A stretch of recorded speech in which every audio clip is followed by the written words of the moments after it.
Bastial Frenzy, The Rhythm of Rivalry, Book 4. Written by B.T. Naro. Narrated by Brad C. Wilcox. Chapter 1. Cleave. What's keeping your secrets worth to you?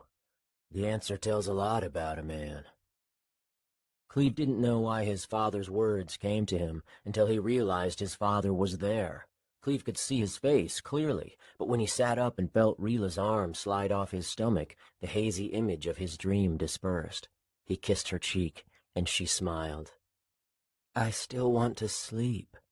She spoke without opening her eyes. Her palm slid up to his chest. "Don't excite Nolia. It took far too much psyche to calm her." Cleve's horse was lying near the foot of the bed, taking up the entire floor. Rila's hand slipped off Cleve's chest and her breathing became rhythmic. It was eerie how quickly she could fall back into a sound slumber. Nolia stirred when Cleve set his feet down off the bed. "Easy." He stepped over his horse to get through the door. Looking back into the room, he figured getting her out would be even harder than getting her in. There was no place for Nolia besides in the house.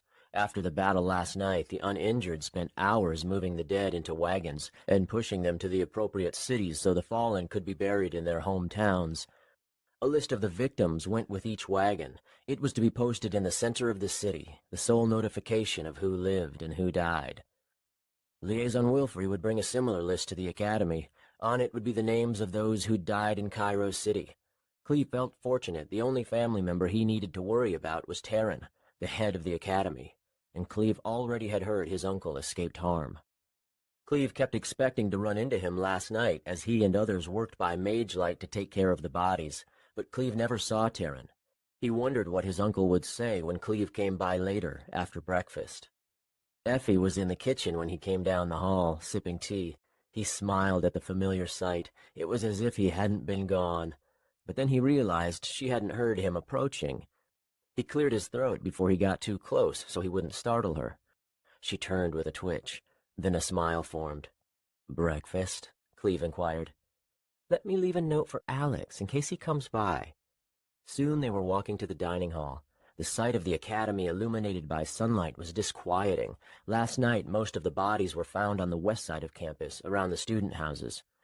Cleve and Effie avoided places where blood still stained the dirt, the blemishes seemingly in every direction they looked. Effie spoke softly. "I don't remember there being that many bodies." But Cleve did. "Most of them were creps," he said, trying to console her. "Oh, that's right. Still," she sighed, "I'm not looking forward to hearing the death count." After they'd finished clearing the bodies, there'd been a long queue to use the showers in each bathhouse, so Cleve and his roommates had gone into their student house to talk as they waited. He'd told them everything he could remember from his time in Goldrum. The war fought by 4 armies, with the psychic elves building their own army to make it 5, Rex's experience with the elves, including the scar they gave him, Jack Traden and his terrible nightmares, Cleve's actions to help the Takari royal family, and the gifts he received in return. The twin princesses, Jessend and Lysanda. He was careful to be curt when speaking about Jessend. He'd just reunited with Rila and didn't want her to get the wrong idea. Rila had asked about her brother Rek, who must have stayed the night in Cairo City. Cleve figured the elf had survived, given that the Kreps retreated not long after the battle began, though both he and Rila were still worried to read the list of victims that was to arrive later. It had taken some time for Cleve to get used to Zoke standing against the wall as Cleve's roommates sat at the kitchen table with him and shared stories. The Krep looked disinterested during the whole thing. But the elf beside him was the opposite. Vithos became more excited to finally meet his brother the more Cleve and Rila talked about Rek. Stefan was the most disconnected, even more than Zoke. Everyone knew he was grieving Meretrice's death. Effie and Rila often touched his shoulder or hugged him. "Are you worried about Welson Kimard?" Effie asked as they arrived at the dining hall. "Somewhat," Cleve admitted. The king had exiled him, and now he was back without permission to return. But Cleve was even more worried about what he would do to Welson now that he knew the king was responsible for his parents' death. In that moment, he felt as if he could contain his anger, though he knew that might change the moment he saw Welson's face, more specifically his smile. It's what he remembered most from their conversations, the way the monarch smiled as he questioned Cleve about his father. He was testing me. Cleve felt himself making a fist. He opened his hand to take his plate back from the server. "Thank you for fighting," the woman behind the counter said. "Enjoy the food." Cleve thanked her and followed Effie to a table. "How was your night with Rila?"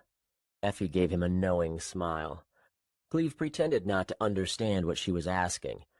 "Good, though quite troublesome to get my horse settled. I need to find out where I can keep her." "You left your horse with Rila?" Cleve nodded. "Rila will be fine. Even after all the time I've spent with Nolia, Rila can get the horse to do what she wants better than I can." "Oh, with Psyche," Effie realized. She gestured with her fork. "You're more talkative than when you were last here." "Am I?" "You are. Whenever I talked with you before, I felt like you were always holding in a secret of some kind." His father's saying came back to him. "What's keeping your secret's worth to you?" "I guess I was. But I was keeping it from myself as well. I had feelings for Rila, and I didn't even know it." Effie squinted at him. "I'm still sensing something you're holding back, though. Is it about Rila?" "It's that I might kill Welson Kimard." Cleve folded his arms. "No." "But it's something." Effie shook her finger at him as she laughed. "There's always something with you, Cleve." "So, you and Alex are a couple now?" Cleve had noticed them last night with their lingering looks and caresses. "Fine. Change the subject. Yes." "I see." Cleve had nothing else to add. "What did Terrence say when he saw you were back?" "I haven't spoken to him yet." Effie stared in silence. "What?" Cleve asked. "Why are you here eating with me, then?" Cleve shrugged. "I was hungry." Effie laughed. "Don't you think you should tell him you're back?" "I will, after we eat. I'm going to get more food and bring it to Nolia. Then I'll ride her to Terran's house." "Take Rila with you?" "Why?" "I'm sure she'd love to ride on the horse. Then Terran can see that you two are together." "Why does he need to see that?" Effie giggled, more to herself. "He knows Rila, remember? We told you last night that we fought with your uncle on the Fajalajan pathway and within the Slagari colony. He's bound to find out about you two eventually. It's better you just tell him." The idea of telling Terran seemed embarrassing. "Only if Rila wants to," Cleve said. "She definitely will." When Cleve returned with Effie, Rila was outside the house petting Nolia. "I took her to get water from the faucet outside the bathhouse, but she's hungry as well." Cleve fed Nolia the bread and carrots he got from the dining hall. "Do you want to ride her?" he asked Rila. Her bright green eyes grew wide. "I was hoping you'd ask." "I'm taking her to Terran's to let him know I'm back. You can ride with me." Cleve caught Effie winking at him before she went inside. He got on the saddle and helped Rila up behind him. When Nolia was at a trot, Cleve could feel Rila bouncing around, her hands tight across his stomach. "Is it always this bumpy?" she asked. "Unless we go faster or slower." "Then go faster."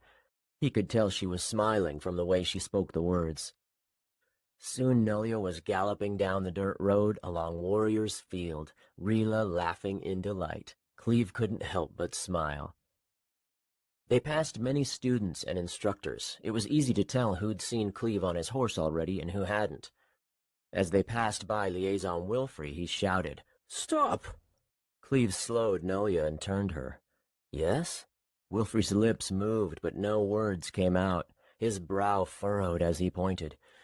"Is that a horse?" His tone was incredulous. "Yes?" Cleve could hear Rila stifling a giggle. She pushed her mouth against the back of his shoulder. Wilfrey's jaw hung open. He scratched his head.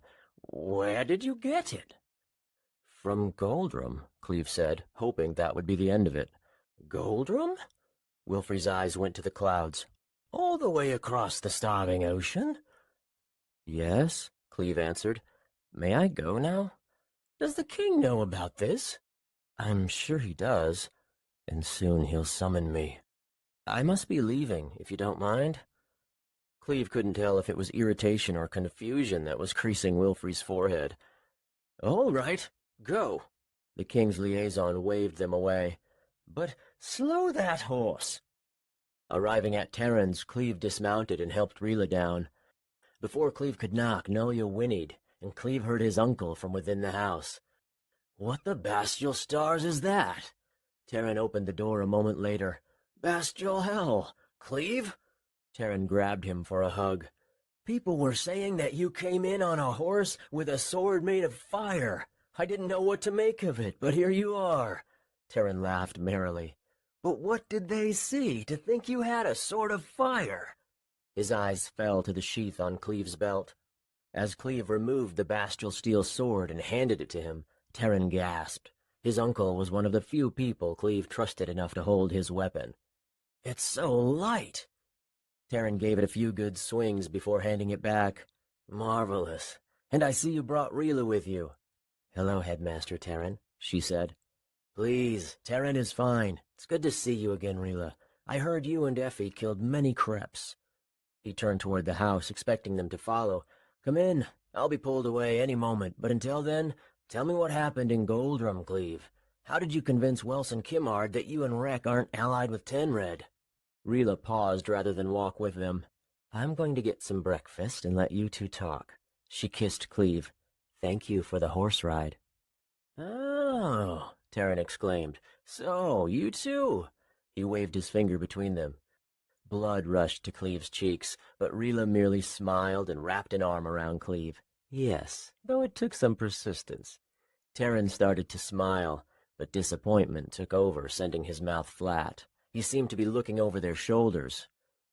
It seems as if we won't have time to talk until later, Cleve. Cleve turned to find J.V. Ravender and 5 men clad in steel. He could feel his heart speeding up. Rila took his hand. Terran came around Cleve. Approaching J.V., he said, Please tell me the king needs to speak to me and not Cleve. J.V. shook his head at him. We're here for your nephew. Terran slowly turned to meet Cleve's eyes. You didn't tell me what happened when you spoke with Welson Kimard after returning.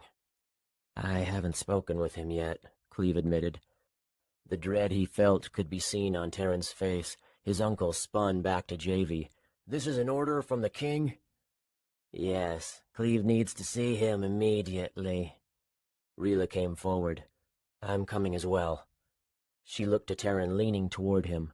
Please give me permission to leave the academy. Cleve didn't know how comfortable he felt with her using Psyche on his uncle, but he knew better than to bring it up right then. The king won't grant you an audience, J.V. interrupted. Only Cleve. But I'm welcome in the castle, aren't I? She asked.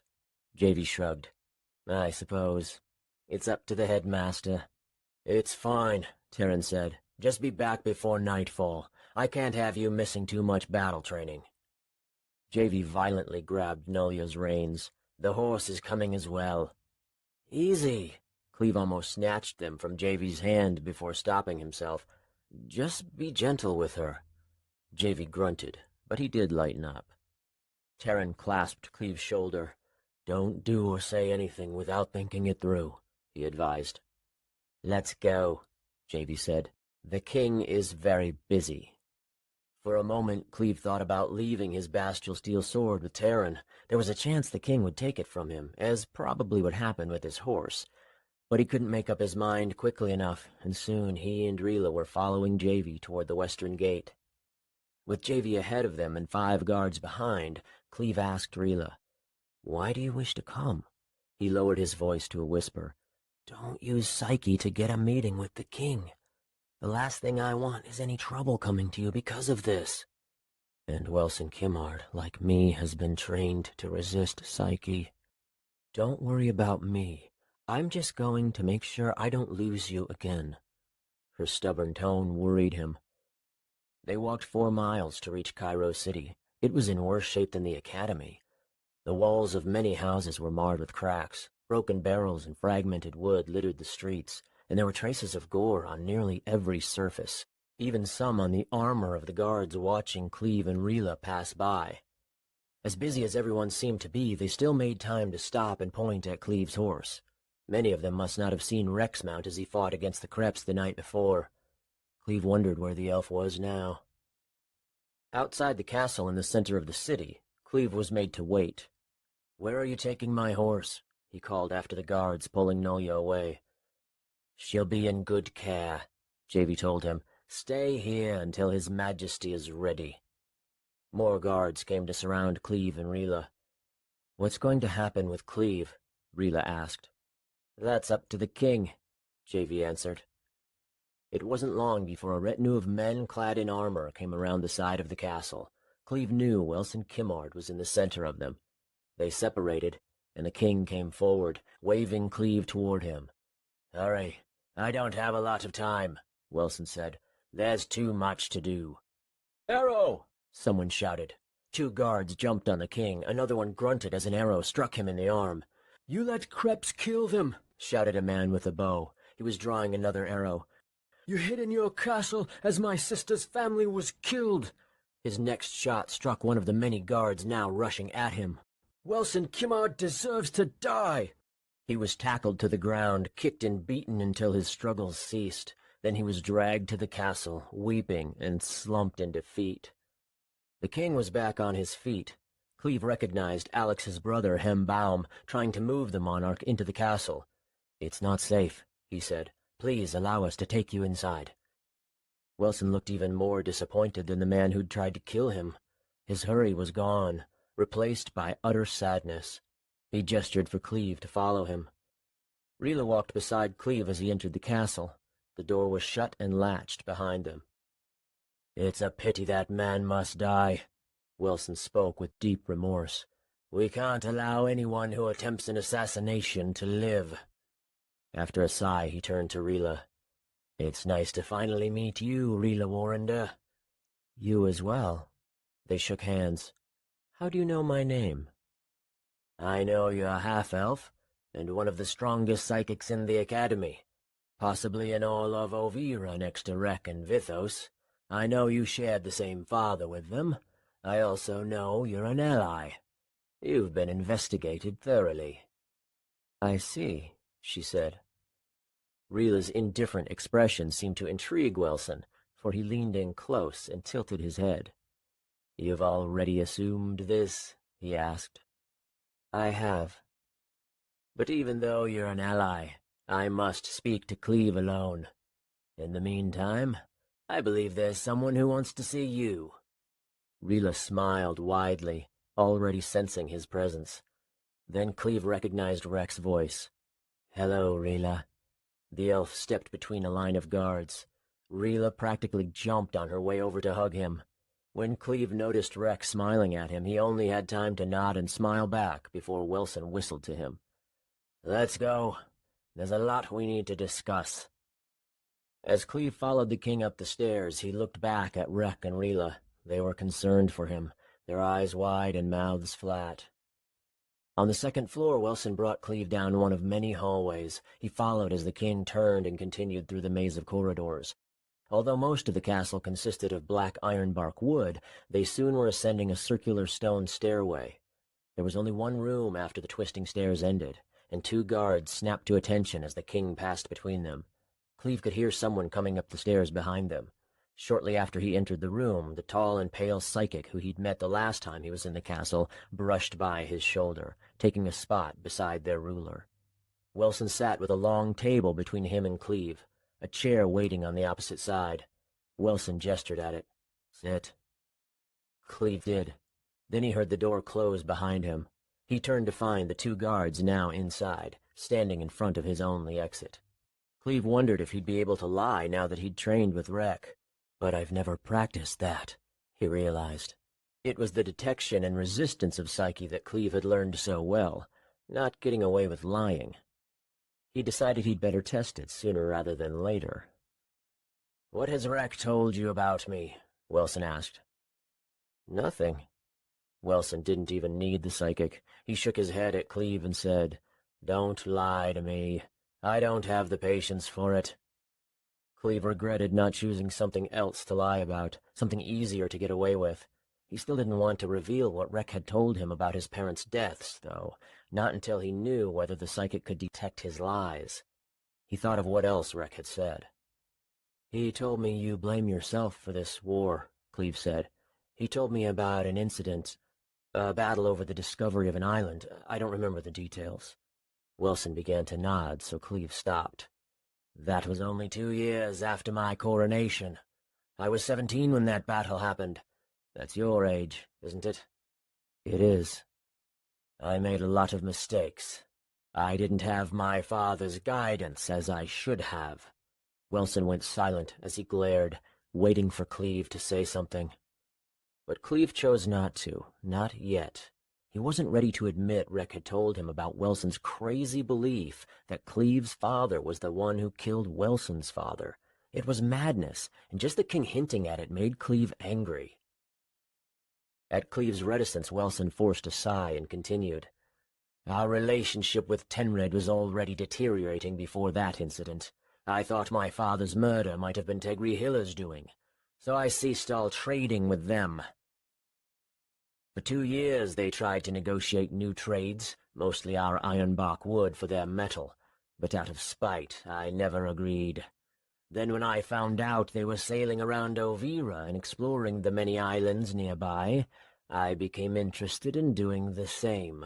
I put warriors on the boats I sent out, equipped them with weapons, and told them they could kill men from Tenred if they believed a battle was likely to occur over valuable land or resources."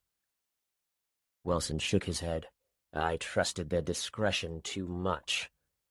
There was a battle when one of my ships and one of Tegri's arrived at the same island. There were no warriors on their ship. There was some royal blood, though. Tegri's nephew was the captain. He was killed in combat. When I heard the news, I thought of it as a victory. It was payback for my father. But then the assassination attempts began. Poison in my food, attackers in the night, that sort of thing." The king stood and lifted his shirt to expose his side. Cleve saw a scar that looked to have come from a blade. "Tegri never claimed responsibility, but it was clearly his doing. I knew it was only a matter of time before we'd be at war, so I started my own assassination attempts. I sent my own spies. When the war finally began, Tegri and I had been preparing for over a decade. Now there are spies everywhere. I just wish I'd known he was going to get the Kreps involved. But it's too late for regret. Which brings me to why you're here." Wilson stood and paced behind his chair. "When Rek joined the battle, and I saw firsthand how many Kreps he assisted in killing, I knew then that I was wrong about him and you. But there are other worries I have, besides your allegiance, that need to be alleviated before I can accept your return. What else has Rek told you about me? Did he mention anything about your father?"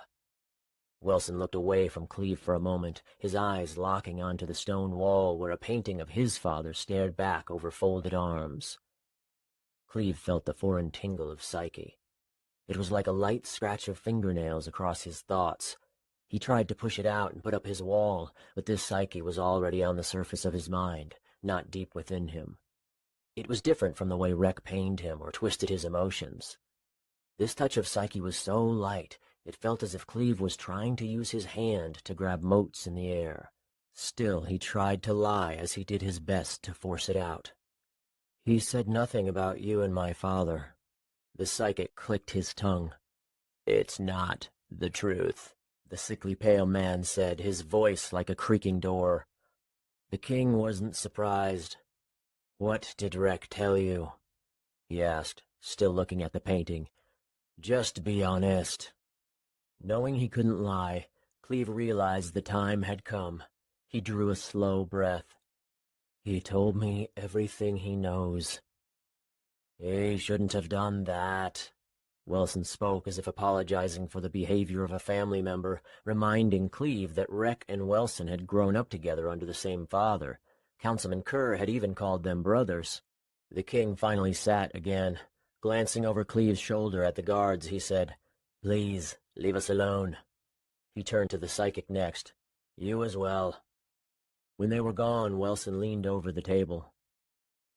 You must have secrets, Cleve. Aren't there things you know or feel that would be harmful if let out? If not, you must at least agree that there are some things better kept hidden. Of course, Cleve answered. And do you have any regrets? Any mistakes you've made in moments of foolishness or childishness? Everyone does. What happened with your parents was no mistake, but I do regret it, and it must be kept a secret. I'm sure you don't need me explaining why the public shouldn't know. Cleve couldn't help but stand. Gritting his teeth, he said, because it would create panic to find out their leader murders people without trial. Sit, Wilson spoke firmly, and quiet your voice. Cleve's body screamed to remain standing, but he fought against it and sat. It felt like he was holding his breath as he remained there, and that relief would come only when he stood and started to yell at the man who'd ordered his parents' deaths. Wilson continued. No trial was needed. It was clear your father was the one who shot mine with a long-range arrow as my father stood on the balcony of this castle. Cleve barely managed to get out the words without shouting. That's not true. It took 11 years of information gathering, Cleve. I was certain. 11 years. You realize how long this was for a man of 15 to wait for justice? Whatever you found led you to the wrong man. There's no way. It was your father. Wilson slammed his fist on the table as he interrupted Cleve. You will not speak back to me. Wilson reclined, shaking his head as he sighed. It's frustrating that no matter what I say, you refuse to believe the truth. He leaned forward. But it is the truth. Dex Polkin murdered my father. Who's the archer you sent after my father? Who killed him? There were 3 archers, all dead now. Your mother or father killed 2 of them, and the one who survived must have been involved in other matters, for he was found murdered himself later. Cleve didn't realize he was letting his skepticism come out as he stared at the king, until Wilson rolled his eyes. You must at least believe they're all dead. The 3 archers were waiting for your father as he came out of the Fajalajan pathway, but they were surprised by your mother, who must have followed Dex without him knowing. I believe both of them knew there was danger when I sent your father to Corin Forest, but he couldn't ignore a demand from his king. Your mother probably tried to talk her way into going with him, but he wouldn't allow it, so she followed him. Your parents managed to kill 2 of their attackers before being struck with an arrow. Wilson paused to study Cleve's face. What don't you believe? Everything. Cleve realized he no longer trusted Wilson at all. The king stood. No matter. I didn't bring you here to convince you of what happened. He started to pace once more. So long as you don't speak of this, I won't put you back in prison. You're too useful to be locked away while we're at war. He turned and looked through the tops of his eyes. Yet you're forbidden to come into Cairo City ever again. You must keep your distance from me. Am I clear? Cleve nodded. As long as I'm allowed to fight and stay in Cairo. That's what I care about. That's all I ever wanted to do. You should thank me for sending you to Goldrum. You've come back and brought a horse and a Bastial steel weapon with you. Cleve's heart jumped. He clutched the hilt of his sword. That's right. I know all about its value. I won't let you take it. Cleve could feel his face exposing his desperation, but he could do nothing to suppress it. Wilson smiled, but it wasn't a friendly expression. It was the look that Cleve envisioned when he imagined trading his life for the king's, for there was no chance he would make it out of the castle alive after killing him. You can relax, Cleve, Wilson said. I've heard you're the most capable warrior in the academy, among the best of all my warriors. I wouldn't take away a weapon from such a fighter. But you'll use your Bastial steel sword and your bow for Cairo. With that, the king walked to a locked chest. He knelt as he produced a key from his pocket. For a moment, the monarch simply stood holding Cleve's black ironbark bow. He let its end rest on the ground, judging its height. "The bows we've been making aren't nearly this large," Wilson commented. Cleave's weapon was taller than the king. "Our archers have had too much trouble shooting them accurately." Cleave stood to accept it. He investigated the weapon for scratches or other blemishes. To his surprise, he found none. "No one's used it," Wilson reassured him. "Thank you." Cleave started to feel his anger withering. He forced himself to hang on to it. "You're going to use it to kill one of the giant Slagari mages that lead the Kreps. You and Rek will be leaving shortly." Cleave tilted his head. "You expect just the two of us to kill one of their leaders? Surely he must be heavily guarded." "You'll ride your horses to their camp. We learned its location while you were gone. It's been scouted. There's a mountainside you can use for cover. After you kill one of them, you should be able to escape on your horses." Is he sending us because of our skill, or because he doesn't care if we die? Perhaps both. "You don't need to send us off again," Cleave said. "We wish to stay and fight. You just said you're not worried about our loyalty anymore." "You think I'm trying to get you both killed?" The king appeared to be insulted. Never had Cleave wanted to be a psychic before, but in that moment he would have given a finger to know whether Wilson was lying. The king continued. "I'm trying to win this war. We meant to go on the offensive earlier, but then the Kreps attacked. With that battle now over, we're planning to assault Tenred. I'm sending nearly my entire army there while you and Rek exterminate one of the Kreppen leaders. Both of them, if you can." "Why send Rek with me if your intention isn't to get rid of us? I don't need his psyche to shoot an arrow and escape on my horse." "I'm doing it for your protection. His psyche may save your life. You never know what could happen. Anyway, he knows where you're going better than you do." Wilson was waiting for Cleave to reply, but he didn't know what to say. "So you'll do this for me willingly? I don't need to bring the psychic back in here to read your emotions?" Wilson had an irritating smile. "I'll do it." "Good. Rek has already been informed and should be waiting outside the castle by the time you get there. Now, is there anything else I need to know about Greenedge before you go? What's happening on that continent? What did you learn from King Danvel Takari?" "There's a larger-scale war than ours, and after it's over, the Takari army's coming here to take Cairo from your grasp." "There's a war. It should last longer than ours by some years." "That's it? Nothing to add?" Cleave felt an itch on his forehead. He looked away as he scratched it. "That's all." His heart started thumping when Wilson approached with a scowl. "Are you sure?" Could he already know about the Takari army? Cleave didn't see how that was possible. "Yes, that's all." For a moment, Wilson simply stared. "You're not a good liar, Cleave. You're keeping something from me. What do I need to know about this war in Greenedge?" "Nothing." "Need I remind you that we're working toward the same goal?"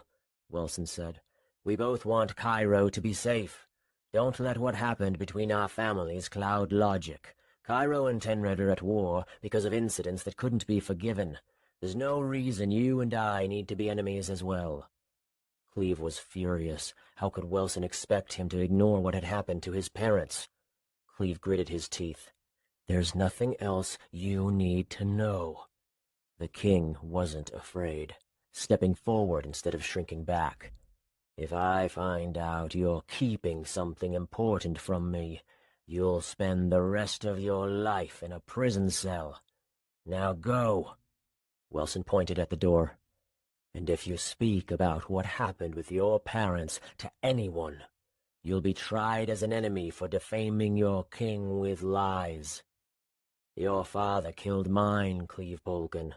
I took revenge, and I do regret it. But there's nothing we can do about it now. I'm sorry it has to be this way." Cleve was already at the door by then. He turned for what he hoped would be the last time he ever had to set eyes on Wilson Kimmard. Then he slammed the door behind him. Chapter 2. Cleve. Cleve was escorted outside the castle where Rek and their horses awaited. "Cleve, good." Rek spoke with haste. "Let's go." "Where's Rila?" "Inside the castle, using the chamber pot. We need to leave before she comes back. I'll explain later." "No, wait, I don't understand. Does she know we're leaving?" "No, and if she did, she would talk her way into coming with us. I want to leave before that happens. There's no reason to put her life in danger." Rek had one bag on his back and another in hand. With his other hand he carried a birdcage containing a messenger pigeon. He handed Cleve one of the bags that had food and other supplies in it. Cleve shook his head as he took it. "We should at least say goodbye." He couldn't imagine how angry he would be if Rila and Rek left him without a word. "I'm telling you, she'll come with us if we wait. Let's go." "We'll just tell her she can't." Anger crossed Rek's face. With the scar the elves had given him, he looked menacing in that moment. "Cleve, the moment Rila finds out what we're doing, I won't be able to convince her not to come, and you certainly won't either. Haven't you seen her when she's demanding? She'll get her way if we wait a moment longer. Now let's go." Cleve immediately realized Rek was right. If Rek wouldn't be able to stop Rila from sharing his saddle, Cleve definitely wouldn't be able to either. He couldn't bring himself to physically force Rila off his horse, and that's what it would take after she found out what they were doing. Cleve got on Nolya's back and steered her toward a group of guards that had a quiver for him. As he took it, he asked, "When a young lady comes to the front of the castle looking for us, can you explain where we're going and let her know we're sorry?" "We will," one guard answered. Then they were off, galloping through the streets of Cairo City. People could hear them coming and quickly cleared from their path. Cleve couldn't get the image of Rila out of his mind. She probably was just then finding out that they'd left. Next, she would hear what he and Rek were doing and how dangerous it was. It would cross her mind that she might never see them again. Then she would become livid. She would figure out why they'd chosen not to tell her, but it wouldn't matter. It wouldn't make her feel any better. "Will Rila forgive us?" Cleve asked, steering his horse alongside Rek's. "She's not one to hold a grudge, though I've never done anything like this." "What did she say about your scar?" The corner of Rek's mouth scrunched. "She wondered how I got it. I told her all about the elves I met, about their rules against Psyche, how they wanted me to swear an oath never to use it again. She was disgusted. I told her about the war there, and how you might go back when you're done here." Cleve nearly fell off his horse. "How did you even know that? Can your psyche be that strong to pick up specific thoughts?" Cleve felt his old distrust creeping back in. "I didn't know that from Psyche. I guessed it from the way you've spoken about what happened in Green Edge. I know you would like to cure the young man as well. What's his name?" "Jack Traden. But I don't know how you expect to do that. You told me it's too much Sasha's energy that's causing his vicious nightmares, right?" "There's a chemist who might know of something. Stefan Derobi?" Cleve figured Rek probably knew the name, given that Stefan and Rila were friends from childhood. "Have you met him?" "No, but I know much about him," Rek replied. "He might know of something, indeed." "I just hope I get the chance to ask him."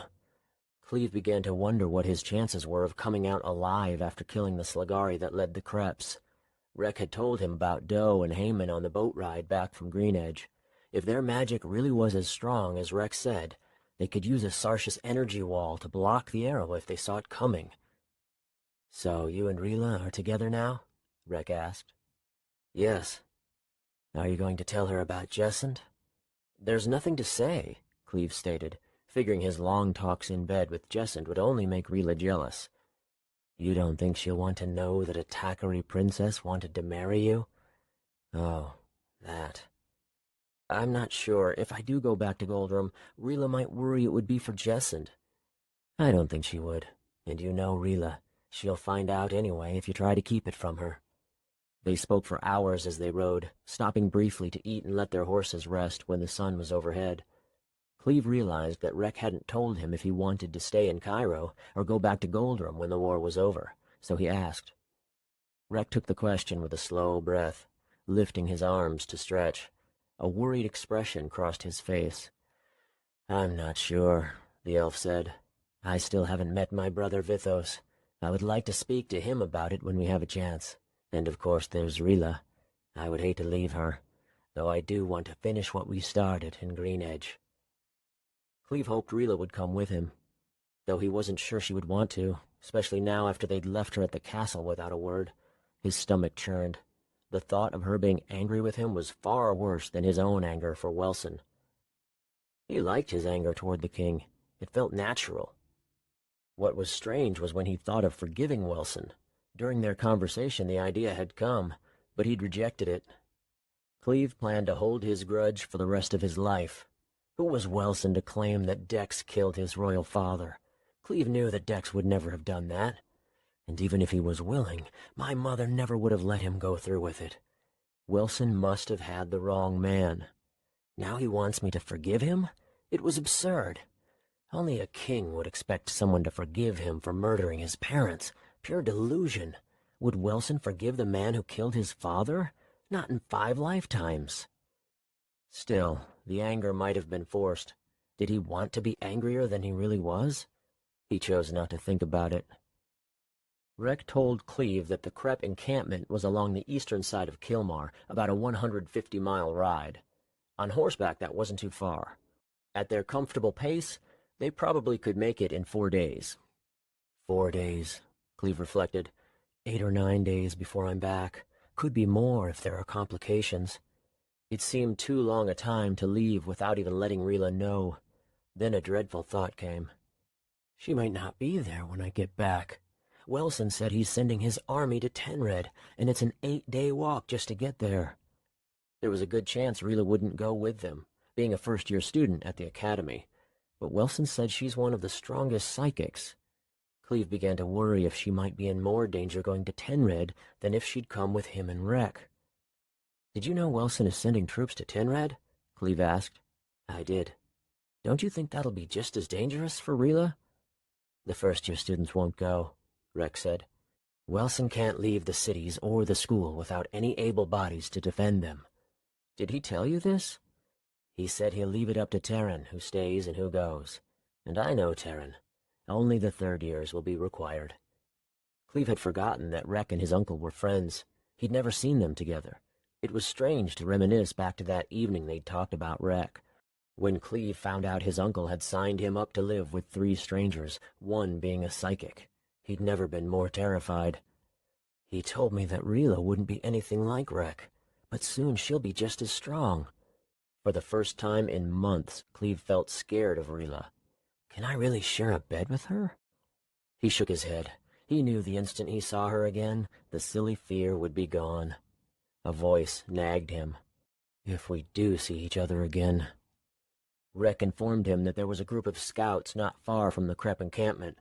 Welson advised me to meet with them for information about the best place to shoot from. They move frequently, but they're somewhere around here. He pointed to a spot on the map about 10 miles west of the encampment. We're leaving the bird with them as well. If the Creps start to march, they'll let the king know. "We haven't been in Cairo 1 day, and we're already leaving again?" Cleve complained, expecting Rek to share his annoyance. "Be strong. We'll return." Rek was right. Cleve wasn't feeling himself. It was the confusion over how he should react to his king, the man whose orders Cleve must follow blindly, no matter what the ruler had done. It was weakening Cleve, slowly breaking down his walls. "I just wish I could prove to Welson that it wasn't my father who killed his." Rek fell silent, staring ahead as they rode. They'd reached the eastern hills that wrapped around Cairo, cascading off the Fajalajan Mountains. As Cleve followed Rek through, the evening sun was too low to reach them, putting them in shadow. Cleve's mood dampened as he felt a chill. It was going to be a long 4 days if Rek wouldn't even share his anger toward Welson. Chapter 3. Zeddy. Zeddy had never known true loneliness. She'd begun to realize this more each morning, for it was then that she had time to think. No one would visit her hut that day, or any day in the future. But she could change that if she chose a Seshar. The thought of someone being there when she woke was almost worth everything she hated that came with it. As each day wore on, she busied herself with her assigned task of tending to the needs of the two Dodricks, and she forgot all about wanting a Seshar, until night came, and it was time to return alone to her hut. The giant creatures that looked to be made of rock ate as much as 10 creps, but getting the Dodricks' weapons built proved to be far more difficult than feeding them. Doe wanted both of them to have a sword and shield, but the weapons needed to be proportional to the 20-foot-tall creatures. Kreps had never crafted anything so difficult. Zeddy already had broken up several fights between the male Kreps in charge of shaping the metal. Each day they failed, their aggression worsened. When she reported this to Doe, he said he should have chosen female Kreps to do the job. "Those Kinu picked to train the birds have already completed their task," Doe added. "So I've sent a message to Tenred about our attack. They can join us when I send the rest of the army to finish the humans in Cairo."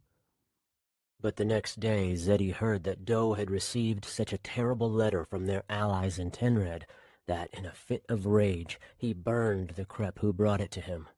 So when the massive Slagari summoned Zeddy through a messenger, she decided to take her sword instead of her dagger, hoping Doe wouldn't be insulted by the sight of it on her belt. She was relieved when she found Kinu there as well. Zeddy stumbled in on the middle of their conversation. "It must be a lie," Kinu insisted. "They just want us to protect them because they're cowards." "What's a lie?" Zeddy asked. She'd become comfortable enough around Kinu to pose questions without worry he would scold her, even though the chief of scouts was still her superior. Kinu looked to Doe. "Tell her," he said. "Tenred sent back one of our pigeons with a message." Kinu's face twisted with anger. "They claim that our Kreps lost the battle in Cairo." Strangely, Zeddy couldn't tell what she felt. This meant that her brother Zoke probably was still alive, but she'd wanted her fellow Kreps to win. No, she'd expected them to. She buried her thoughts. It was pointless to speculate until she knew the truth. "Why would they lie?" she asked. "So we'll send 10,000 Kreps to protect Tenred's territory," Kinu said. "The king fears that Cairo will attack them and his army will be defeated. Cowards and liars, all of them." Doe growled. His claws began to glow. "Shut your mouth, Kinu." Kinu crouched, his eyes steady on Doe's claws. Luckily he cast no fireball, and the light faded. "If they're the cowards you say they are, then they would never risk lying to us," he said. Kinu and Zeddy waited in silence, knowing that asking a question at this time could mean a burning. "Soon after Haman returns, we'll send our entire army to Cairo." So our other leader is still alive, Zeddy thought.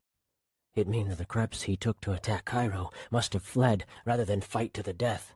Respect for them will be gone when word reaches the rest of our army. It made Zeddy eager to fight, to prove she was stronger than them. She would never retreat like a coward. She knew Kinu felt the same. "I look forward to cutting off the heads of those that stand in our way," Kinu said. When he sucked in drool, it became clear he was thinking about the taste of Slagari meat. "Zeddy," Doe said, "here's my reply to Tenred. It tells them they can have 1,000 Kreps, as long as they agree to fight with us when our full army is ready. Give this to the pigeon handlers, then get back to the Dardricks." As always, Zeddy did what Doe told her. Sleep was calling her by the time the day was over. As she approached her hut, she heard someone within. Expecting her father, she drew her sword. But when she peeled back the cloth covering the hut's opening, she let out a breath when she saw it was Suba. The Krep who'd been like a mother to her laughed nervously. "What kind of Kreps are you involved with that you enter your own hut with a weapon drawn?" Zeddy sheathed her sword and smiled. "You're here so late. Why aren't you sleeping?" "I have something important to discuss with you. Will you swear you won't tell anyone what I'm about to tell you?" "I swear." Suba walked past Zeddy and poked her head outside. "No one's around," Zeddy said. "Everyone's asleep." Suba spoke with a low voice. Not everyone. The seriousness in her tone made Zeddy uneasy. What's going on? Many of us are leaving the army, or tribe, or whatever this is that Doe and Haman have created. But that's treason. Suba put her hand gently over Zeddy's mouth. Keep your voice soft, young Crep. Those words reaching the wrong ears could get me killed. I don't want you to go, Zeddy said. Come with us. About 2,000 will be leaving with me. There are far too few wall guards to stop us. Doe will send his fighters after you. It's dangerous to try leaving. Suba had a sorrowful smile. It sounds like you don't want to come. Zeddy shook her head. I don't, and I don't want you to go. I had a feeling, but I figured it was worth the risk to make sure. She grabbed Suba's wrist. Why are you leaving? There are some Kreps old enough to have lived before Doe and Haman came and all the tribes merged. They've convinced me and many others that life was better when we weren't an army, when we were separate tribes of lower members. I'm sick of living here. Even if it means I never taste Sligari, I'd rather follow a Krep than Doe and Haman. Zeddy couldn't comprehend the feeling. She'd begun to respect Doe in ways she never thought possible. He was the hardest-working and strongest creature she'd ever come across. He was her leader, everyone's leader, and he deserved to be. He's going to bring us to the Sligari we crave. Zeddy was confident. How can Suba not care about that? Suba unfolded a map of Ovira. We're going to be here, deep in Marajik. She pointed to the northwestern edge of the continent. They say there's an abandoned elven village there, with buildings that are structurally superior to our huts, and there are plenty of animals to hunt. I shouldn't know where you're going. Why are you telling me this? In case you ever change your mind. Just don't tell anyone we spoke. It's best you pretend I never came to your hut. Suba kissed Zeddy on the forehead. Goodbye. I must be going. All of you are leaving tonight? Yes, imminently. Suba turned and parted the cloth shielding of the hut. She glanced back over her shoulder, waiting for Zeddy, a pleading look in her yellow eyes. I can't, Zeddy said. Suba nodded. Then she was gone. Zeddy rested on her bed, distraught as she realized she wouldn't be sleeping much that night. Kinu was the only Krep left that mattered to her. For the first time, she seriously considered asking him to be her Seshar. She'd come to believe he was trying to help her when he'd offered to kill Paramar. She trusted him now. He was 10 years her elder, but that wasn't uncommon. Her biggest issue was that his pointed face was shaped somewhat like Zoke's. It was an uncomfortable thought, though she didn't know why. Perhaps because Zoke and I are more likely to fight against each other than be part of the same tribe again. And Kinu's likeness to brother, to me, only reminds me of this. She felt the tears coming when she thought of Greyall next. The image haunted her daily, her dead friend's spiraling body slapping against the stone of the crumbling Tenred castle after the explosion. At least she didn't miss her father, Rusker. Never had an argument felt so healthy, so relieving. She regretted nothing she'd said or done to him. She only wished it had happened sooner. The next morning, everyone was talking about the traitors who'd abandoned the army during the night. Zeddy had never seen so much spit in one day, though she wondered how many of the spiteful comments were exaggerated or even completely feigned. She had no idea Suba was so unhappy in the encampment. There had to be others. In the afternoon, while Zeddy was carrying 2 sacks of oats over to feed the Dodricks, Kinu approached her. He hollered at a nearby Krep to help her. I don't need it, Zeddy said. Kinu smiled. I can tell you don't, but Doe wants to see us right now. I'm sure it's about what happened last night. Hot fear filled Zeddy's chest. Would Doe ask her what she knew about those who'd left? If he found out she was lying... Zeddy had a startling realization. I'm a traitor for not revealing their location, for not letting Doe know they planned to abandon us. I could die for this. Kinu noticed her worry. "What's wrong?" "Nothing. Did someone close to you leave?" "I haven't had a chance to check." Luckily, Zeddy had practiced lying to her father for many years. She knew she was good at it. Then Zeddy realized she wasn't following Kinu toward Doe's quarters. "Where are we going?" "He wants us to meet him at the western wall." This Zeddy liked even less. The Sligari was so large it was rare to find him moving about the encampment. He must have a strong reason to be at the wall. At least Vithos isn't here to tell if I'm lying. Still, her heart was racing. There was an audience of Kreps huddled near the wall. Doe spoke in a hushed tone to a few who were ranked high in the army. "What's going on?" Zeddy asked someone standing nearby.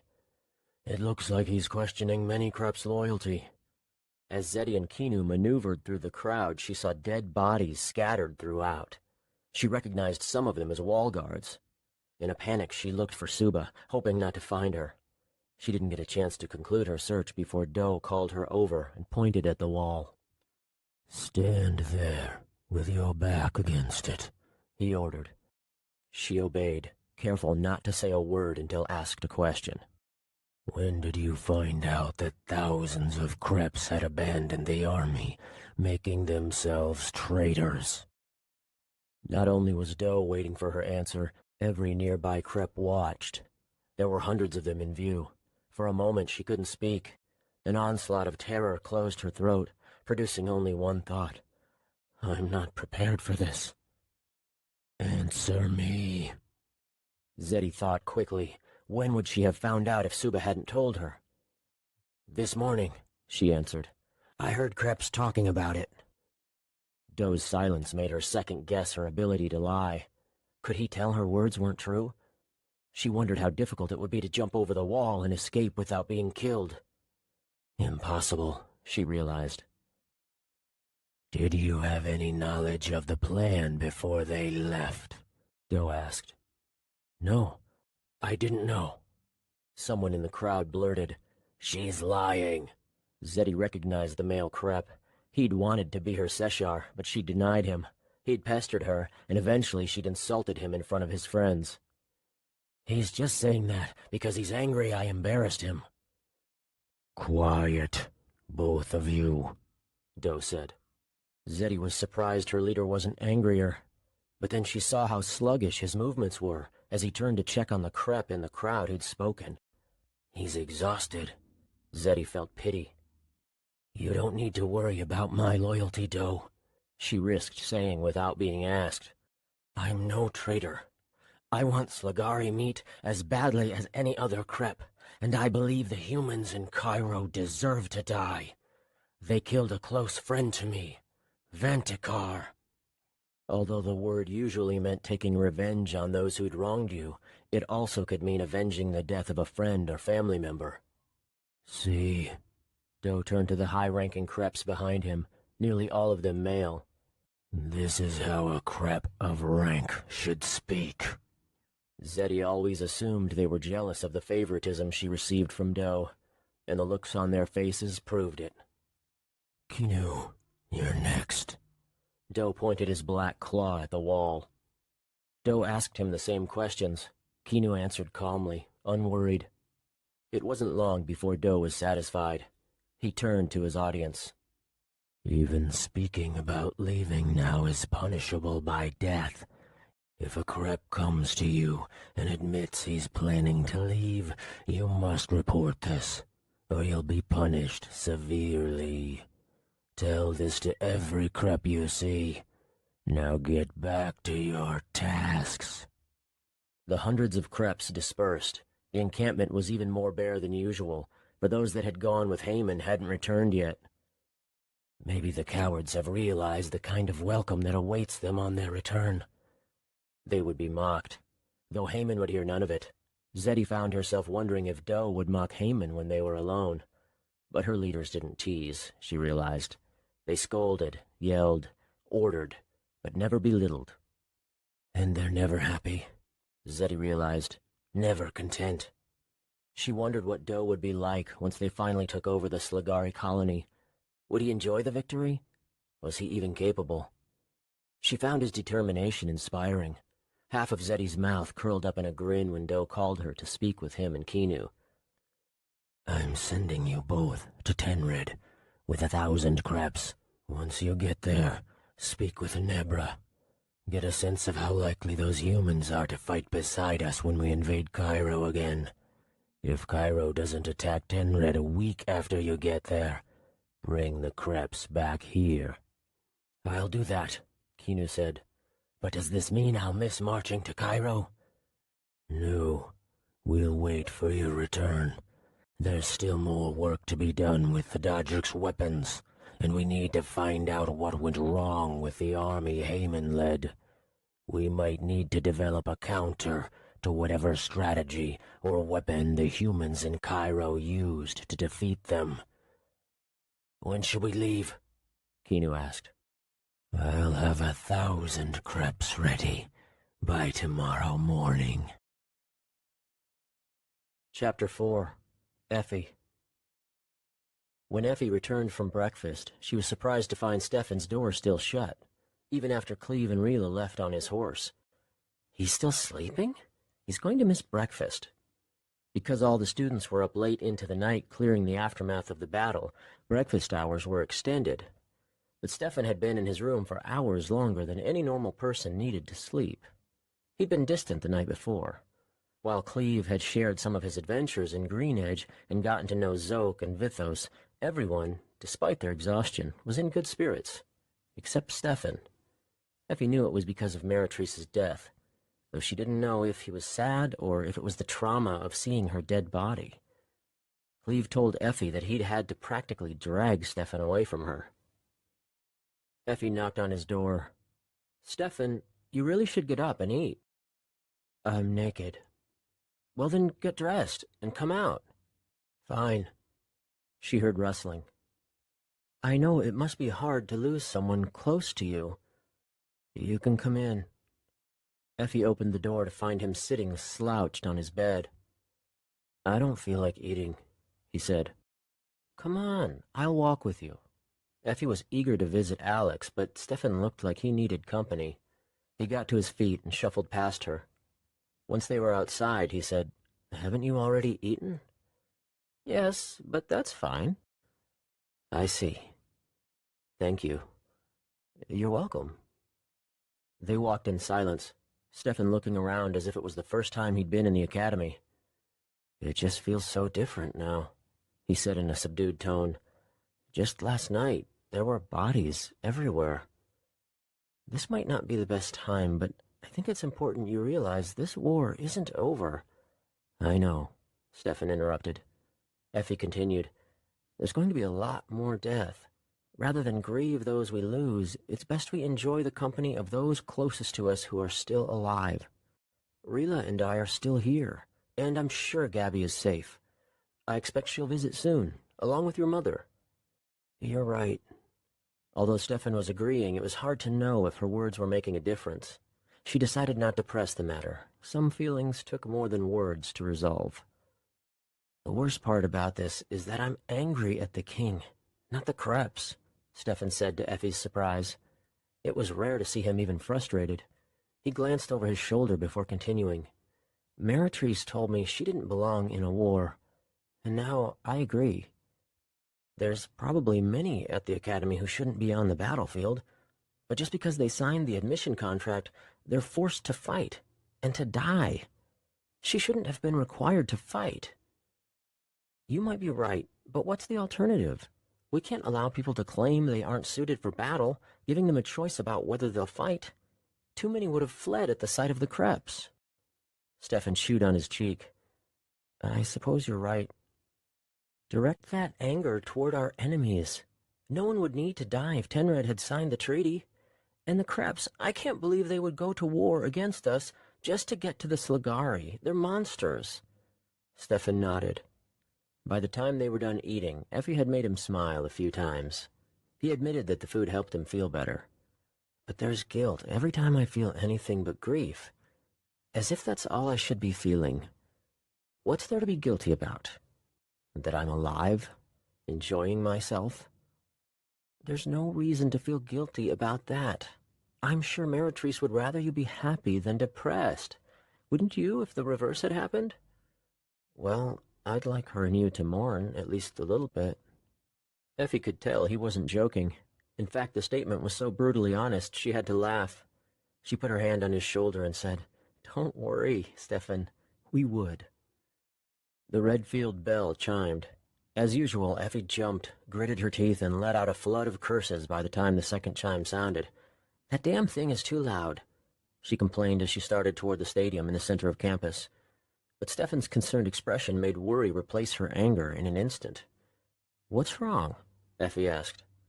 "I was thinking what this announcement could be about, and I think I know." "What?" "Before the Kreps attacked, Terran announced we would be taking the fight to Tenred. So that's probably what this is. I think the king wanted to send his army into enemy territory, but had to delay it because of the Kreps coming here." "Already? They can't expect us to fight again so soon." Stefan shrugged. "Why not?" "Because that isn't fair." Effie didn't say it. That had stopped being a reason when she was 12. "And he's probably going to give us the death count," Stefan added. Effie sighed. Stefan was right too often to doubt him. "Rila knows people. Stefan knows everything but people. What do I know? What am I good at?" It frustrated her that she didn't know the answer. They sat along the wooden benches, waiting for everyone to find a spot. Effie saw Vithos and Zoke enter together, his dark gray skin making the Kreps stand out far more than the elf. They'd shared Cleve's room last night while he was in Rila's bed. Effie wondered if Zoke and Vithos shared the bed, or if one of them slept on the floor. The thought of them in the small bed together, fighting over sheets, made her grin. Even after all the time Zoke had spent in the academy, he was still the subject of stares. He didn't see Effie and Stefan, so he and Vithos sat on an empty bench.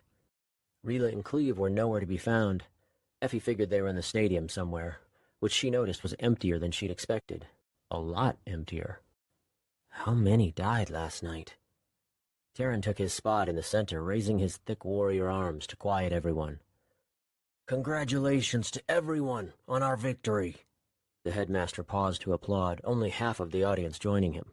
Effie clapped, while Stefan didn't. "Although we didn't get to kill the Slagari that led the Kreppen army, we did slay over 8,000 enemies before they retreated. 3,000 of them killed by our forces here at the academy. We owe our thanks to each other, our instructors, and the men and women who gave their lives fighting for Cairo. 431 of them. Their names will be engraved on the Redfield wall, and a memorial will be held when this war is over." Terran placed his right hand over his heart, waiting for everyone to stand and mimic him. "Life goes on," the headmaster boomed. "But not without the memories of those we've lost." Terran let down his hand and motioned for everyone to sit. "We've gotten questions about visitation. We know you want to see your families and friends, but we can't allow visitors." Effie heard discouraged mutterings from the crowd. "We need your complete focus and dedication, especially during these next few days," Terran continued. "We mustn't forget that this war isn't over until Tenred agrees to peace and the Kreps are defeated. So that's the next step for us. We've defended our homes. Now it's time to show Tenred how strong we really are when we tear down their enormous walls." Effie felt anxiety squeezing her ribs together. Stefan was right. She closed her eyes and took a deep breath. "Tenred has been severely damaged by an explosion, and now King Welson Kimard is sending nearly his entire army through the Fajalajan pathway to scare them into agreeing to peace. All third years from the academy are required to go." The stadium buzzed. Effie couldn't decipher if it was from worry or excitement, so she checked the faces of those murmuring. "Worry," she concluded. "First-year and second-year students are asked to come, but aren't required. It's necessary that some stay behind in case the Kreps attack Cairo before our army returns from Tenred. The remaining instructions will be explained by your instructors. Meet in your usual spot for battle training." "Is that all?" Everyone was still seated, but Terran already was walking toward the instructors, who were getting up from their seats. It was the first time Effie had been summoned to Redfield, and Taryn had left her feeling worse than when she'd entered. Another battle, but at least I'm not forced to fight. Finally, students started standing and filing out. "Are you going to fight?" Stefan asked her. "No. Are you?" "No."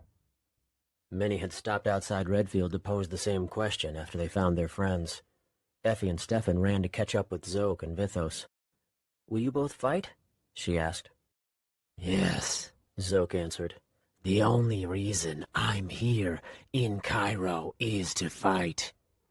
"I fight," Vithos added.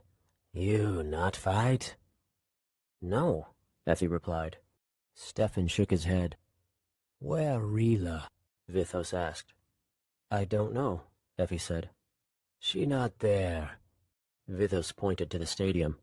"How can you tell?" Effie asked. "Psyche, I can sense her." A new worry took over. Where did Rila and Cleve go after visiting Taryn? Effie met with the other Group 1 mages and her instructor, Penny, in their usual classroom. When it became clear that a few students were missing, Effie realized they weren't just late. They'd died. The thought was like a slap to her heart. "We're going to the Group 2 classroom," Penny announced. "I have to tell them their instructor fell in combat. After, I'll explain the plan for Tenred." They followed Penny to the classroom next door. There weren't enough seats, so Effie and the other Group 1 mages stood along the walls.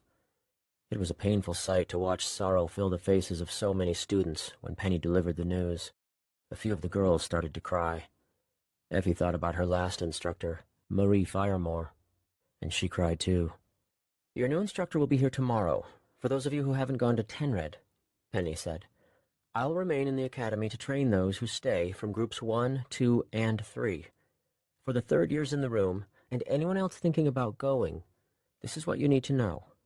Penny cleared her throat and unrolled a scroll. "I'm not as good as Taryn at speeches," she admitted with a smile. "Forgive me if I must read the rest." Her finger found a place on the paper. "For those who didn't know, our continent of Ovira is small in comparison to Greenedge.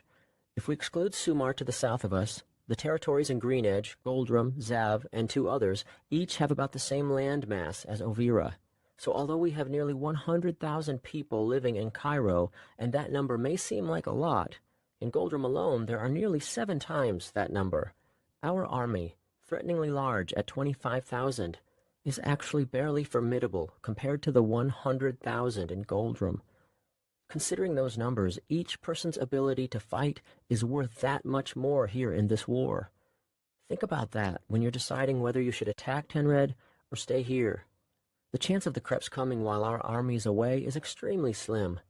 The Kreps that were here last night are still retreating back to their encampment, and it'll be about 10 more days before they reach it.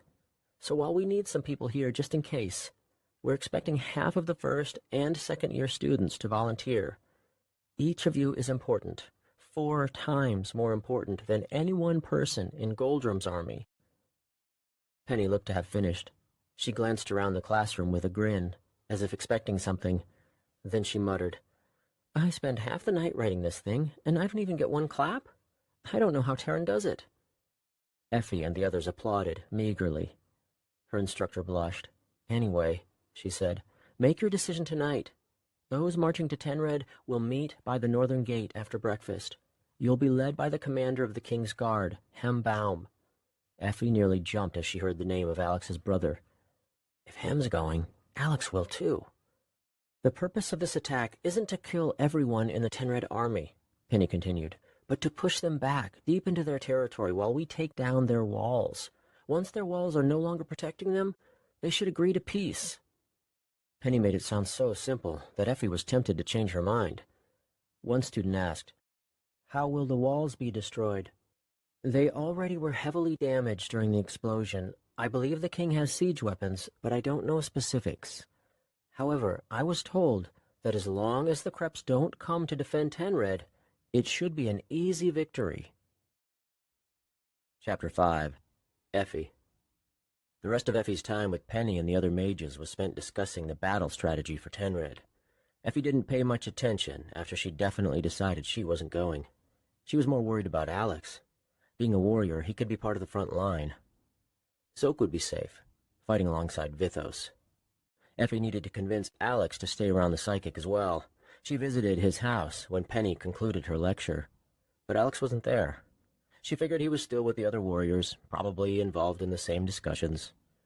Shortly after she arrived at her student house, she heard someone come in and slam the door. Effie poked her head out of her room to find Rila with fists clenched. It was strange and frightening to see her friend so angry. "What happened?" Effie asked. "Cleve and Rek left, and they didn't even tell me. I don't know if I've ever been this furious." Effie was confused, but she didn't want to pry. She would have offered a hug, but Rila seemed in no mood. Her eyes darted around as if looking for something to break. "I can't believe they did that." "Where are they going?" "Some men came for Cleve when we were at Terran's house. I talked my way into going with him. They took him to the castle to meet with the king. I saw Rek there.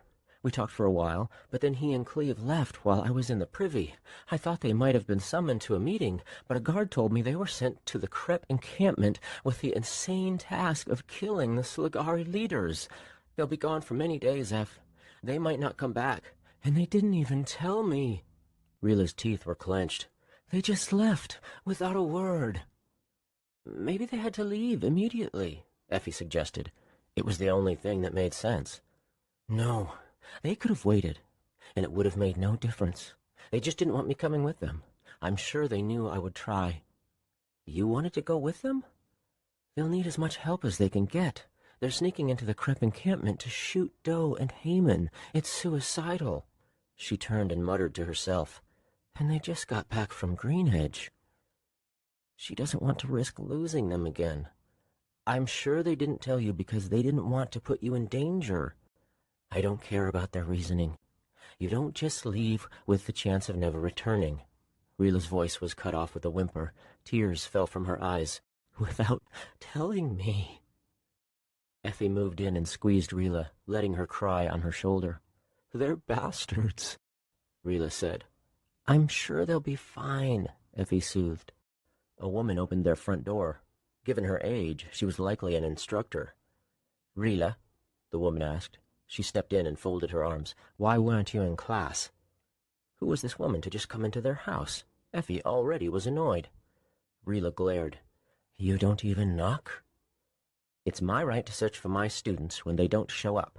You can be severely punished for this, Rila." "Terran gave me permission to leave. It was very important that I did." "You must have used Psyche for him to grant it. You know that's not allowed. There was an important announcement at Redfield and an even more important discussion later." The woman's burning gaze shifted to Effie. "Did you tell her about Tenred?" "Not yet." "Leave us." The instructor pointed at the door. "I need to speak to Rila without distraction." The audacity of this woman. "This is our house," Effie said. "I'm not going anywhere." Rila held her shoulder. "It's all right, Eff, if you don't mind." Effie checked Rila's expression and saw her strength had returned. "I'll be back later," Effie said, thinking she would try Alex's house again. She did need to speak to him before morning came. He was home this time. They kissed, and he shut the door behind her. He lived with a friend from Oakshin who didn't appear to be home at the moment. "I was going to come by later," Alex said. "It's better we meet over here." Then she told him what happened with Rila. When she was done, Alex said, "I guess I should tell you now, then. I'm going with Zoke and the others to Tenred." Even though Effie had expected it, it still felt like a chunk of her stomach had been removed. "When I heard your brother was leading the attack, I figured you would go. I don't think too many of us will die." Effie slapped his chest. "What a thing to say!" "Sorry, I meant—" His eyebrows lowered, and he used his fist to gesture. "The victory will be swift, with very few casualties." His tone was far too serious to be natural. "I'm sure that's what my brother would say." Effie laughed, then kissed him. "Just to make sure you stay behind your brother and his men." Alex scoffed. "Even if I requested to be beside him instead of behind, he wouldn't allow it. He's always been protective. Anyway, he'll be in the most danger, not me. He's leading the charge." "Are you worried?" "Somewhat. I don't know how strong Tenred really is. We beat the Kreps. But Tenred is filled with mages and psychics. The battle will be quite different. I've never fought against a mage or a psychic. I've asked Rila in the past to help train me to resist Psyche, but she refused. I don't know why. Rila had told Effie about that. It wasn't long after she'd first met Alex.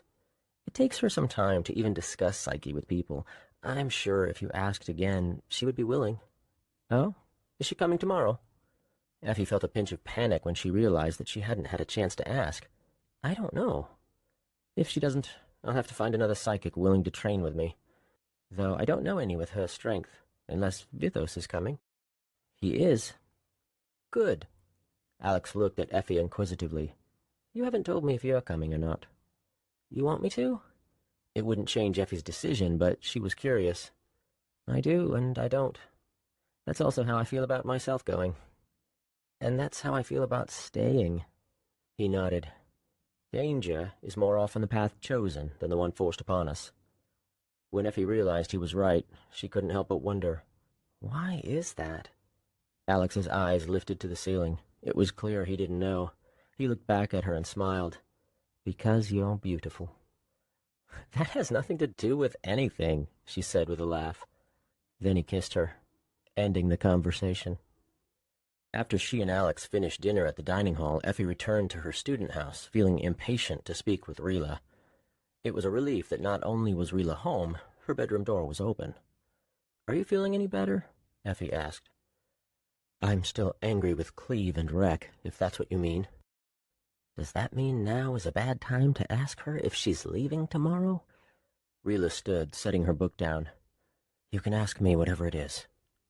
Damn Psyche. Did your instructor tell you everything about tomorrow? Yes, I'm going with Vithos and the others. Are you staying here? Effie hadn't been sure how she'd feel about Rila's answer, but now that she'd heard it, sheer disappointment came over her. She shook her head. Stefan and I are both staying. You should come, Rila said flatly. It's going to be weird to fight without you. Rila shook her palms. I shouldn't try to change your mind. If you're coming, I want it to be your decision. I appreciate that, Effie said, but I'm not going. She reflected upon what Alex had said earlier. I don't feel comfortable putting myself in such danger when I have the choice. I don't either, Rila agreed. But I feel even less comfortable staying while Cleve and one brother have practically abandoned me. I have the chance to fight with my other brother. I feel I must take it. She quickly asked a question before Effie could reply. Is Alex coming? He is. He wants you to help him train against Psyche on the way there. Rila hummed. Yes, I suppose I should, though it'll be quite uncomfortable. Effie realized she hadn't the faintest idea what was required to train Alex to resist Psyche. Why is it so weird? It's like an intimate dance, Rila said. Are you sure you want to know? Effie's arms folded. It's not like you're going to be touching while training, right? With a wide smile, Rila seemed to be enjoying Effie's reaction. Not physically touching. That confused Effie even more. Well, then what? Debilitating opponents with pain is a manipulation of their feelings. In order to resist it, Alex needs to learn how to keep himself from being manipulated. That means I'm going to be twisting his emotions, making him feel things he doesn't want to feel while he tries to stop me. Rila brought a finger to her lips as her eyes shifted to the side.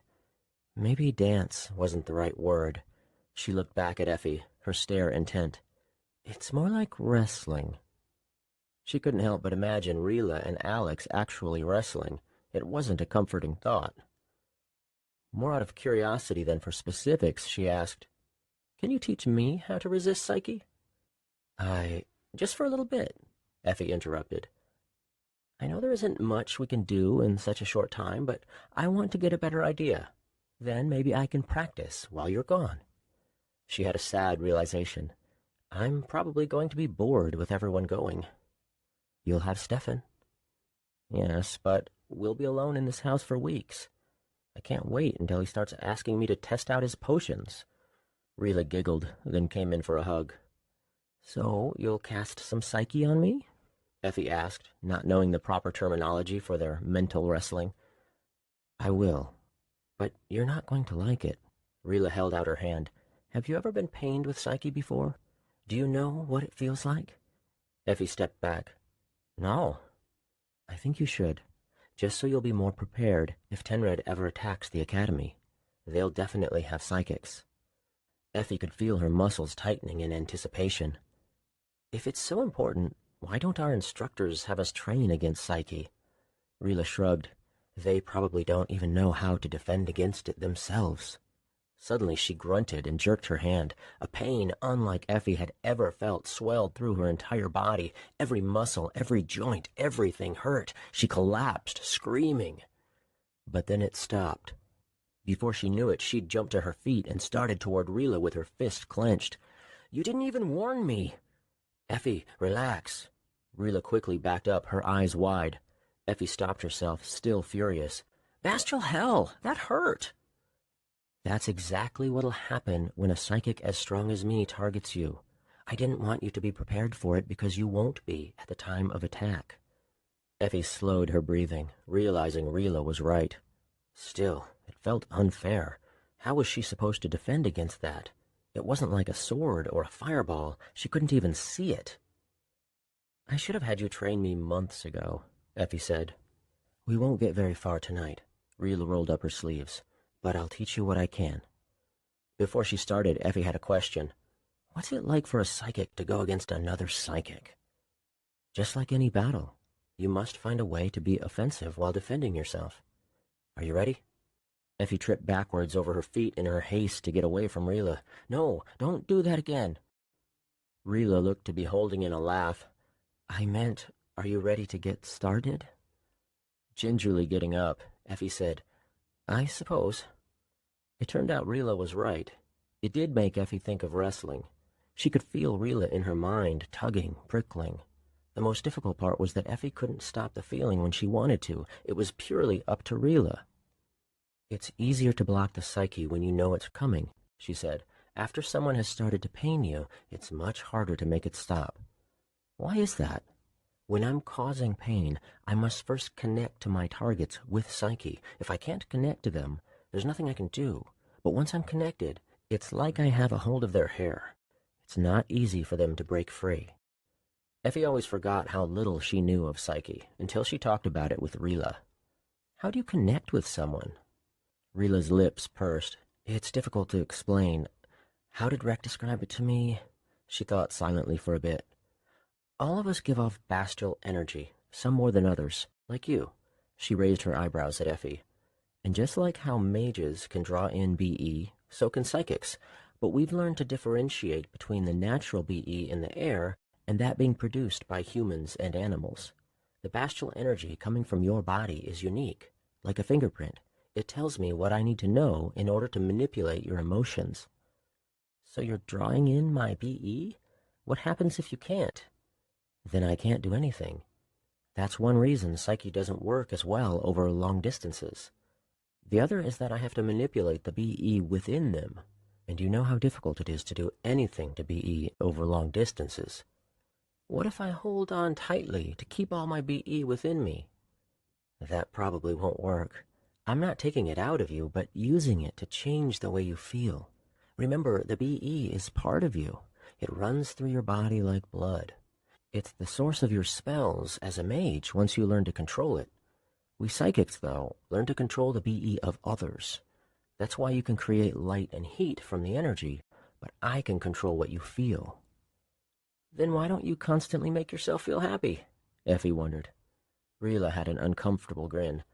I've used psyche to help myself sleep, but it's too strange to use it for joy. It's awkward. It doesn't feel right. Let's get back to it, shall we? In order to train, Rila had to make Effie feel something foreign. The psychic chose pain. Her reasoning was that it was the only spell enemy psychics would use during battle. She was gentle with it. Rila kept telling Effie to set up a wall, adding, "Don't let me in." But no matter what Effie tried, it didn't work. I don't get how I'm supposed to stop you. Have you ever been so lost in thought you actually felt like you were somewhere else? Like during a dream?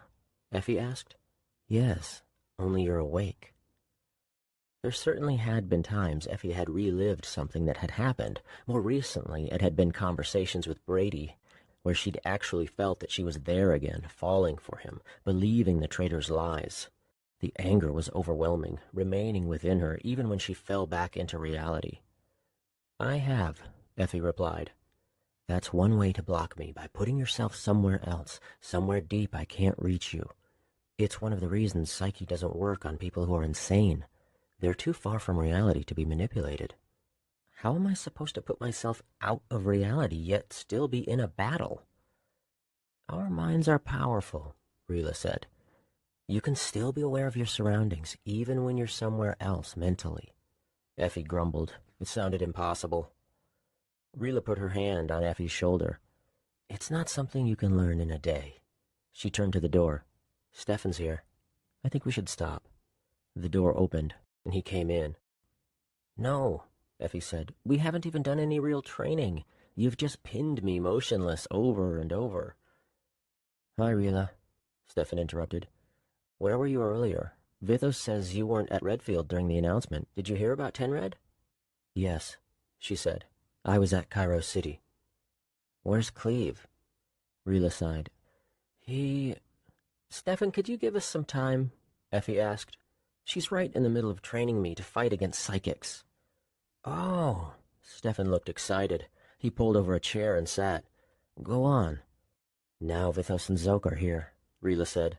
She smiled apologetically at Effie. "Let's do it when I come back. We won't get far tonight anyway." "Just give me something to practice in the meantime," Effie said. "Figure out a place you can go in your mind that's easy to get to but hard to get out from. It should be somewhere you could get lost if you wanted. Practice going there while you walk to the dining hall or prepare for bed. When you get better at it, go there while casting a fireball or running during battle training." The door opened before Effie could respond, not that she knew what she wanted to ask anyway. "Rila," Vithos exclaimed. "I happy see you. I want to meet Rek. Where he?" "I'm happy to see you," Zoke corrected him. "Where is he?" Vithos nodded. "I tell Zoke, correct me when wrong.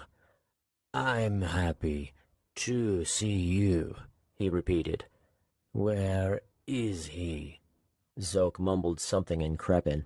Effie heard the words told and I'm in common tongue between the Crepan words. Vithos turned and mumbled something back completely in Crepan. Then the elf looked to Rila. "I want to meet brother to me." "My brother," Zoke corrected.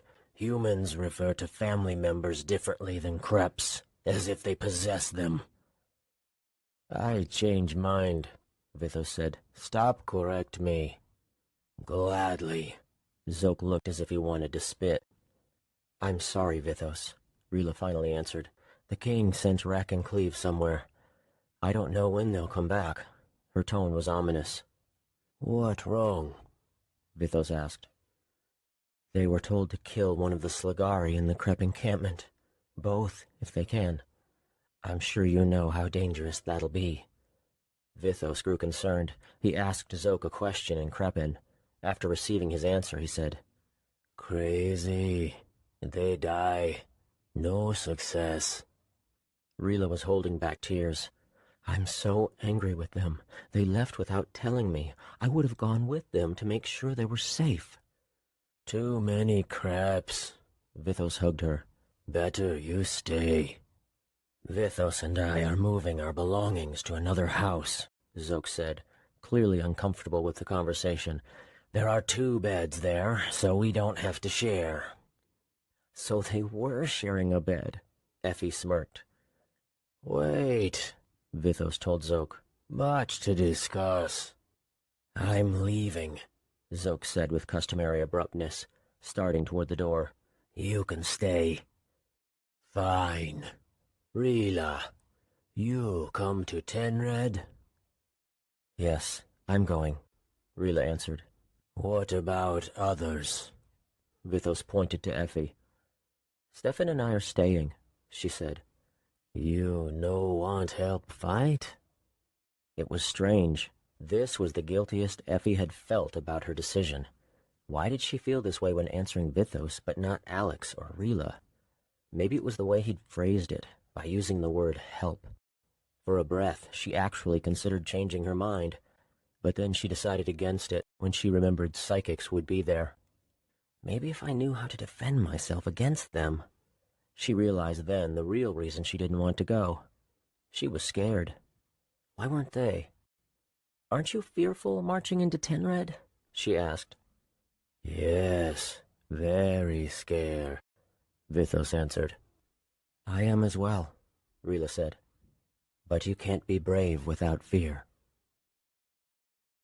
Chapter 6. Stefan. It was a quiet breakfast. Stefan knew it would be as soon as the six of them sat down and no one said a word. He was in no mood to speak either.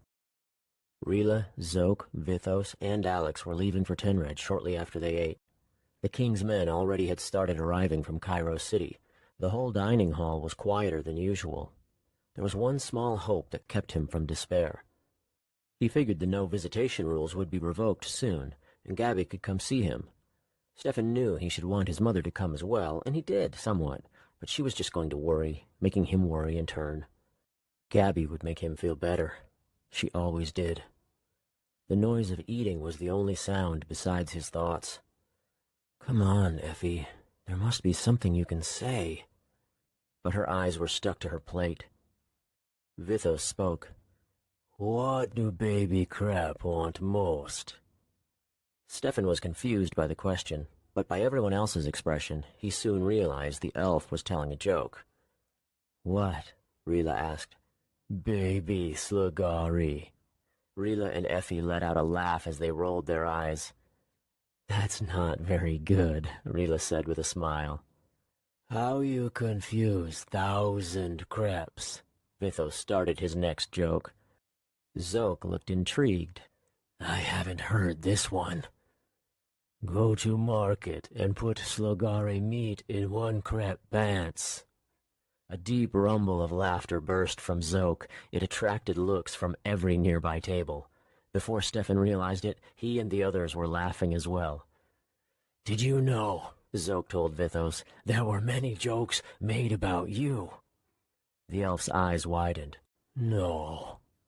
"What's the difference between Vithos with his arms and legs and without?" Zoke frowned. "It sounds better in Crepin." "What?" Vithos inquired. "Nothing. He's useless either way."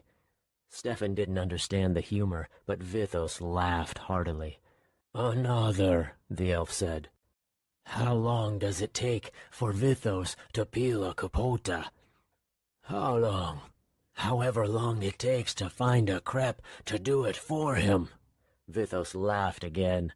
Zoke was shaking his head with a smile. "The thought of telling you any of those back when I was still part of the tribe. No one dared." "And I no find it funny then. Heyman punish me for laugh instead of punish Crep." A sharp whistle made everyone turn. Terran was standing on a table. "All third-year students report to the North Gate," the headmaster bellowed. "The commander of the King's Guard will be leaving shortly. Everyone else who's going must meet there as well." Terran then hopped off the table and jogged toward them. "Rila," he called to her. "Liaison Wilfrey told me Cleve and Rek were sent to the Kreps to kill their leaders. Do you know anything about this?" She shrugged sullenly. "Just that, and nothing else. They left without even telling me." "Cleve left you in Cairo City, alone? Not a word?" Anger crossed his face. "There's no reason for you to be mad at him," Rila said. "I'm plenty mad for the both of us." Terran nodded. His gaze finally shifted to the others listening. "Zoke, Vithos, Alex, and Rila, thank you all for going." "We're here to fight," Vithos said. "So we fight." Effie's head sank. Stefan felt his doing the same. "Goodbye, Eff." Rila hugged her. "Just make sure you come back," Effie said. "All of you." "We will," Alex said, hugging her next. He lingered a little longer and kissed her sweetly. Then they each shared a goodbye, Zoke even offering to shake Stefan's hand. "Good luck," Stefan told the Crep. Won't be needed. Effie sat down with her hands over her face as they left the dining hall, Stefan beside her. Neither spoke. It turned out that a little more than half the academy had joined the group marching through the Fajalajan pathway to Tenred, including Terran. Liaison Wilfrey stayed behind to take command, which he announced at Redfield later that day. Effie grumbled and said it was likely he'd been put in charge because the dozens of others who would be better at it had left for Tenred. But Stefan didn't know him well enough to agree or not. During his announcement, Wilfrey said, "If there's an issue that requires my attention, you can find me at the headmaster's house, but I'll be very busy doing the king's work, so only knock if it's extremely important." That's when Stefan figured Effie was probably right. One thing he noticed glancing around the Redfield Stadium was that far more women had stayed than men. He figured it was the ratio of warriors, all of whom were men. Half of the academy was made up of students training as warriors. Although the other three classes predominantly were composed of women, men still accounted for about 2/3 of the school. School. Stefan reflected upon the word. It didn't seem to fit any longer. And these walls are the first defense against any attackers coming through the Fajalajan pathway. It wasn't a school. It was a fortress. Stefan's mind wandered. Wilfrey was boring everyone with unnecessary details about what constitutes an emergency, when second helpings of food are appropriate, and the importance of punctuality. "The king pays for you to eat and live here." Wilfrey's tone was haughty. "So I'm going to make sure you're not wasting his money." "And where was Wilfrey when we were fighting off the Kreps?" Effie whispered. Wilfrey continued. "You'll have 1 day off from battle training, and that's today. Your instructors and I need time to discuss how this academy will be run in Terran's absence. That's it for now, but I expect all of you to return here promptly the moment the Redfield bell rings twice. Dismissed." He flashed an irritatingly proud smile, clearly pleased with his own speech. "I'd love to see what he'd do if the Kreps arrived before Terran returned," Effie commented. "Probably run crying to the king." She seemed to be in a worse mood than usual. Stefan often had trouble figuring out exactly what Effie was feeling. Her sister was more transparent, at least around him. "I'm going to write Gabby," he said, "and my mother. They need to know they won't be allowed to visit us for now." "You're right.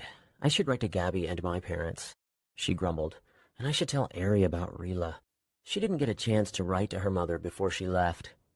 Actually, I'll just make my parents do it when I write to them. I don't know how to tell Ari that her daughter volunteered to fight. I'm sure she'll be proud. Worried is more like it, possibly angry at me for not stopping her," Effie scoffed. "Like anyone could ever convince Rila not to do something." That confirmed Stefan's earlier belief. Definitely in a poor mood. A student walked past them at a brisk pace. Effie grabbed Stefan's arm with a gasp, quickly letting go a moment later. "Bastial hell," she muttered. "I thought that was over." "What happened?" Stefan asked. "I thought it was Brady, that bastard. Sometimes when I see a girl with red hair, I think it's Meritrice, even though I know she's gone." "I'm sorry," she sighed and leaned against Stefan's shoulder, tucking her arm through his. "What are we going to do after we write our letters?" "We'll take them to the mail building to be delivered." She grumbled. "You know what I mean." "I don't." "How will we pass the time? It'll be so dull around here with everyone gone and battle training canceled." But Stefan was excited for the time to read. There were several books he hadn't had the chance to start. Clearly, Effie wasn't in the same mindset. "I don't know," was all he could say. Stefan didn't know what to write. It felt as if too much had happened for him to mention any of it. The Kreps attacked. Meritrice died. He lived. Cleve came back, only to leave once again. Gabby had met Cleve briefly, and Stefan had told her about Cleve being sent to Goldrum, so he figured he'd mention it in her letter. But he certainly wouldn't mention Meritrice. Gabby would get the wrong idea. He felt as if someone should know that he missed Meritrice, that he felt guilty every time he smiled, every moment he wasn't mourning her. He put pen to paper and forced words out, still unsure what he wanted to write. Gabby, I'm all right, and everyone else is as well. I was hoping to see you, but you've probably found out by now that visitation to the academy isn't allowed during this time. How are you? Stefan. He couldn't bring himself to tell her anything else. He knew she would be curious about the battle against the Kreps, and she'd probably already heard about the attack on Tenred, but he just couldn't write about it. Not when he didn't know how he felt. He looked over his short letter, utterly disappointed. The next one, to his mother, was even worse. Mother, there's no need to worry. Everyone is all right. I'm doing fine. I love you. Stefan. He was tempted to rip up both letters, but knew he couldn't come up with anything better. Soon, Effie had finished her 2 letters. They walked to the mail building to deliver them. The campus feels deserted, Effie commented as they walked by Warriors Field. Stefan didn't mind the emptiness. It was peaceful, and he knew it wouldn't stay that way for long. There'll be battle sometime in the near future, he said. We might as well enjoy this calm while we can. I can't, Effie shook her head. Not without something to do. She took 2 deep breaths that did nothing to help her relax. The mail building was surprisingly small, considering all incoming and outgoing mail went through it. Students were allowed only in the front, where a surly woman with a bundle of curly blonde hair greeted them half-heartedly. She was so thin, her bones could be seen through her skin. She pointed at a chart on the wall as Stefan put his letters on the counter. Glancing over, he saw the sign she pointed to was new. It listed a fee depending on where the letter was going, Gendox being the most expensive, and Cairo City the least. But I don't have any money here, Effie complained. Neither do I, Stefan said, and we're not allowed to leave the academy. The woman folded her arms. King's orders. We can't deliver your mail without payment. It's the same for everyone now. The king needs money for the war. She handed Stefan's letters back to him. How are we supposed to communicate with anyone outside the academy? Effie asked. The woman shrugged. They can write to you if you don't have money. But then we can't even write back. Effie's raised voice made Stefan uncomfortable. He put his hand on her back in hopes of calming her. Do you have any mail for house number 239? He asked.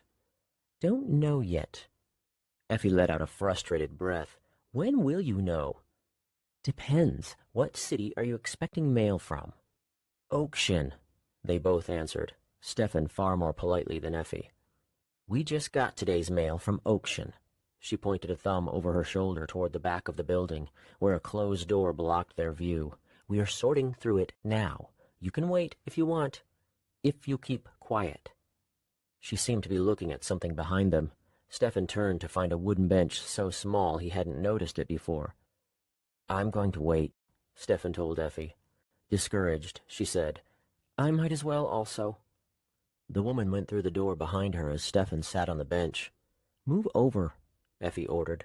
Stefan did, and she sat beside him. There wasn't enough room for them to sit without their shoulders and knees touching. Stefan was in no mood to chat, and Effie clearly wasn't either. So they waited in silence, watching as other students came in with letters only to encounter the same problem. Many hadn't brought any money to the academy. A few had and went to retrieve it. The rest glanced at Effie and Stefan, then left instead of waiting for the mail to be sorted. How much longer? Effie asked the woman behind the counter. Soon. Eventually a man came through the back door with 2 letters and handed them to the woman. 239, she announced. Effie stood and accepted them. Only 2? From Oakshin, yes. No one else would be writing to us, Effie said. Then that's all the mail for you today. Effie accepted them and handed one to Stefan as they left. It was from his mother. Effie's bore her family's return address. Gabby didn't write to me? He thought. It was a complete shock. The letter was heavier than usual. It must have a few coins in it so I can write back to her, he realized. It was thoughtful of her. For just a blink, he considered using his mother's coins to write to Gabby, but he could never be so cruel. Is this what our days are going to be like? Effie asked.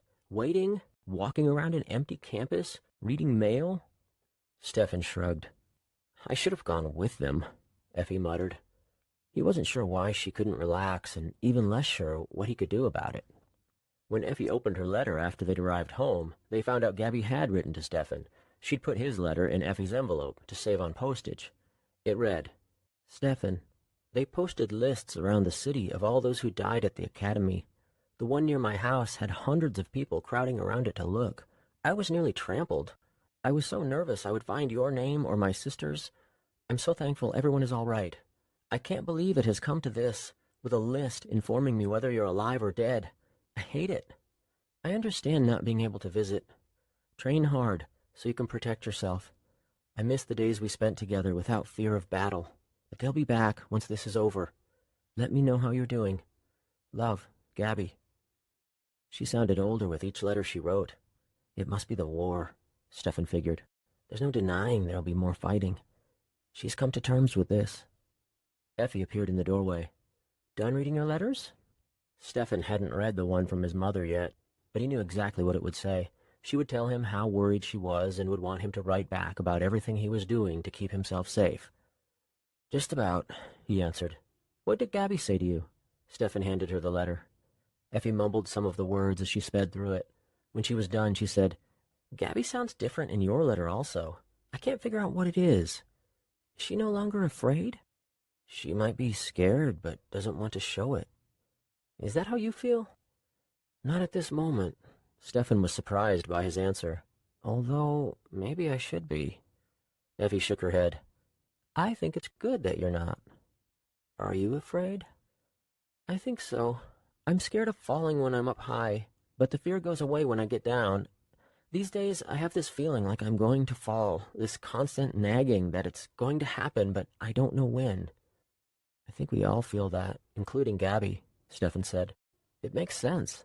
A battle unlike any in the history of Ovira is coming." Effie shivered. "Bastial hell, Stefan, you always know the worst thing to say." He apologized as she turned to go back to her room. Not many chemists went with him bound to Tenred. In fact, even the head chemist, Jack Rose, stayed behind. Stefan realized he had questions for him and visited Jack's house after writing his return letters. Stefan was delighted when his knocks were answered. "One moment," Jack called. Opening it to find Stefan, he grinned. "And what brings you here?" The master chemist had a quill in hand. Stefan noticed papers on the table behind him. "Are you busy?" Stefan asked. "I have some questions I was hoping we could discuss briefly." "Briefly, yes. Come in. You're wondering about the Kergelos?" "How did you know?" "Every chemist is. All of the plants appear to be undamaged by the battle. Most of the carnage occurred in other places. They're growing very fast and should be ready for testing soon. Are you excited?" "Yes, but I'm more looking forward to everything going back to normal. When will those who marched to Tenred return?" 15 days. Jack's mouth twisted.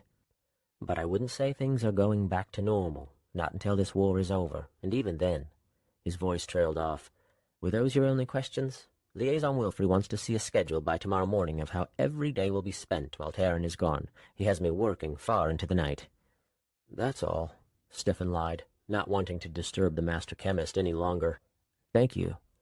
Jack seemed to know there was more Stefan wanted to discuss. He smiled to show his appreciation. "Come back tomorrow, if you would like." "Thank you," Stefan repeated, closing the door behind him. Hunger was gnawing at his stomach, but first he returned home to see if Effie wanted to walk to the dining hall with him.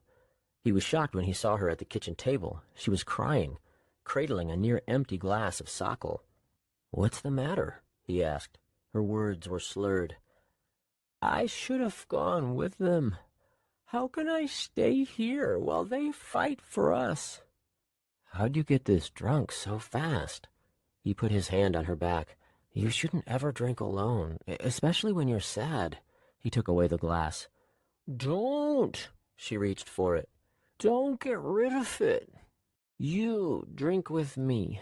She jabbed a finger at him. "I don't feel like it, and I'm hungry." "We're useless, but we're not actually useless. We're just making ourselves useless. Do you understand?" "I think so, but Effie, we're not making ourselves useless. Who knows, the Kreps could attack the Academy." Utter confusion creased her brow. "What?" "Then we wouldn't be useless." She still didn't comprehend. Someone needs to stay in case they come.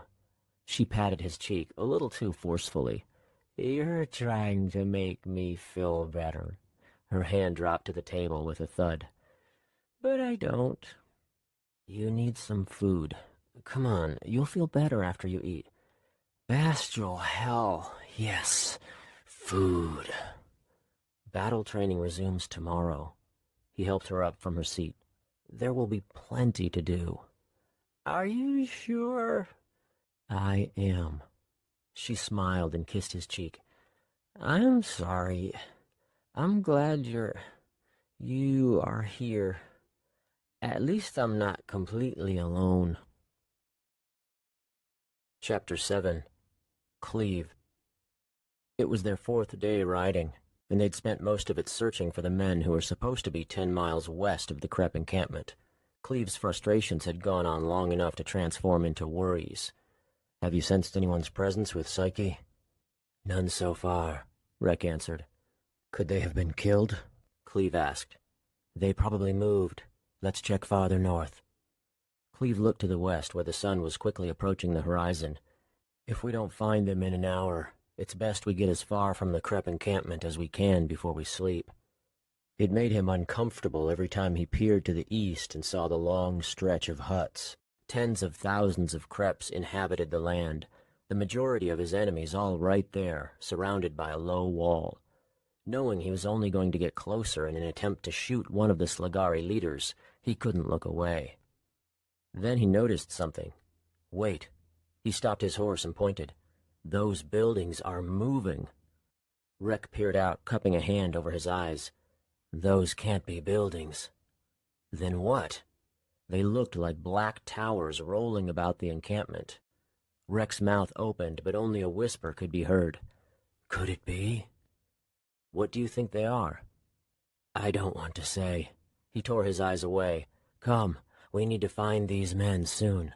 Otherwise, we'll prepare a camp for nightfall.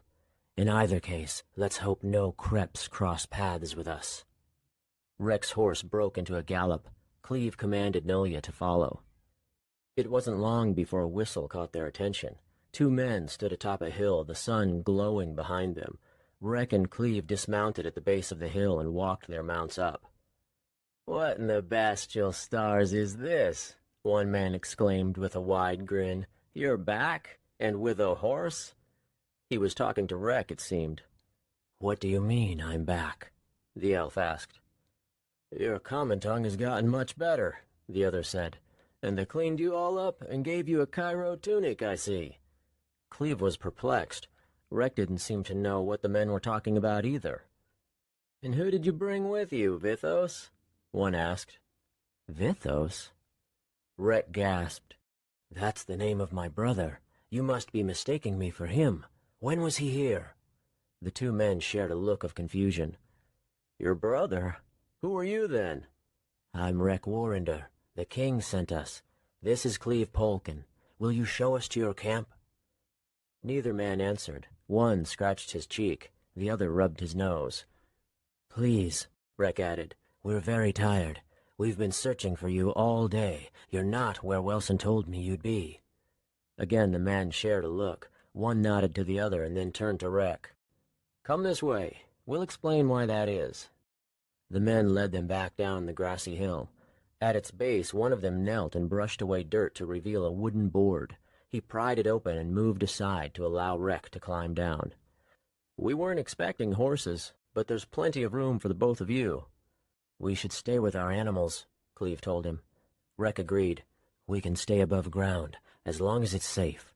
We'll be leaving in the morning. Here. He handed the bird cage to the men, in case the Kreps march to Cairo. We could have used a pigeon a few days ago, said the man who took the cage. About 1,000 Kreps looked to be on their way to Tenred. That's why we moved. They crossed where we usually spend the day surveying the encampment. But 1,000 is such a strange number to send to Tenred. It's not enough to make a difference in battle, but it's far too many to be protecting an important delivery. The other man asked, Did you see the giants they have? That's what those were? Cleve almost shouted, thinking of the moving towers he'd seen. Rek grimaced. I did see them. I was hoping my eyes were playing tricks. They're called Dodricks. How many did you see? Dodricks? I've never heard this word. There are 2 of them, the man cursed. 2 massive Slagari that can cast magic, and now 2 giants. The Kreps are making weapons for them. What are they, Rek? Cleve asked. How do you know of them? Everything I know is just from what I've heard. There were rumors, stories people would share in Welson's castle when I was younger. His eyes brightened. Perhaps this means the Slagari that have allied with us also have one. Rila and the others had told Cleve about the Slagari allies, but nothing of a giant. They'd discussed so much that night he figured they planned to tell him later. They didn't expect me to leave in the morning after just getting back. What stories? Cleve asked. That a Dodric lives underground with the Slagari, protecting them. People say he's made of rock and thousands of years old. They say that the older Dodrics get, the worse their nightmares. Eventually they reach the point where they can't sleep for more than a few minutes at a time. But the Slagari have a necklace made from Rugen flowers, melted by Bastial energy, that allows the Dodrics to sleep without nightmares. If Cleve hadn't met Jack Traden and seen the gruesome effects of his dreams on his body, he wouldn't have believed any tale about giants and terrorizing nightmares. One man asked, "What about these 2 Dodrics, though? What do you know of them?" There are tales of Dodrics living in the mountains in Entja. Rek pointed east, where a crown of mountains looked no farther than a 2-day ride. Supposedly people have gone there to check. Only half have come back alive, claiming to find tunnels and signs of something living within the mountains. But no one has seen a Dodric, or at least lived to tell about it. Cleve felt a hard swallow force its way down his throat. "If you're not coming underground," one man said, "let me bring the others up to meet you both. Then you can tell us what happened with your brother." Rek half nodded and half shook his head. There were 6 men in total. It was clear by their musk and the shine of their oily skin that they'd been away from a bath for quite some time.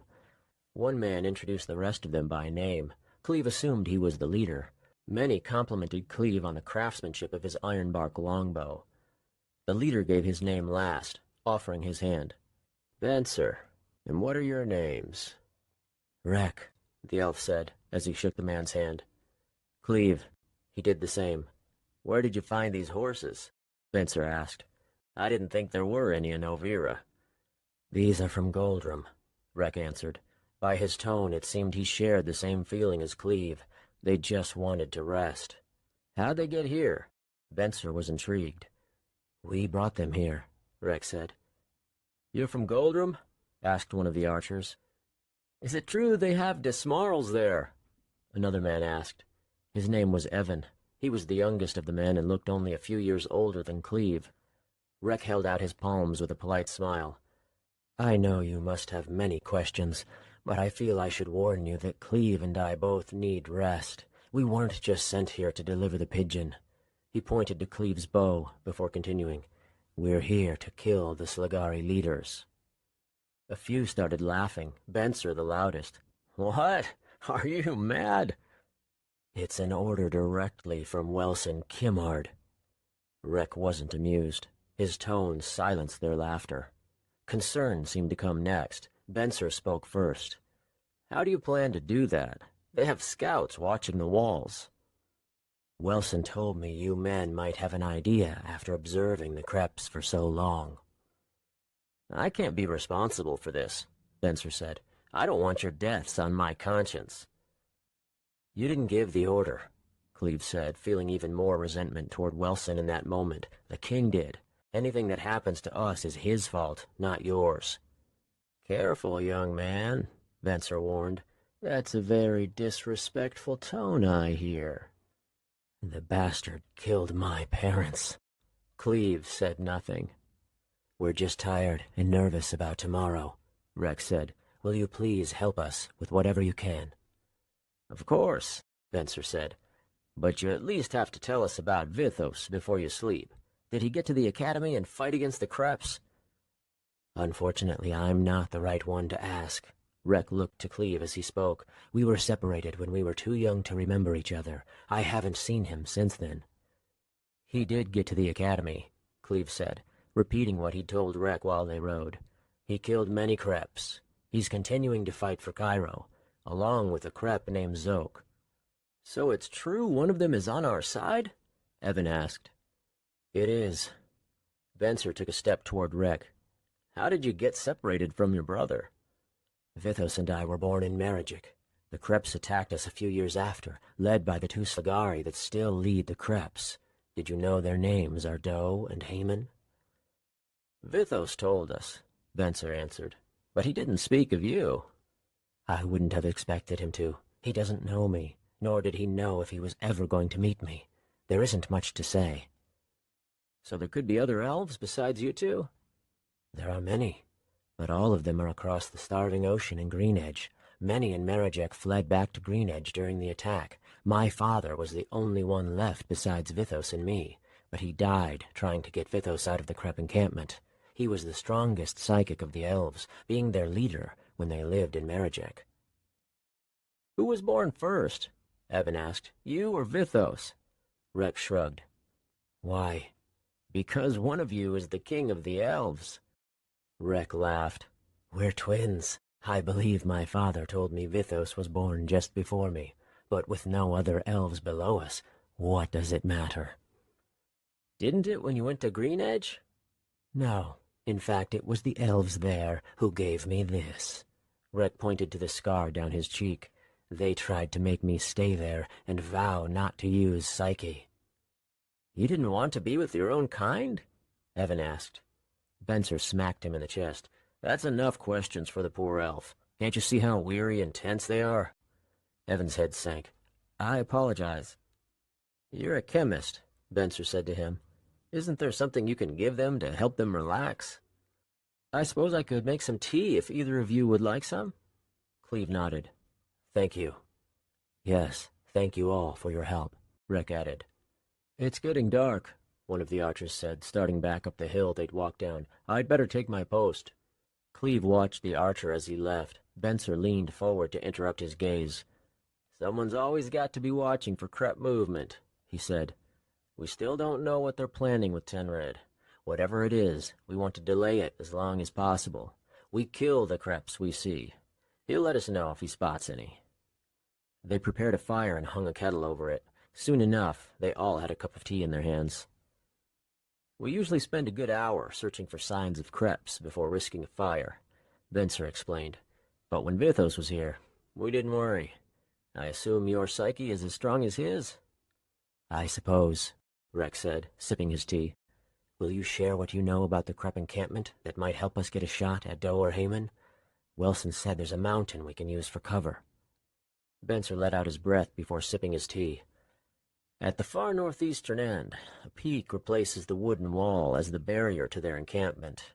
You might have seen it. That? Cleve asked. He remembered it as more like a pile of rocks, hardly taller than the Dodricks. It can be climbed? Yes, it slopes downward to the north, but it's not going to be easy to get there. Venser took another sip, lowering his voice. And even harder to get out after shooting. Where do the leaders spend their time? Rek asked. One of them went with the Kreps to Cairo. The other... Venser was interrupted by what sounded like a bird call. All of the men jumped and grabbed their bows, letting their tea spill. Kreps! Venser shouted. Come on! Cleve and Rek got on their horses and followed the men up the hill to the south. Soon they spotted the archer who'd left earlier. He was standing tall, without a care of being seen. Get down! Venser whispered through his teeth. What are you doing? Where are they? They're too far to see us in the dark. There, look. Cleve saw them in the distance. There were thousands of Kreps, maybe 50 miles out, their gray mass illuminated by the torches that some carried.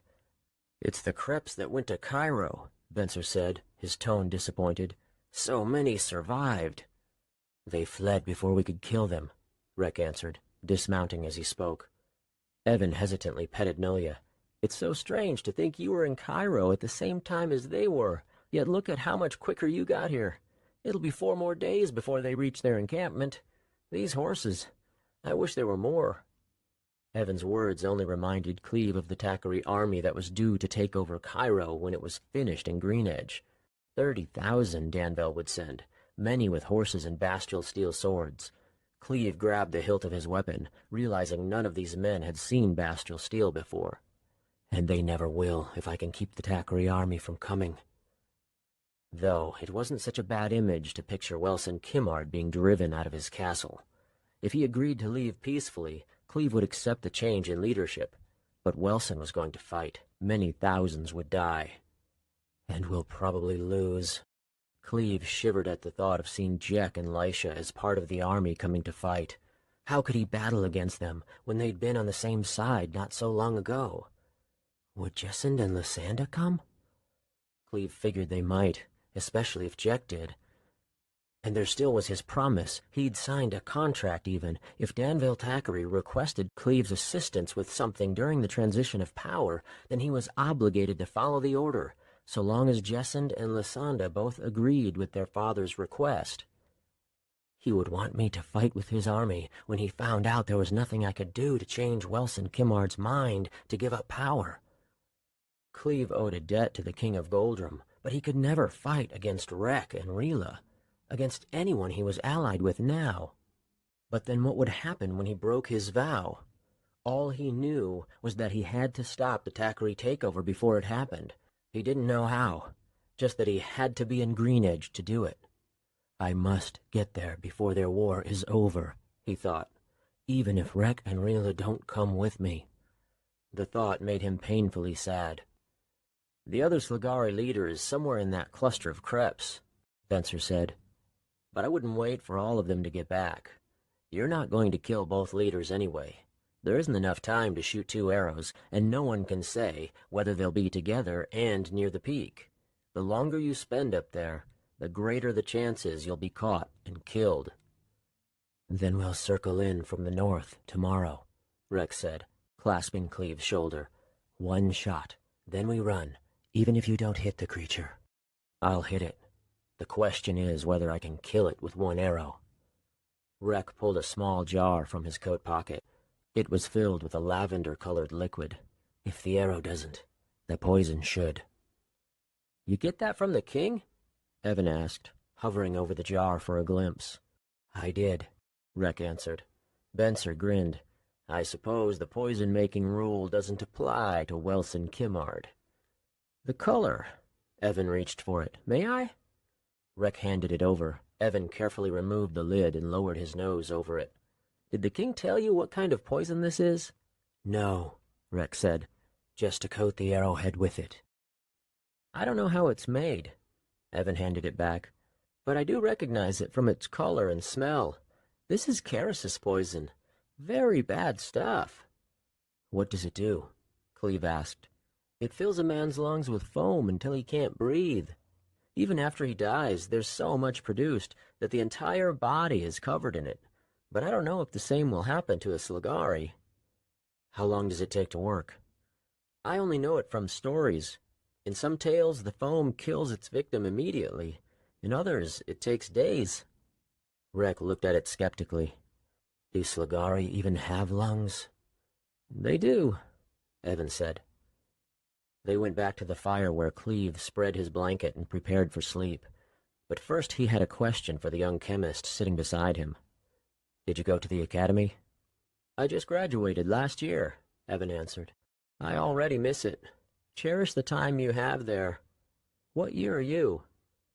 First, but I spend more time outside the academy's walls than within. It sounds like you have quite a few stories. I suppose I do, though none of them have a true ending yet. Evan laughed. There are some stories I wish had never ended. Friends who shared my classes and roommates who shared my troubles. We go to the academy expecting to be on our own, but we're the farthest from alone when we're within those walls. Everyone's got an eye on you, and you them, even if you don't realize it. The chemist was right. As much as Cleve wanted to be alone when the year had begun, it had proved to be impossible. He was thankful for that now. Chapter 8. Cleve. Cleve dreamt of Rila that night. He didn't remember what happened, but he knew she'd been on his mind because of how he felt when he awoke. No one else but her could cause the familiar flutter in his chest. But now that flutter had sunk to his stomach, sucked down by nervousness over his impossible task. It helped that Rek was here with him, but not enough to make him comfortable. What could a psychic do against thousands of Kreps with bows? "We'll be here when it's over," Benser said. "Will you come back on your way to Cairo?" "We will," Rex said. He and Cleve shook each man's hand. Rex's horse was unusually nervous as he tried to mount, rearing up and grunting. "Easy, Hope." Rex petted his mane. "I'm fearful of this task. Yet I'm trying to use Psyche to calm my horse," the elf said, shaking his head. "But my nervousness is too strong, so he feels that instead." Again Rek tried to mount Hope, but the horse wouldn't let him. He tried to shove Rek away with his head, looking as if he was about to gallop away. Cleve was already on Nolia's back. The silence as everyone waited for Rek was awkward. "I know nothing of horses," Benser said. "Is there anything I can do to calm him?" "No," Rek said. "Just give me a moment to focus." He closed his eyes and breathed in slowly. After the horse gave one last grunt, he became tranquil. Rek lowered his hand, and Hope folded his legs to lie down so Rek could get on his back. They rode northeast, deeper into the surrounding hills. They needed to come to the peak from the north so they could stay out of sight of the scouts along the walls of the Krep encampment.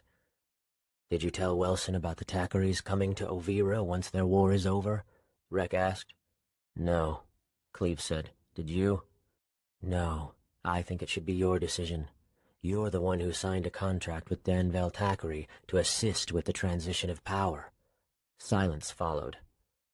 Rek asked, "What was your reason for not mentioning it?" "I don't see how knowing would help. Danvel told me he'd send 20 to 30,000, many with horses and Bastial steel weapons. Wouldn't it be easier to tell Welson what you know and let him do what he wants with the information?" "I don't see the point." Rex stared at Cleve inquisitively. "Something is precious to you. Is it this knowledge?" "Stop using Psyche on me." "I think the only reason you're not telling him is because this secret gives you power. You like knowing of his impending doom. You enjoy the choice of being able to tell him at any moment, if you so desire. Do you loathe him?" "Of course. He had my parents killed." "Yes, but as an act of revenge for what your father did." Cleve was ready to leap off his horse and attack Rek. "For what he believes my father did. But my father didn't do that." The rhythmic clapping of hooves was the only noise as Cleve wondered if Rek would respond. Only once Cleve started to feel the anger drain out of him did Rek say, "I'm sorry. I didn't mean to upset you. The war in Green Edge is probably going to take longer than ours anyway. You'll have time to tell him later. Unless we don't make it back from this mission, then the king will never know they're coming. I think we should go back there, Cleve. Wilson said not to return until we're done. Who knows what he'll do if go back to Greenedge after this war is over. There's much work that needs to be done." "I'm glad you think that, because I've already decided I need to go back. I just hope Rila will come with us." "Yes, her and my brother. Though it might be difficult to convince her considering how infuriated she must be with us." Rek turned his horse toward the encampment. "We can use these hills as cover and come in along the coastline." The ocean was on their left as they turned south. There was a long beach denying the dark waters from reaching anywhere close to the grassy land they rode upon. "One last question," Rek said. "What if you found out your father really did kill Welson's father?" Cleve was surprised when he didn't feel anger. It allowed him to truly wonder what sensation it would cause to discover this information to be true. "My father murdered King Weston Kimard." He tried to convince himself it had happened, just for a moment, but it wasn't working. He imagined his mother telling him, "Your father killed him, Cleve." But it was too unbelievable. He couldn't allow himself to consider it, even for a moment. "It's not possible. I don't know what I would do, what I would feel. I can't, because I know he wouldn't do that." Cleve realized something. He wouldn't be my father anymore if he assassinated a king. At least not the father I knew. For some reason, after hearing himself say those words, he felt a boulder lodge in his stomach. The wooden walls surrounding the Krepp encampment were perhaps a foot shorter than the Academy's 10-foot walls. As Cleve peeked over a cluster of rocks, he saw several Krepps patrolling. He and Rek easily could have killed them, but not silently enough.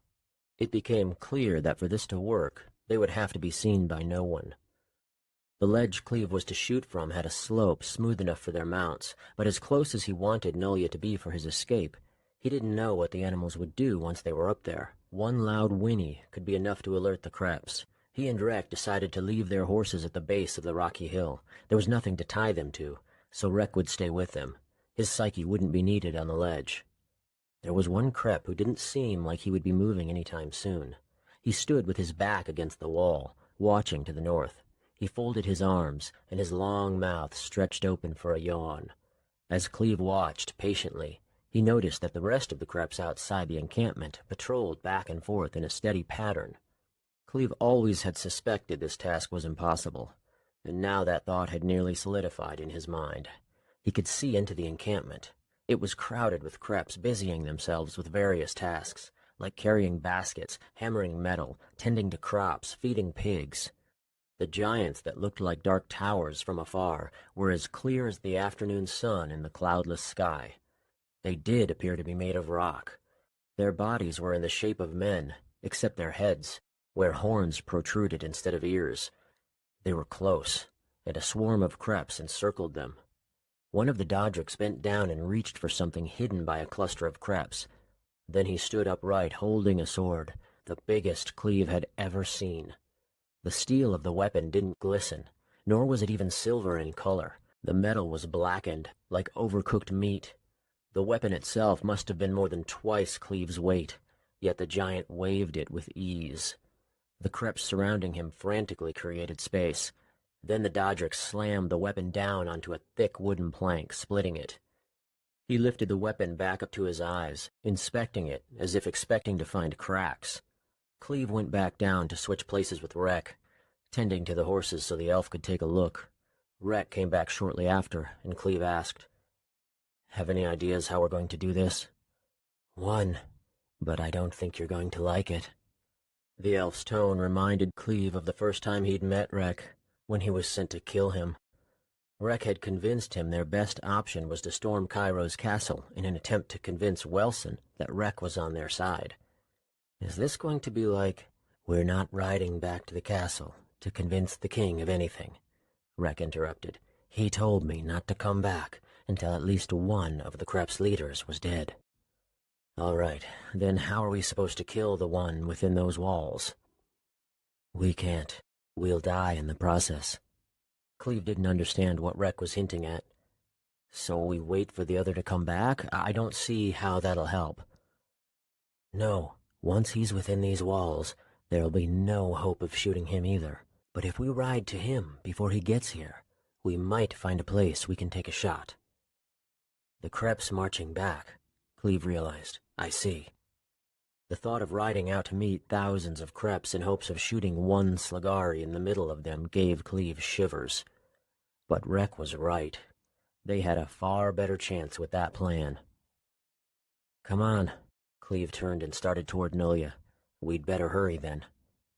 They rode with haste, no longer worried about the Krepps in the encampment seeing them. No Krepp could outrun a horse. Curiosity made Cleve look to his left as they rode by. Some Krepps guarding the wall scrambled to hop over into the encampment, yelling something in a language Cleve barely heard.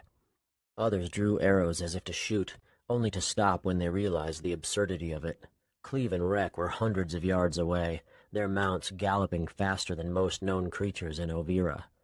A couple of Krepps simply stared back, their heads turning to track the strange sight. Rek shouted to be heard over the hoofbeats. "When they discover one of their leaders was killed, they'll know it was us. I hope you don't mind being a target during the next battle." "Not in the least." The sun was setting too fast. They weren't going to reach the returning Krepp army before nightfall. They rode to the base of the tallest hill nearby. Rek stayed with the horses as Cleve climbed. "How far are they?" the elf shouted. The gray creatures had gathered around Ovira's biggest lake to rest. They've stopped at the river's end. It should be another 2 days before they reach the encampment. They certainly won't make it this far while we sleep, even if they walk during the night. Then we'll make camp and rise with the sun. We'll need plenty of time to survey the land and find a spot to shoot from. Cleve took a moment to check before descending the hill. River's End was the lowest spot in the terrain around it. Hills must be hiding thousands more creps that Cleve couldn't see. A river flowed out from the lake, only some of it visible between the tree-covered mountains that surrounded it. "We need to get to the river before they cross it," Cleve shouted down to Rek. "It's the best place to shoot from." "Which river?" "Come, look. Bring the horses." "We'll probably have to ride through the night." When Rek arrived, Cleve pointed toward the river, explaining. "They'll be slow crossing it, and the trees will give us cover." "But the trees will also hinder our escape." Rek put his hand on his chin. "Still, it might be the best option we've got. You can shoot through them?" "I'll find a way." Rek sighed, pushing his palm out at Hope. "Then I guess we aren't sleeping tonight." His mount folded to the ground so Rek could climb on. Chapter 9. Zoke. By the time they passed through the Fajalajan pathway and entered Korin Forest, night had come. A cool breeze came through and made the trees dance. The humans ahead of Zoke started setting down their bags and weapons. "Time for sleep?" Vithos asked. "It looks like it," Zoke said. A few small fires sprouted up around them. The humans sat around laughing and eating. They laughed so much more than creps, but hardly ever about anything funny. They told stories, embarrassing tales that would shame Zoke if the same thing happened to him. They liked to mock themselves as much as they mocked each other. "Rila, a bit of practice before we rest?" Alex asked. "We've been training all day. I'm exhausted. How about in the morning?" "Sure." Alex set down his bag. Rila looked at him curiously. "How come you haven't gone to the front to speak with your brother?" "Because he's not my brother right now." Alex deepened his voice and lifted his shoulders in what looked to be an imitation. "He's Hembaum, commander of the King's Guard." They continued north in the morning, Zoke's skin blanketed in dew. He walked behind Vithos and Rila, listening to their conversation. "You still mad at Cleve and brother to us?" "I am." She had a raspy tone. "You'd better not leave me like they did, without a word." Before Vithos could answer, Alex came to Rila's other side. "I think I'm ready to block you. Go ahead and try to get past my wall." Without breaking stride, Rila lowered her head and then snapped it toward Alex. He grunted in pain, falling to a knee. "Bastial hell! I guess my wall still needs a lot of work." Vithos halted for a breath to walk beside Zoke. He spoke in Crepin. "Rila's teaching me a lot. She says she learned it all from brother to me. I didn't even know there were ways to resist Psyche. Otherwise, I could have trained you." "There's no need. I don't care to go through the ordeal." Alex let out another grunt of pain, grabbing Rila's shoulder for balance. "It's not worth it," Zoke continued. "The human is barely making progress." "But didn't they say Tenred will have many psychics?" Zoke wanted to come up with an excuse, but there was nothing he could say that would make his inability to resist Psyche any less dangerous. It was then that he realized he probably should at least try training. He was quiet as he listened to Rila give a lesson. "It seems like you're looking at this the wrong way," she told Alex with a smile. "I know how desperate you are to improve quickly, but it's not like swinging a sword. The more time you and I train won't necessarily make a difference. You can train on your own. In fact, that might be better now that you've got the sense of what to do." "I thought I did," he scratched his head. "But I guess not, because I still don't understand how I could train better on my own." "Do you remember what Psyche is?" "You're manipulating my Bastial energy to change the way I feel." "So, how do you stop me from doing that?" Alex grinned and shook his finger. "That's a trick question because I can't stop you from manipulating my Bastial energy." "So, what must you do instead?" He bit his lip, letting out a gust of air through his nose. "I've been trying to block you by putting up a wall between you and my feelings, but it hasn't worked."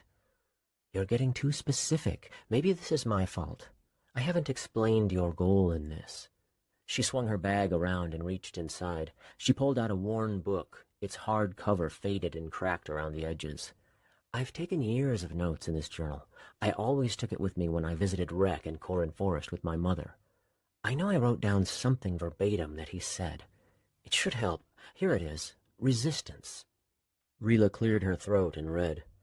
Feelings aren't like dreams or stories. They're physical things that happen in our body. So using psyche to cause pain requires an actual manipulation of the target's body. We aren't just fooling the mind into believing the body is in pain. The body really is in pain. This is why we cannot cause pain to body parts that are numb or missing. Rila paused, looking up at Alex. Does that make sense so far? It does. I never took the time to think about feelings this deeply. She continued reading. Resisting the psychic spell of pain can be done in 3 ways. By preventing the psychic from manipulating your Bastial energy, by having more control over your feelings than the person manipulating them, or by forcing the psychic out through willpower. She raised her finger, her voice getting louder. The easiest defense is the second tactic, controlling your own feelings. By feeling something stronger than pain, we can maintain control, not only of our bodies, but of our Bastial energy as well. There's no one way to do this. It's up to the individual to decide the best way of going about it. Doesn't sound easy at all, Alex complained. Tell me more about forcing the psychic out with willpower. That's the wall we talked about. The concept is simple. Determination to rid one's self of psyche is its own feeling. If you can make this feeling strong enough, the psychic can deal no pain.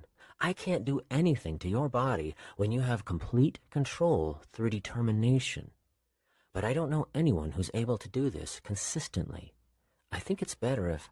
I like that one, Alex interrupted. Much easier than feeling something else. I don't think that's the case. Just try to pain me again. He held his hands up, his fingers slowly closing into fists. Go, now. Rila lifted her palm, her eyes widened. Not bad. It's much better than before, but if I just put a little more effort into it, she grunted. Alex collapsed with a groan. Bastial hell! You won't be able to keep up that determination, especially after you feel pain. You should try the second tactic, controlling your own feelings. He let out a huff as he got up. How am I supposed to have more control over my body than you? Think of something that elicits powerful feelings. Zeddy, Zoke thought. When he still shared a hut with her, the thought of his sister always brought forth comfort. Now a foreboding feeling came with the image of her that was so strong it caused his heart to feel squeezed. Will you try psyche on me, Rila? Zoke interrupted. I think I might be able to stop it if what you say is true. But you no train, Vithos laughed, and Rila's strong. Nothing can affect my body more than the thought of never seeing Zeddy again except on the battlefield. Ignoring Vithos, Zoke said, Just don't stop paining me right away. Give me a chance to fight back. Are you certain? Do you know what it feels like? I never pain him, Vithos said. He never get punish. He not know. It's better now instead of when I'm fighting against the 10 Red Army. Just do it.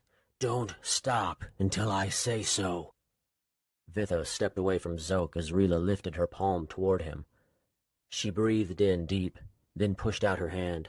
Zoke thought he'd felt the worst pain imaginable when he'd shed his skin, but this was worse. His knees gave out. He tried to catch himself with his hands, but he was unable to move them, falling flat on his chest. Utterly distracted, the only thing he could do was curse repeatedly. Then it stopped. What's he saying? Rila asked. Vithos snickered. Very bad words.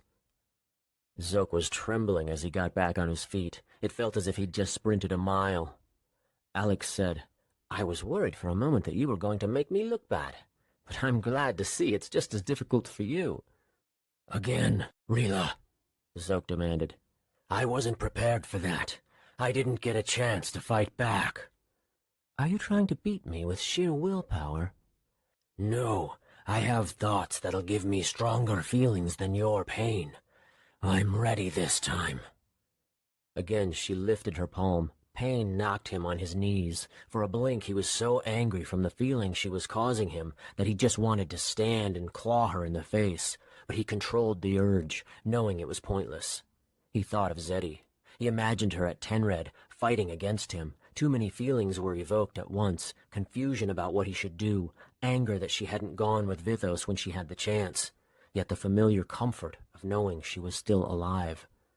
He could feel himself getting to his feet while continuing to focus on Zeddy, but then there was another wave of pain, this one even stronger. He caught himself before he fell, held up by the image of Zeddy shooting him in the chest with an arrow. He wanted to scream at her. She was right there in front of him. He trudged toward her as she shot him with another arrow. He hadn't even spoken to her, and she was shooting him over and over before he could get close. Zoke felt some pain from being impaled, but he continued onward, 2 arrows sticking out of his chest. "How dare you shoot brother to you?"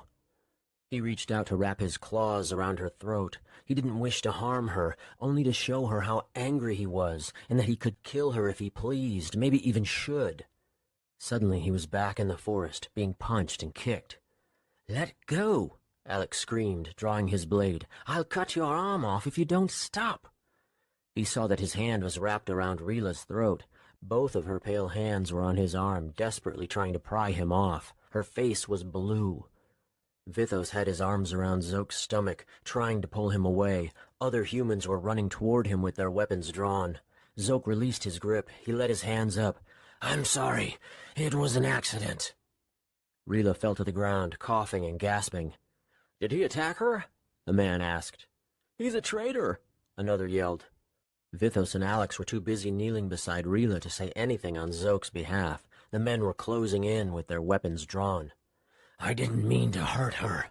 Zoke didn't want to kill these humans, but he took his sword from his sheath in preparation to defend himself if he must. "He's a liar as well," one muttered. "I saw you choking her. I'll kill you, you lying crep." This was a big man now rushing at him, with a thick beard hanging down to his collar that disgusted Zoke. He swung at Zoke with a massive mallet, barely missing as Zoke jumped backward. The man followed his attack with an overhead swing. Zoke was still unwilling to kill him, so he kicked him away while keeping the claws on his feet curled, so as not to open the man's stomach. Another came from the side, this one not as big as the first, but still strong. Zoke knew better than to try blocking the powerful downward thrust of the man's sword, so he rolled to the side. The moment he was upright, he was forced to dodge again, both of his attackers swinging wildly, sick grins on their faces. "There's nowhere to go, crep," the bearded man uttered, lunging forward with his mallet overhead. Zoke sidestepped the deadly yet slow attack and swiped his own weapon under the man's chin, slicing his disgusting beard off. The man desperately grabbed his chin. "My beard!" "Stop this!" Alex was shouting now. Vithos joined him. "Stop! He ally!" The one with the sword was letting the head of his weapon rest on the forest floor, but the other was enraged, cursing and pointing at Zoke. "You'll die for cutting off my beard!" A voice bellowed from behind. "What's happening here?" Zoke turned to see he wore a glistening breastplate. It was made of steel but painted gold, except for the silver crown on his chest. He had short black hair with a hard face that looked incapable of showing amusement. "Someone explain to me why you're attacking this crep who's proven himself to be with Cairo." "Him. He tried to kill the young lady, sir." The man, whose beard looked even worse now that Zoke had cut most of it off, pointed to Rila. "He was choking her." Rila finally was standing, but she was breathing heavily, her eyes aimed at the grass around her feet. She used one hand to nurse her neck. Hem glanced at the audience surrounding them. "Is this true?" "Rila, I'm sorry. It was an accident." Zoke tried to approach her, but Alex stepped in front of him. "How was that an accident?" Alex demanded. "How can you choke someone like that without meaning to?" Vithos had his arm around Rila. She still wouldn't look at Zoke. Alex was taller, so Zoke had to lean to the side. "Rila, can't you tell I'm being honest? I was trying to defend against your psyche, and—" He wanted to explain, but what had really happened? In his mind, everything had made sense, but now he was perplexed how he could have thought she was Zeddy. And why would he even choke Zeddy like that? Then he remembered his sister fighting against him, shooting him with arrows. It was this image that evoked such anger, feelings of betrayal so strong it felt like his chest was being ripped open and his heart pried out. "What is it, Krep?" Hem asked. "You were defending yourself against Psyche?" He had no excuse, just sincerity and the hope Rila could sense it and speak up on his behalf. "If you can't tell me why you were choking this young woman, then I must remove you from this army." Hem pulled his blade from his sheath, the metal singing as it caught the sun coming through the trees. "Zoke, why do this to Rila?" Vithos imitated choking himself. "Tell us." No words came. Hem pointed his weapon at Zoke. "Wait," Rila whispered, coughing as she stumbled forward. "Zoke." She seemed to find her voice, speaking normally again. "In that moment, all I could feel was pure hatred toward me. I thought I was going to die." Her eyes were glistening as if she was about to cry. "Do you really feel such disdain for me?" Zoke wanted to spit. "Of course not." Rila leaned forward, turning her head as she inspected his face. "You're being honest. But then what was your thought? It was so powerful. I had no hope of stopping you." Vithos nodded. "I know stop with Psyche, too." Zoke was embarrassed to say it in front of all these humans. They would never understand what it felt like. Everything he'd been through to reunite with his sister, only to envision her trying to kill him. "Come on, Zoke," Rila urged. "Tell me, don't I deserve to know?" "Sister to me. She fights with the Kreps. I was imagining her in Tenred, shooting arrows at me, but I don't expect any of you humans to understand." He spat. "Zoke." Rila reached out to touch his shoulder, but stopped herself before reaching him. "May I?" He didn't know what she was doing, but it seemed like a bad idea to deny her from touching him in front of so many. He nodded. She squeezed his shoulder and closed her eyes. Chills fell down his back at the feeling of Rila running a hand of Psyche through his waterfall of thoughts about Zeddy. Then she opened her eyes and whispered quietly enough so only he could hear. "I do understand, Zoke." Chapter 10. Zeddy. Kinu had been put in charge of the 1,000 Kreps sent to defend Tenred.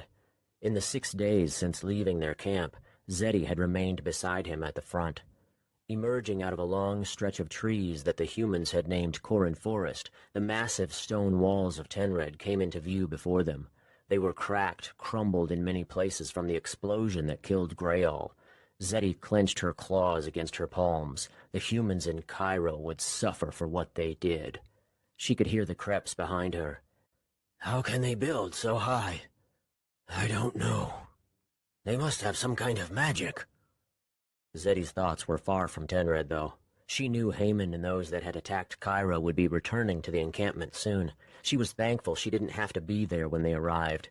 It would have been difficult to refrain from mocking their cowardice for retreating, though she was eager to hear their excuses. Why did they fail in battle against the weaker race? Did the humans have weapons the Kreps weren't prepared for? There must have been something. She wondered if there could be more psychics like Vithos. How many psychics are in Tenred? Zeddy never got the chance to find out when she was there last. It took them 2 more days to reach the outer wall, where the king of Tenred met them with a retinue of men in steel behind him. Nebre stood next to him, ready to translate. Tegri Hiller asked in an incredulous tone, "This is it?" The king's hair was of 2 colors, gold and brown, reminding Zeddy of the beach, specifically when grains of sand were darkened by the waves and mixed in with the drier sand around it. It came over the tops of his ears and hung loosely over his forehead, bouncing with the wind. His gray eyes were squinted as he gazed over Zeddy. He said something else in the common tongue. Nebre spoke when he was done. "I asked for 10,000. How many are here? 1,000? "Yes," Kinu said. "Doe needs Kreps. He'll be ready to attack Cairo soon. He couldn't spare any more of us." Tegri spoke through white, clenched teeth. When he was finished, his thin lips curled in a snarl. Cairo is coming here now, Nebre translated. They'll be here in 3 days. He should have sent more creps. I said it was likely we would be attacked. They're attacking Tenred? Zeddy thought. Could Brother to me be with them? Her heart thumping, she asked. There'll be a battle? Nebre nodded to her as Tegri spoke. Bring your creps inside, Nebre told Kinu. We'll only help defend your walls if you agree to join the invasion of Cairo when our army is ready, Kinu said. Yes, of course. Let's go. There's a lot to discuss before they get here. Nebre translated. What's to discuss? Kinu asked. We fight when they get here. You need to learn our battle strategy. How complicated could it be? We kill the weak humans with our weapons. After hearing Nebre translate what Kinu had said, Tegri held his forehead as if in pain. Just follow me and my guards, Nebre translated. And tell your creps to be ready to listen to instructions. Zeddy grabbed Nebre's shoulder to stop him as the rest followed the king and his escorts. Do you know if Zoke is with those coming from Cairo? I don't know. He paused to look at her inquisitively. What would you do if you saw him? She gave the only answer she could. Kill him. Chapter 11. Cleve. It was morning by the time they neared the river. Cleve was relieved to let his horse finally rest. They'd been riding throughout the night, the moonlight giving the land a silver glow. Cleve figured the sun was just coming over the eastern horizon, but his view was blocked by the surrounding hills. Trees flourished. Some leaned so far out from the hills they seemed ready to fall from the slightest push. He followed Rek through the trees as they pulled their horses none too gently behind them. Nolia grunted in disapproval, but Cleve couldn't let up. They rushed to make it to the top so they could locate the Krepan army and its Sligari leader. You any good at climbing trees? Rek asked. I used to climb them all the time when I was younger. Good, because I think we've reached the top of this hill, but there are too many trees to tell. Climb this one and have a look. Cleve tied Nolia's reins to a trunk and started up. He'd never been afraid of heights. He trusted his body enough to know he wasn't going to fall. The tree was more than 100 feet tall, so he knew Rek didn't expect him to climb to the top. It was covered in bumps, giving him good footing as he used the branches to get nearly halfway up. He stopped and looked to the south, where he knew River's End to be. He saw some creps following each other along the edge of the river, staying as far from the water as possible, as if falling in could mean their death. Cleve wasn't familiar with this area enough to know how dangerous the river was, but it didn't seem deep. The line of thousands of creps looked like an enormous snake. Cleve couldn't see all of them at once. There were too many hills. He searched desperately for the massive Sligari before hurrying down. They're already in the hills, he told Rek breathlessly. We have to find a place to shoot the Sligari before they come out onto the flatland. He's probably in the front. Our horses are exhausted, but we have to risk it. Come on. They jumped on their mounts and sped down the hill, avoiding any paths that were littered with stones or roots. Cleve had to duck to avoid a branch. Nolia leapt over a rock soon after, and Cleve nearly fell. Rek had been riding a few yards beside him, but the elf must have gotten caught on something, for he was no longer there. Rek? Rek, where are you? Over here. Cleve found him on the dirt, Hope nowhere in sight. Where's your horse? Help me up, and I'll call him with Psyche. Rek was holding his ankle, sucking in air through his teeth. I fell off. Cleve pulled him up, putting his arm around Rek's shoulders for support. Hope, come here, Rek called as he pushed out his palm. The horse trotted over from behind the trees. Your ankle? Cleve inquired. I'll be fine. Just get me on the horse. They rode again and quickly came to the bottom of the hill. With trees no longer blocking their path, they continued north in a hurry. The entire river wasn't surrounded by hills, only about half of it. "We'll get to the top of the last hill," Cleve said.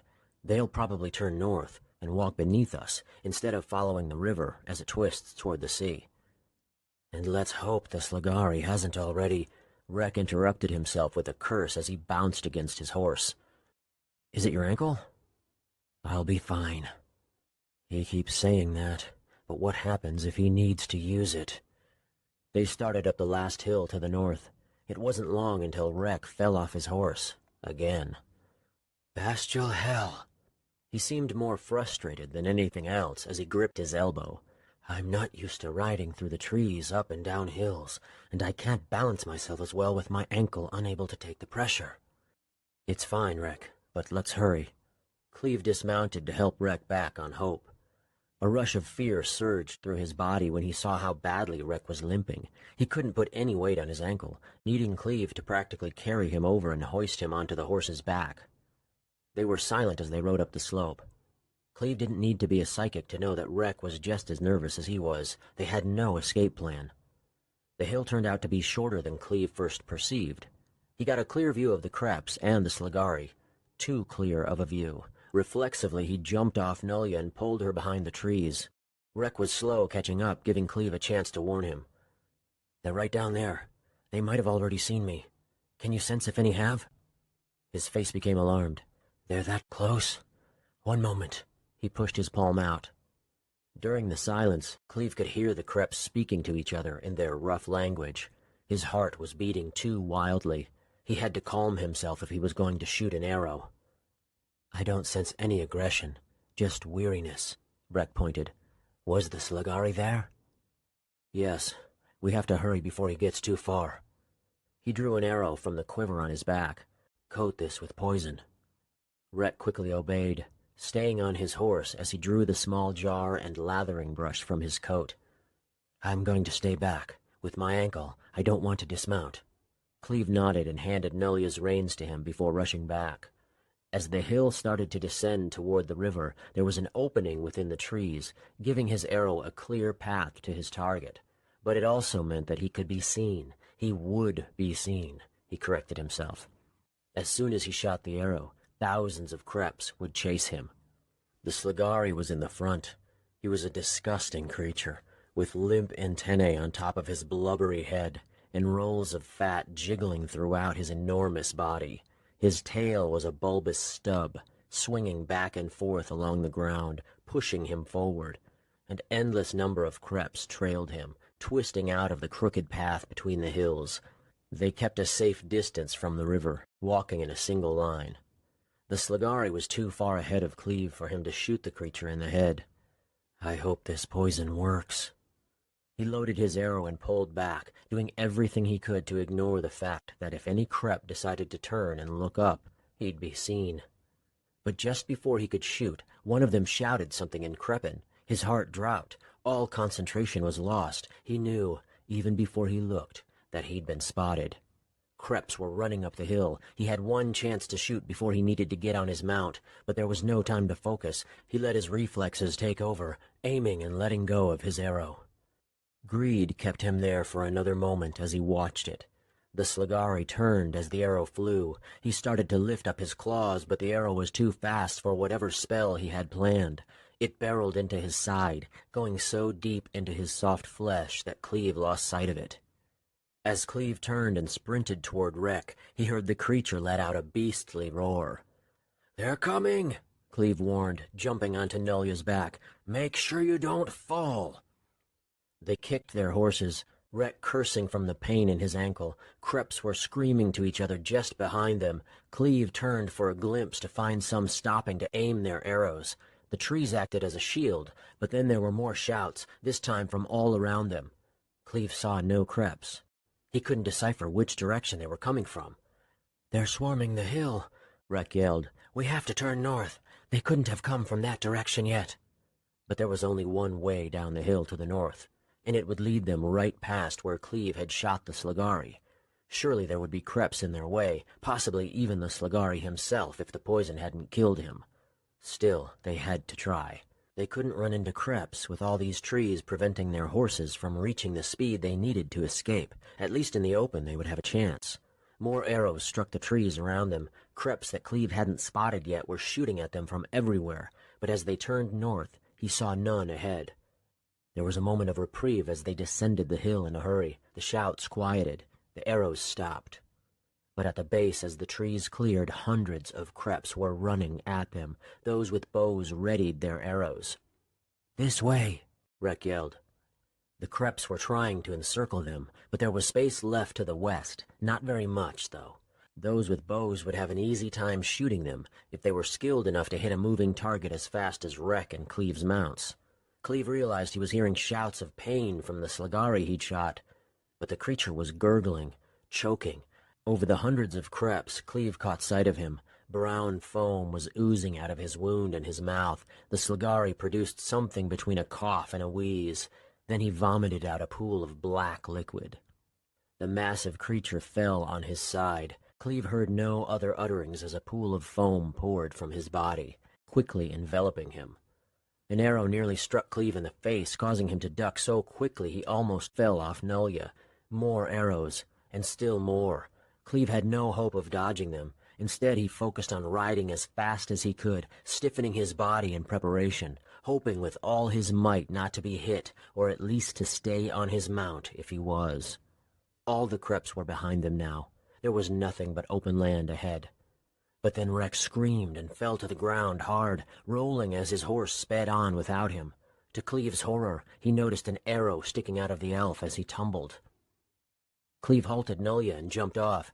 "Leave me! You'll be shot as well!" Rek tried to push him away. "Stop struggling, or you'll get us both killed." With arrows flying past them, Cleve put Rek on Nulya as quickly as he could. "Hold on," he said, jumping up next and nearly kicking Rek off in the process. The elf was groaning, his hands clinging to Cleve's stomach. "Where were you hit?" "My shoulder," he continued to groan. "Hurts worse than my ankle." "Are you able to ride when we catch up to Hope?" Rek's horse was still rushing wildly forward. "I'm not sure." The Creps didn't let up. Arrows continued to soar by. "Can you use Psyche to keep Hope running forward?" "When we get closer, yes, I think so." To Cleve's dismay, a lucky shot struck Rek's horse in the leg. Hope screamed and tripped. Immediately he tried to get up and run, but he fell once more, unable to use the injured leg. "We have to help him," Rek yelled. "What can we do? We have to leave him," Cleve argued. "No, stop your horse, or I'll do it with Psyche." Rage filled Cleve. "You're going to get us killed. You'll do no such thing. Hope's gone. There's nothing we can do." In a moment they would pass by the fallen horse. Cleve tightened his grip on Nulya's reins, unsure what Rek would do. An arrow flew between Nulya and Hope. The poor horse was still trying to stand, grunting and whinnying. "Shoot him," Rek's voice wavered. "Kill him mercifully." He took Cleve's bow from his back and handed it to him. Cleve knew to shoot the horse in the heart. Sylvie had taught him where it was. He drew his string and shot as they passed. Hope's struggles ceased instantly. "I'm taking you back to Benser. The chemist there can help." "Did you at least kill the Sligari?" Cleve looked back at where he'd shot the disgusting creature. There was a mound of brown foam. "Yes." Chapter 12. Cleve.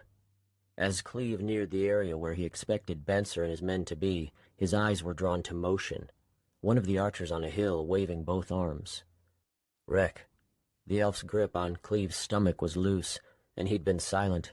"We'll be there soon. Will you be all right?" "Yes. Most of the pain is from losing Hope." But then Nulya slowed to a trot, and Cleve could feel Rek bounce into his back.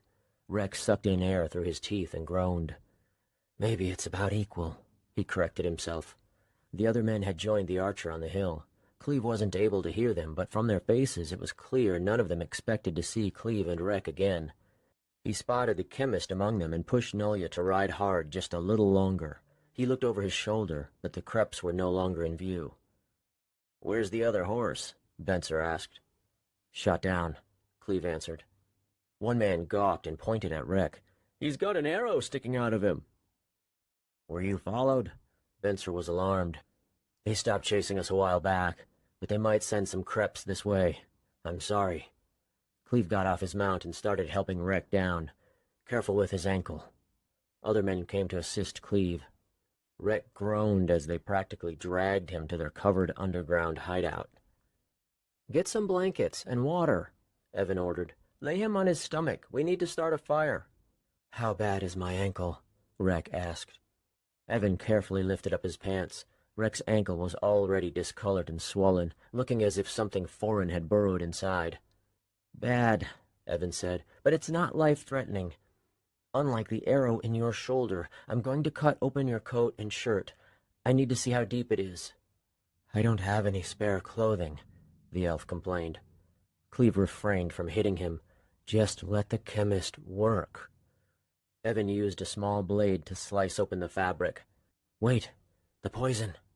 Rek moaned and turned on his side, reaching in his coat pocket to remove it, along with the lathering brush. "Don't want this breaking." "What happened?" Benser asked, as Evan continued to work. "It was impossible," Cleve said. "We couldn't get near the encampment without being seen and alerting every Crep near the wall, so we decided to go after the other Slagari, the one leading the Creps back from Cairo." "I see they spotted you." Benser spoke with utter disappointment. "Yes, but only after we killed the Slagari." Benser shouted and clasped Cleve's shoulder. "You did it?" "Yes, he's dead, but we lost Rek's horse, and, well, you can see what else happened. There were hundreds of archers." "The arrow isn't that deep," Evan said. "I can see the base of the arrowhead. It's best if we remove it." Cleve let out a massive breath of relief, but he was surprised when he found that no one else seemed to share the same feeling. "Cleve, this is still a very bad injury," Evan explained. "I don't have what I need to treat him here.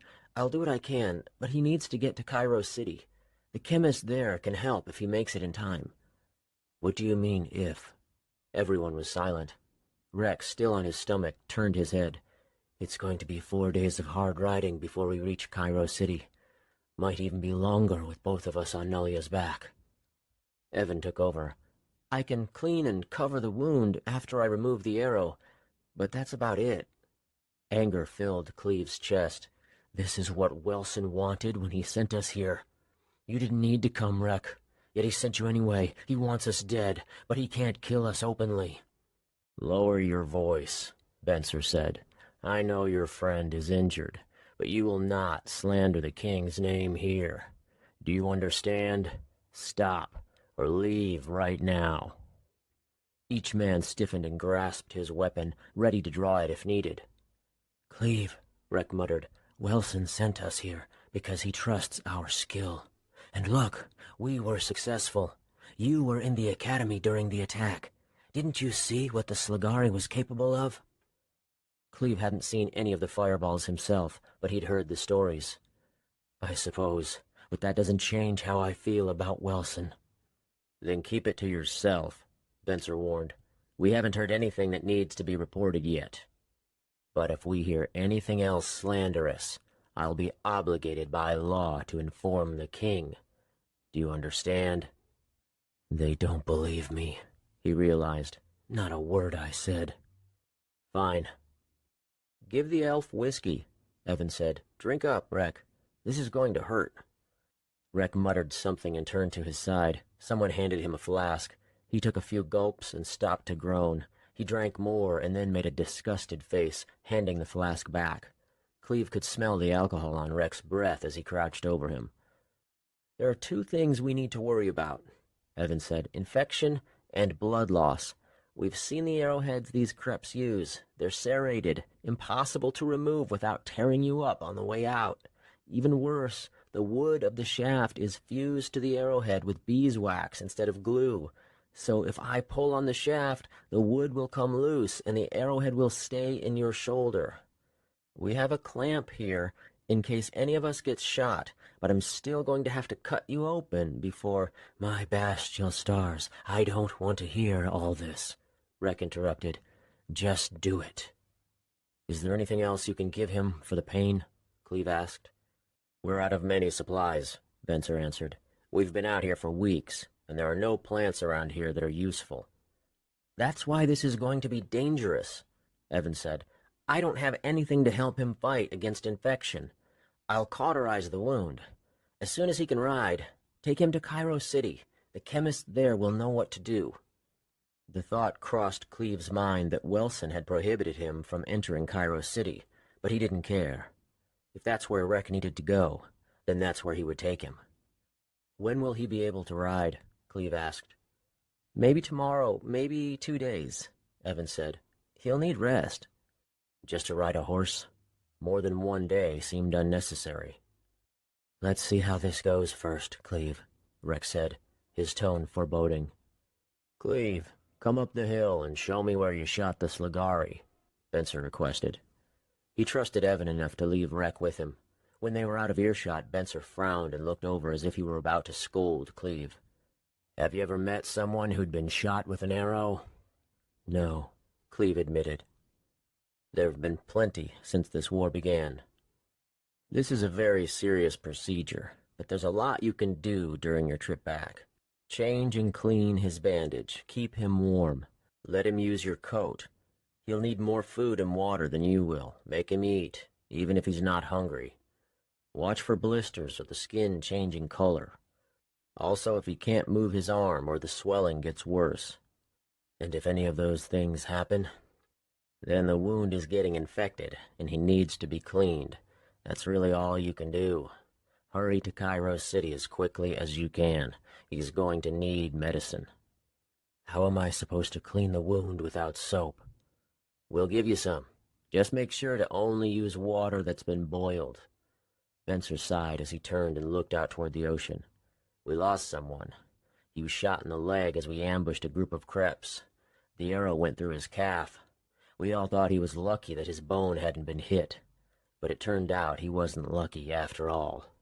For 2 days he seemed to be getting better, but then something must have gotten into the wound. His leg got infected. He lasted another couple days. But it just kept getting worse. We didn't have a horse like you do. There was no way of getting him to Cairo. At least you can do that." "I'm sorry about your comrade." Benson nodded sullenly. "I wouldn't want the same thing happening to Rek."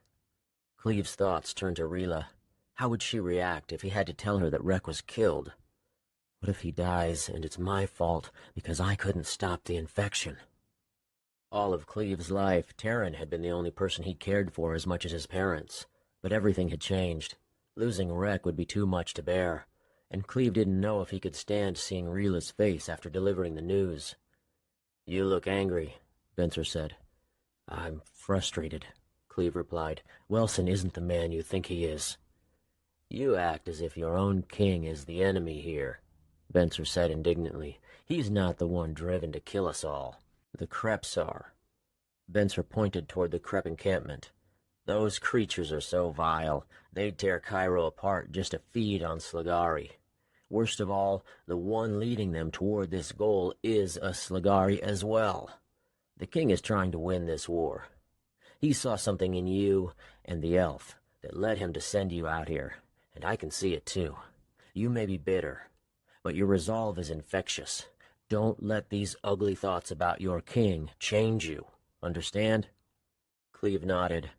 Rek's screams turned Cleve around. "Give him your belt to chew on," Evan pointed to one of the men. Benson put his hand on Cleve's back. "It looks like the removal has begun. Let's make sure your friend has everything he needs." Chapter 13. Cleve. It had to have been more than an hour from the time of Rek's first screams to his last. He'd finally passed out. Evan assured Cleve the elf wasn't dead. Then he held up the bloody arrowhead and asked, "Think he'll want to keep this?" "No," Cleve was confident. "He already has a scar on his face from an incident that brings misery with its memory. Although he won't be able to see the scar on his shoulder, he won't need a souvenir to remember it's there." Evan was cleaning Rek's shoulder with water. Blood ran thick into the dirt. "I hope he doesn't wake when I cauterize the wound. Is the knife ready? Let me see." "It's not red yet," Benson said. "It shouldn't be. It's hot enough. Hand it to me." Without so much as blinking, Evan pressed the blade against Rek's shoulder for the span of a heartbeat. Rex's eyes burst open and he uttered a scream with his teeth clamped onto the belt stuffed into his mouth. "A couple more times," Evan said. "Need to stop the bleeding." Cleve knelt down and let Rex squeeze his hand. "I'm going to get you back, safely." "Tell me more about Rila," Rex whimpered. "Distract me." For a moment, Cleve was lost. "What about her?" "What do you like about her?" Rex screamed just after finishing his sentence. Evan had pressed the blade against his shoulder once more. "It's the way I feel when I'm around her," Cleve said. He could feel his face becoming red because the men around him were listening, but if Rex wanted to know, he deserved the distraction. "It was so unusual when we first met that it frightened me. I thought it was Psyche." Cleve stopped. Rex's eyes had closed. "Keep talking," Rex said, exhausted. "She's the only one who makes me feel this. I don't know how to describe it." He lowered his voice. "I can't stop thinking about her, and everything reminds me of her. I'd never met anyone else like that. It makes me nervous." "Weak," Cleve didn't say aloud. Evan silently inspected Rex's wound. He dabbed it with his cloth. "Why nervous?" Rex asked. "It's not the same type of nervousness I get from this war. I don't feel as if something bad is about to happen with her. It's more like I'm afraid of losing something good. Do you know when you're coming out of a good dream and you can feel it slipping away? That's how I feel with Rila every time I'm with her. I know she feels the same way." "She must be furious with us." Rex half smiled. "Definitely. But she'll forgive." "I'm sorry, Rex," Evan said. "I need to use the blade once more. Last one, I promise." Rex moved his other hand so he could use both to squeeze Cleve's firmly. He turned his head to look into Cleve's eyes. Cleve could feel the elf's psyche at work. A warm rush of comfort swam through Cleve's body. He figured Rex's main goal was to comfort himself, and that he was getting a side benefit. Evan pressed the blade against him. Rex screamed and passed out a blink later. Cleve didn't sleep much that night. He was constantly waking from nightmares of Rex being shot. Each time he awoke, he checked on his friend, who was often groaning, clearly in severe pain, yet so exhausted he couldn't remain conscious for long. Rex slept most of the next day as well. The other men went about their business of scouting the land for Crep movement. Cleve remained by Rex's side. It was an effort to make him drink water, and having him eat was hopeless. But Evan reassured Cleve that Rex would awaken with an appetite eventually. By midday, the Creps retreating from Cairo had made it back to the encampment. Benser assumed the lizard men would spend the next few days preparing to march right back and attack with their full strength. "Because they're not giving up," he reasoned. "Not when they've just acquired 2 giants. What did Rex call them again?" "Dodrix," Cleve answered. 2 Dodrix, and with Tenred on their side. He finished his sentence by letting out a slow breath instead of words. "Is Rex really as strong as Vithos?" Evan asked. "I'm sure he is. Whoever or whatever comes to Cairo, we'll win." "We'll be there too," Benser said, straightening his back. "We'll release the pigeon when the Creps start to march, but we should be able to stay a day ahead of them. Although I can't say I have the same confidence as you after seeing those Dodrix. Add in the army of Tenred, and we'll be outnumbered 2-1. Cleve looked to where he knew Cairo to be. Not that he could see it with the Fajalajon Mountains stretching around the territory like a shield. "The next battle could be our last, if we don't win the fight against Tenred," Cleve said. Benser was suddenly alarmed. "What battle?" "The king sent his army to Tenred shortly after I left Cairo with Rex. In fact, the battle has probably begun by now. Vithos might be there." "But then Rila probably would have gone with him." Panic caused Cleve to pace. "Rex and I should go, as soon as we can." "If the battle has begun like you said, then there's no way you'll make it there in time. Just worry about keeping Rex healthy and bringing him to Cairo City. Cleve, are you listening to me?" Although Cleve was pacing while Benser spoke, he did hear every word and grunted. "Yes." "He's awake," Evan said. Cleve rushed to Rex's side and knelt down. "Rex, can you hear me?" "Of course. I could hear everything you've said. I just didn't have the strength to reply. And Evan was right. I'm starving." "We'll get a fire going," the chemist said. "I'll wake you when the food is ready." "Thank you. Then we'll leave." Rek turned to Cleve. "You may have to put me up onto Nulya's back. I've barely the strength to lift my head. How does my ankle look?" Cleve checked and said, "Just as bad as yesterday." Rex sighed. Evan peered down at Rek's ankle. "The chemists in Cairo City can give you something for the swelling that should help it heal faster." "If we make it there," Rek grumbled, already half asleep. Cleve caught himself sighing next. It was evening by the time Rek had the strength to stand on his own. The sun was blocked by a wall of clouds, and the air was moist. Rain was threatening.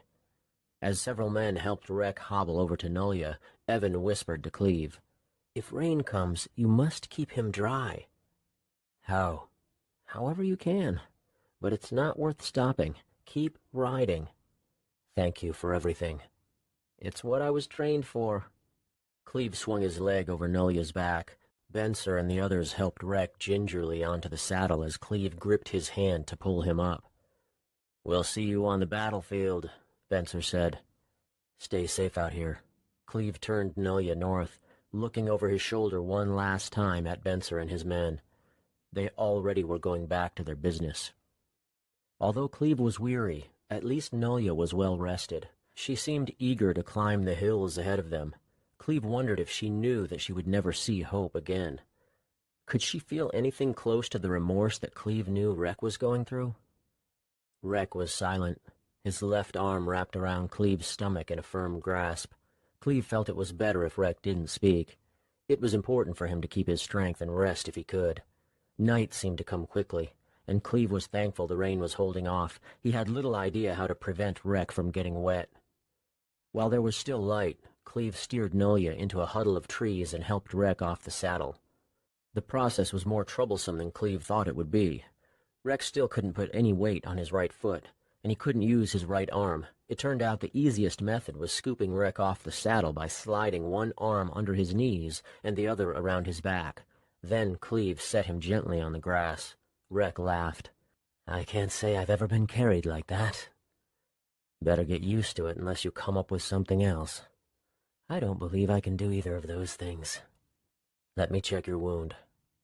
The only garment covering Rek's upper body was Cleve's coat. The elf's shirt and coat had been cut off his body. Cleve carefully removed the coat to check the bandage. "So far, just a little bleeding. Evan did well. I'll clean it and change the dressing in the morning. Will you be able to sleep?" "I believe so. I'm still tired somehow." Cold air coming through the trees woke Cleve during the night. He turned to his side to find Rek shivering slightly. Alarm tightened his chest and set him upright in a hurry. He felt Rek's forehead and asked him in a whisper, "Is it a fever?" Rek pushed away Cleve's hand. "I'm just cold." Luckily, Rek's forehead wasn't hot. "If you think me lifting you off the horse was uncomfortable, you're not going to like this at all," Cleve warned him. "What are you doing?" Cleve grabbed his blanket and lay down beside Rek, pushing himself close. He wrapped his arm around Rek's stomach and covered them both with the blanket so that Rek now had two on him. He was careful not to push against Rek's shoulder, but the elf's long hair was still tickling his face. Cleve tried to brush it out of the way until Rek flipped it over his shoulder. "This feels very awkward," Rek laughed. "Just go to sleep, and let's not speak of it." In the morning, Cleve checked Rek's wound again, this time removing the bandage so he could flush the hole in Rek's shoulder with water and soap before putting on a new covering. Rek groaned and shivered the entire time. "How I wish you were a mage right now," Rek said. "You could warm the water first." "We're near River's End. We should drink the rest of the water we have and refill our pouches. Then I'll have to find a way to clean your wound without so much water the next morning. Otherwise, we won't have enough." "Did Evan tell you to clean it every morning?" "Yes, if we have enough water." "I see." Cleve lifted Rek onto the saddle with the same method he used to take him off. But then, with Rek already on Nulya's back, Cleve didn't have the leverage to swing his leg over to get on in front of the elf. "Move forward," Cleve instructed. "I'm getting on behind you." Rek grumbled but obeyed. When Cleve was up, he started reaching for the reins through Rek's arms. "Just let me use Psyche to steer the horse," Rek said. Save your energy. Cleve pulled the reins through and squeezed his legs to start the horse forward. Lean back against me and relax. You don't need to coddle me like this. But Rek leaned back anyway, twisting so his right shoulder didn't touch. I hope you don't think you need to treat Rila this way either. She would hate it. I've never coddled anyone, and I'm not coddling you now. If we both don't make it back alive, I'll never forgive myself. Relax, Cleve. I'm feeling better than I was yesterday. I'll relax when we reach Cairo City. When we do, make sure you don't say anything to Wilson. If questioned, apologize profusely for disobeying his order and explain the dire circumstances. He's ready to throw you back in prison the moment you show any sign of disobedience. I could feel it when I spoke with him before you arrived. He needed you for this task, but your skill with the bow can only get you so far. Cleve knew he couldn't let Wilson get away with murdering his parents, but he had no idea what course of revenge he would take and when. Cleve, do you understand me? Yes, he answered, annoyed. Heed my words, Rek warned. No matter what happens, hold your tongue. They slept beneath the trees again that night. Rain hadn't come, but the sun barely could be seen through the clouds. The air was so wet. Cleve figured it was only a matter of time. He slept beside Rek again so they could share their warmth and blankets. The attack on Tenred must be over by now, Rek muttered. I wish we could have fought. What are the chances that Rila was there? Rek was silent, making Cleve believe perhaps he didn't hear the question. Rek? I don't know. Your guess would be as good as mine. I thought you said only the third-year students would go. Only they would be required to go. I've never spoken to Rila about fighting before. I can't say what she would choose. Well, I'm still thankful she didn't come with us. I don't believe the three of us would have even made it this far. That's for certain. They tried to sleep, but Cleve couldn't get his mind off of Rila being in danger. I just hope she's safe.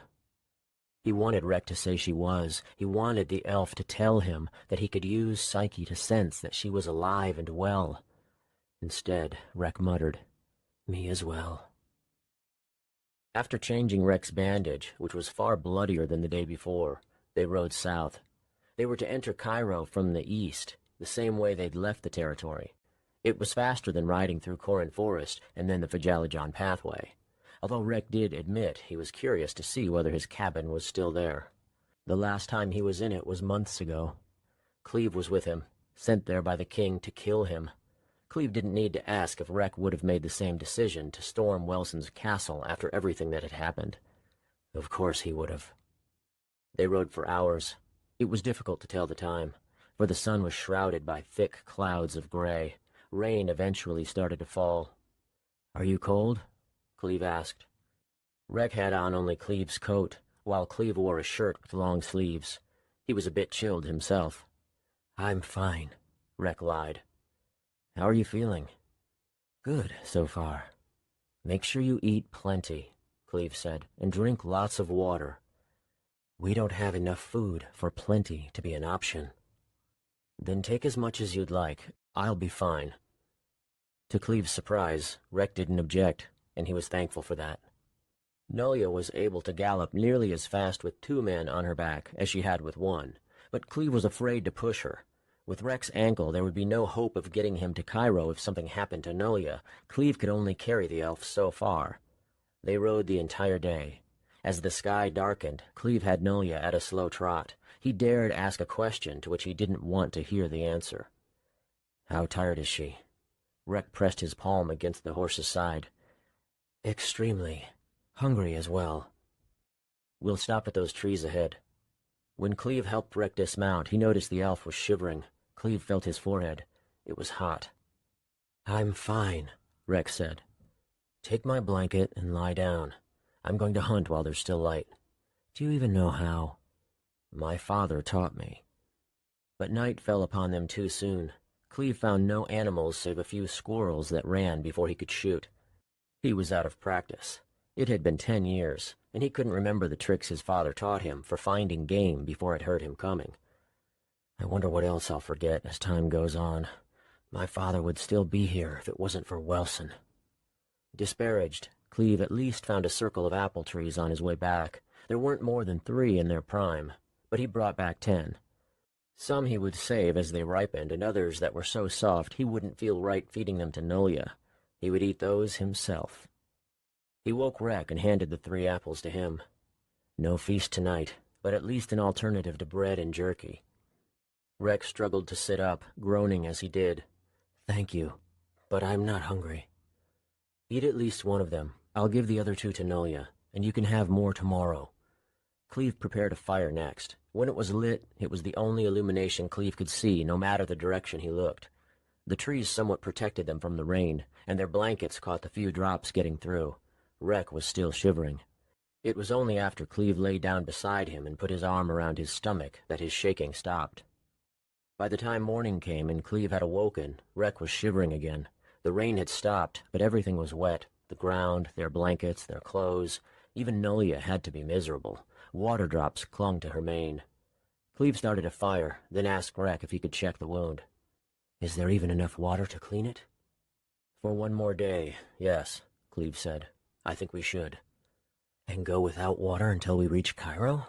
"No, just leave the bandage.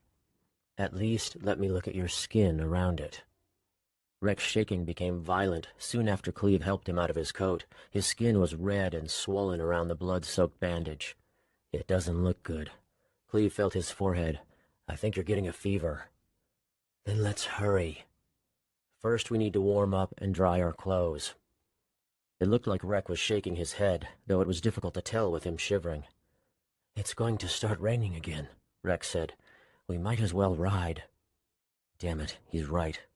Cleve didn't know what to do to stop Rek from getting worse. It would still be 2 days before they arrived in Cairo City. "Here," Cleve took off his shirt. "It's only damp on the outside. Put it on." "I would laugh if I could. You're going to ride like that into Cairo?" He pointed at Cleve's bare chest. It took all of Cleve's strength not to wrap his arms around himself. "I'm not cold." "And I'm not stupid, Cleve. I don't need psyche to tell that's a complete lie." Anger started twisting in his chest. "Just take the damn shirt. I'm not going to wear it anymore." Rek grumbled, taking it in silence. It wasn't long after they started riding that Cleve wondered why they hadn't brought Rek's clothing scraps. He could have at least wrapped them around his torso and over his shoulders, and the sleeves were still intact. Even stained by Rek's blood, Cleve would have traded the rest of his food for the ripped garment, at least in that moment, for he wasn't hungry. But the hunger came later. Almost the same moment rain began to fall, and he realized he would have regretted the trade. Soon both of them were shivering. Every time Cleve saw shelter, like a tree or a ledge along a hillside, he'd find himself turning Nolia toward it, but then he remembered Evan telling him not to stop.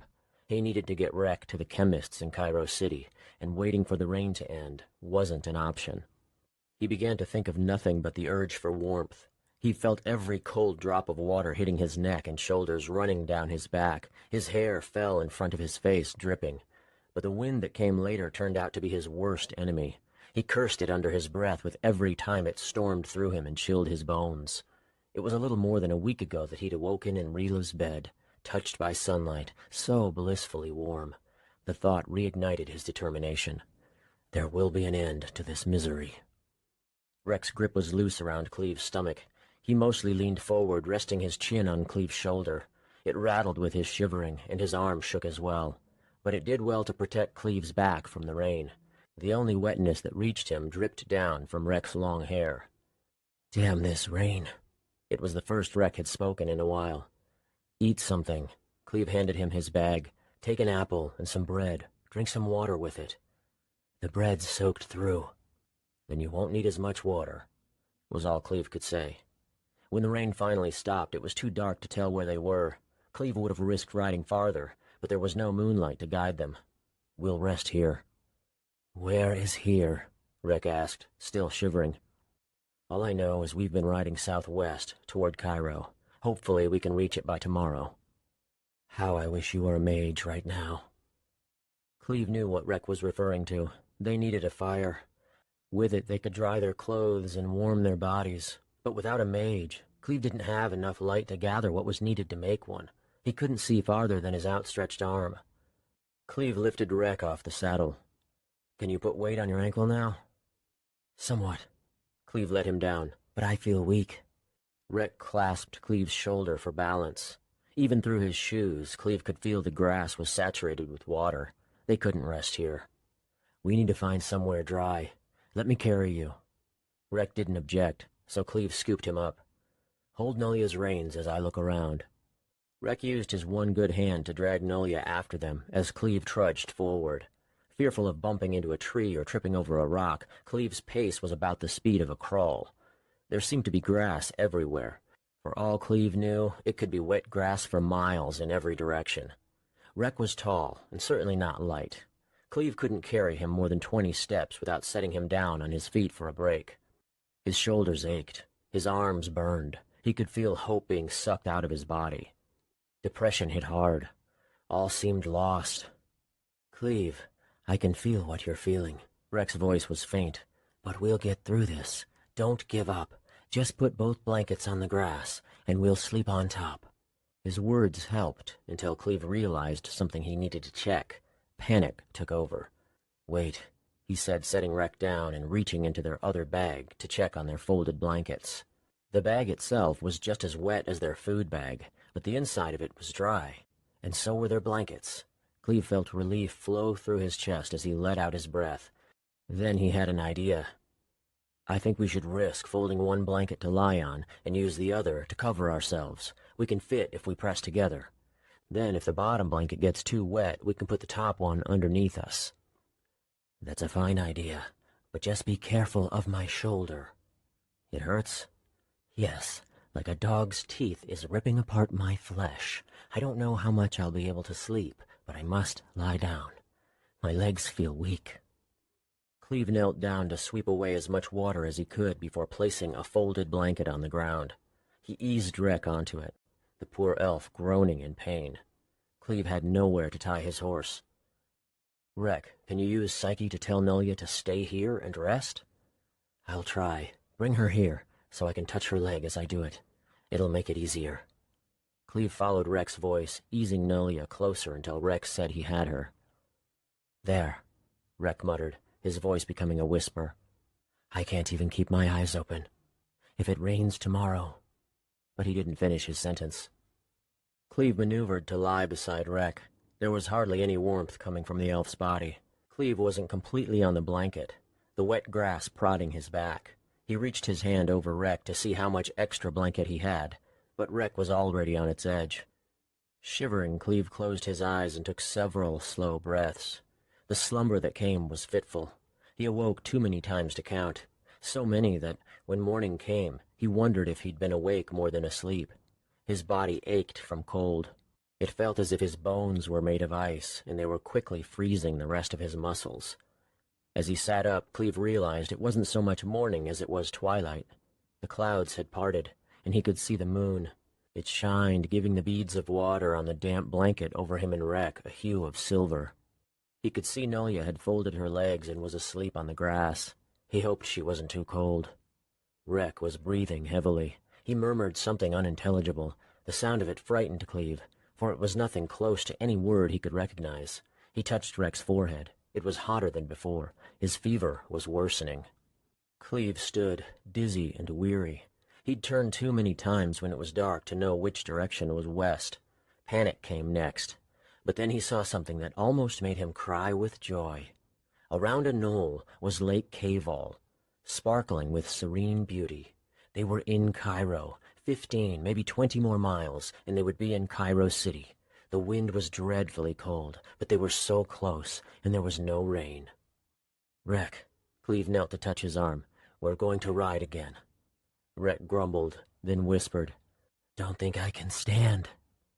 As Cleve retrieved the last of their water from his bag, his cracked lips and dry mouth begged him to drink before giving it to Rek, but he ignored the urge. "Drink this," Cleve said. "There's only about a gulp left, but we'll be in Cairo City before the end of the day." He held the water pouch to Rek's mouth before he could object. "Can you eat?" Cleve asked next. Don't know. Feel sick.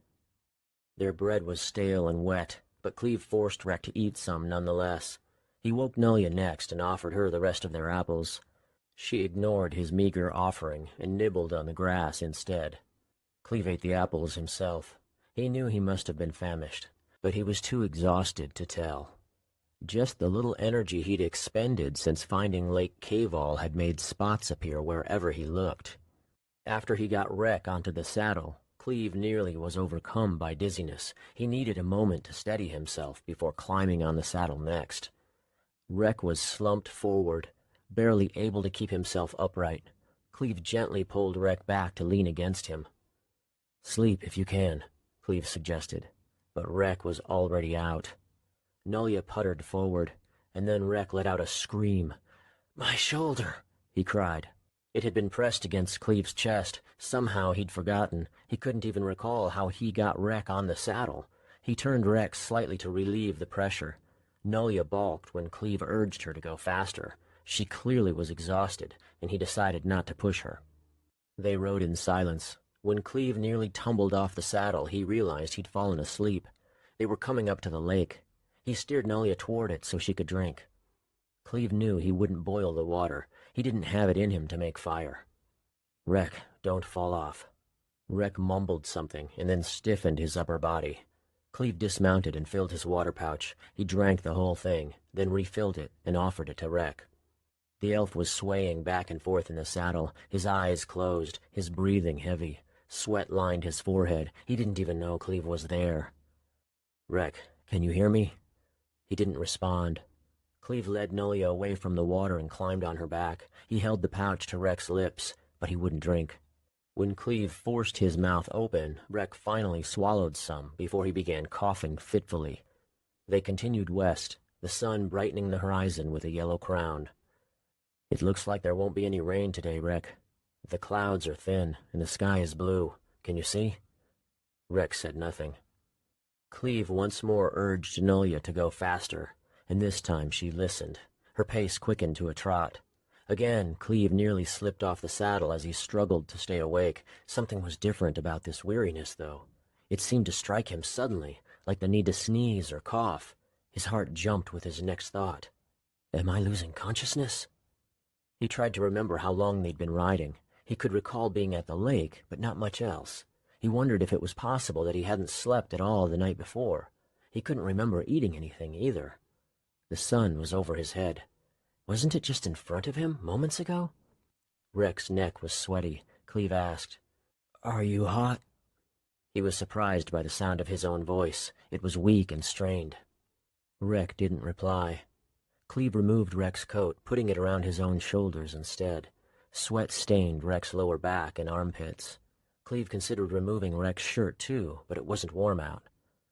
Nolia was at a slow trot, grunting. She was sweating worse than Rek. The only thing keeping Cleve conscious was his constant worry that they weren't going to make it. He could see the city before him now. Oakshan was just behind them, to the south. If he'd known any chemists who could help Rek, he would have aimed the horse there instead. The thought of food and water almost made him do it, but Rek needed potions to save his life. Still, Cleve was struggling to keep not only Rek on the saddle, but himself as well. He couldn't lift his head without feeling dizzy. Bubbles of light were popping around the top of his vision. Every so often they slowly sank to block his view entirely. He felt nauseous when that happened, and time would slip away. Nolia pushed forward. They were in ray-white forest now. It had become dark. Cleve leaned to the side, preparing to retch. His stomach heaved, but nothing happened. How did night come so quickly? He barely could see where he was. They should be close to Cairo City. He couldn't lift his head to check without dizziness taking him off the saddle, but he had to see where they were going. Then he realized they were barely moving. Nolia was huffing loudly, and her legs were shaking. She seemed to trip on something and started to fall forward. Cleve grabbed Rek, but he couldn't do much more than that. Nolia collapsed. Cleve hit the ground. He had his arms around Rek's stomach, but the elf didn't say anything. Nolia was whimpering, her chest heaving with each breath. Cleve tried to stand, but didn't have the strength. He couldn't even lift his head. He grunted as he tried once more, using his hands and knees to push off the ground. Then he was up. He bent down and lifted Rek, letting out a scream from the strain of it. One step was all he took. Then his muscles gave out, and Rek slipped from his grasp. Cleve tripped over him and fell flat on his chest. He felt pain and nausea as darkness closed in again. Chapter 14. Cleve. He heard voices and felt hands on him. Was it Rek trying to wake him up? He couldn't tell. He struggled to open his eyes. He was somewhere else now, lying on his back with someone trying to open his mouth. "I think he's awake," a woman said. "Cleve? His name is Cleve, right? Cleve, can you hear me? I need you to drink this." He barely could open his mouth. Something tangy and salty touched his lips. He swallowed. "You're sick with a fever. It could be from exhaustion, malnourishment, or some illness, but whatever it is, this will help." Rek, Nolia, he wanted to ask about them, but couldn't. "Drink some more. I'll be back later." "Does he know what he's drinking?" a man asked. "I don't think he even knows where he is," the woman replied. Cleve couldn't hear the rest, for he was already falling out of consciousness again. Dreams took over. He was running, trying to reach Cairo City, but walls had been built while he was gone. There was no entrance. "Cleve," it was Rila's voice. She was on Nolia, pointing to the academy. "This way." He wanted to follow her, but he knew she was wrong. "I have to get inside Cairo City." "The king will punish you if you try. Come with me instead. I'll take you home." She reached out her hand. Nothing did he long for more than to feel Rila's touch. He couldn't resist. As soon as he took her hand, he floated onto the saddle. Rila pressed her palm against Nolia's side, and the horse galloped toward the academy. The smell of Rila's hair enveloped him, like tea with honey. He began to kiss her cheek. She giggled and ran her hand through his hair. "There will be plenty of time for that later," she said. "I'm trying to steer the horse." "Rek!" Cleve just then remembered the elf. "I need to—" "He's right behind you." Cleve felt Rek's hand on his stomach. "You didn't notice me here?" Rek seemed insulted, but at least he looked healthy again. "Where are we going?" Cleve asked. "Home," Rila said. Cleve assumed she meant the academy, but as he looked over her head, all he could see was open land and the horizon. "We're already home," Cleve said. Rila turned and smiled. "I know." But her mouth quickly became twisted.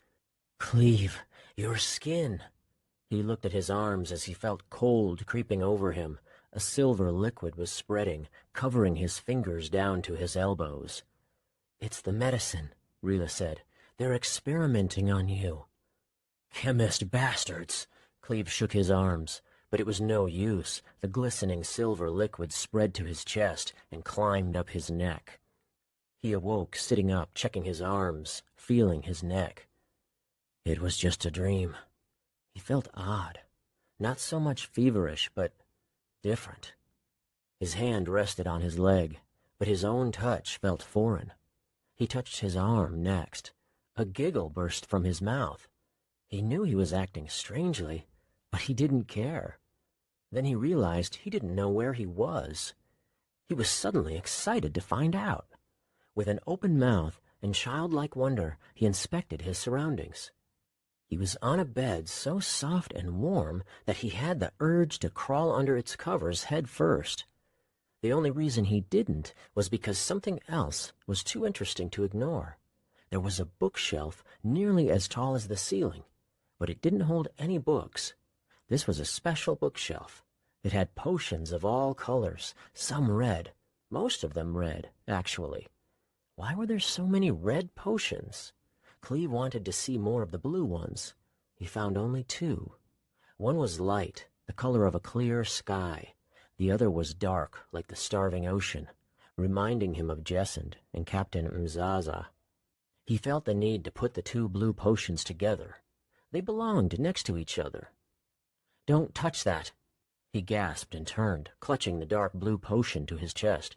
"Cleve, be very careful with that potion." The woman was talking to him as if he were a baby. She wore a long white coat that identified her as a chemist.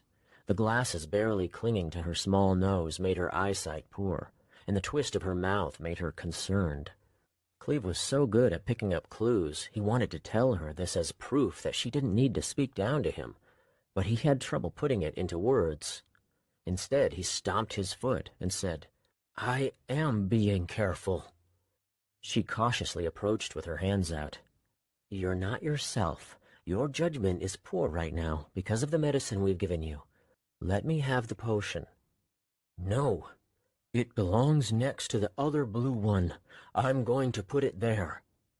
"I leave for 1 minute," she muttered. "Cleve, listen to me." She reached for the potion, but he twisted away. She held up her hands. "I won't grab it. Just make sure you don't drop that." Her words made Cleve realize he didn't know what it was for. Now there was something else more important than putting it next to the other potion. He had to drink it. He pulled off the cork. "Don't do that." She grabbed it. The liar grabbed it. He pushed her away. "You said you wouldn't. If you drink that, you'll die." "Die?" Cleve started shaking with fear. He tried to put the cork back in, but spilled some of the potion onto the wooden floor. He heard a sizzle. Smoke followed. The blue substance turned red. It betrayed him. It was red, just like the others. He wanted to break the bottle. The woman was running the opposite way, grabbing the sheets from the bed. Cleve felt heat around his bare feet. The red potion had caught the floor on fire. The woman dove on top of it, smothering it with the sheets, ruining them. "I was going to get back into bed," Cleve complained. "Now I don't want to." "Bastial, hell, give me the potion right now." She held out her hand. Cleve handed it over, his eyes falling to her feet where she stood on the bed coverings. "I'm sorry. I can tell you're upset because I'm good at figuring these things out. There's no point in talking to you while you're like this. Follow me." "Where are we going?" "You're going to stay in another room and sleep while we wait for the medicine to wear off. Then you can eat." Cleve suddenly was drooling. Eating was the most wonderful concept he'd ever heard. "I want food now." "Only after you sleep will we feed you," Cleve whined. "If you don't want me to be upset again, you'll do what I ask." Silently, reluctantly, Cleve followed her to another room and let her tuck him under the covers. He awoke later to someone shaking his shoulder. "You should be ready for food now." It was the same woman. The memories of his recent actions attacked him viciously, filling him with shame. "I'm sorry for the way I behaved." Her mouth remained flat as she nodded. Then the shame was gone, replaced with fear. "Where is Rek? Is he—" "He's alive. He's in another room, still recovering. Both of you were quite sick and nearly starved. It's been 2 days since you were found just outside the city." "My horse?" "She seems to be more resilient than the both of you. She's already fully recovered. There's a new expression going around the castle now because of it.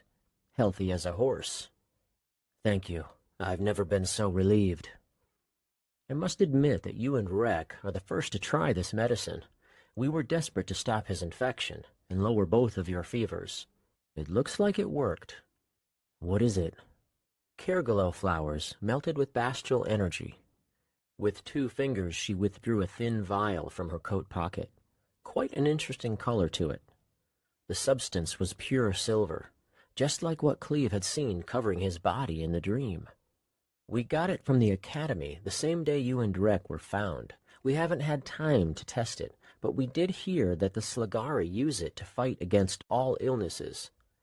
We had to try it, especially for Rek. His infection was too severe for anything else. When we saw him starting to recover and your fever wasn't going down, we gave it to you as well. We didn't know it had this effect on your mind. You and Rek both were acting like clueless children while you were conscious." She sat on the side of his bed, leaning close. "You said some things. They'll likely be excused because of your state of mind from the medicine, but I think you should be aware what came out of your mouth. Do you remember anything?" "No. What did I say?" She looked at the door. "I'd rather not repeat it. You were talking nonsense about things the king did." "I probably told them about the murder of my mother and father. Am I in the castle right now?" "Yes." "Does the king know I'm here?" "He will in a moment. Well, when someone says the things you've said, we're required to report it." She squeezed his arm. "But we made it clear you were under influence of the Kergalow. I don't believe you'll be punished." This woman trusts me more than I deserve. I'm sure I was speaking from my heart. Cleve decided to ask, "What did I say, specifically? I need to know." She waved a hand. "I cannot repeat the things you've said. They were wild accusations." "About what?" "About you and Rek, and about your family." So I told them everything. That the king wanted Rek and me killed during our mission, and that he had my parents murdered. I'm glad I said it. "I see." She recoiled. "You see what?" She stood and took a step back. "I haven't even told you what you said, but you speak as if you know exactly what I'm talking about." Cleve had made a grave mistake. She looked nervous as she waited for his reply, but what could he tell her? "I don't know what you're talking about," he lied. "No," she shook her head. "I could see it in your face and the way you answered. You already knew what you'd said. You must have claimed it before. I believe I must report this." Cleve stood quickly, blocking her path to the door. "Wait." But a spell of dizziness overcame him. He fell back on the bed, holding his head. He heard two people coming in, their boots stomping against the floor.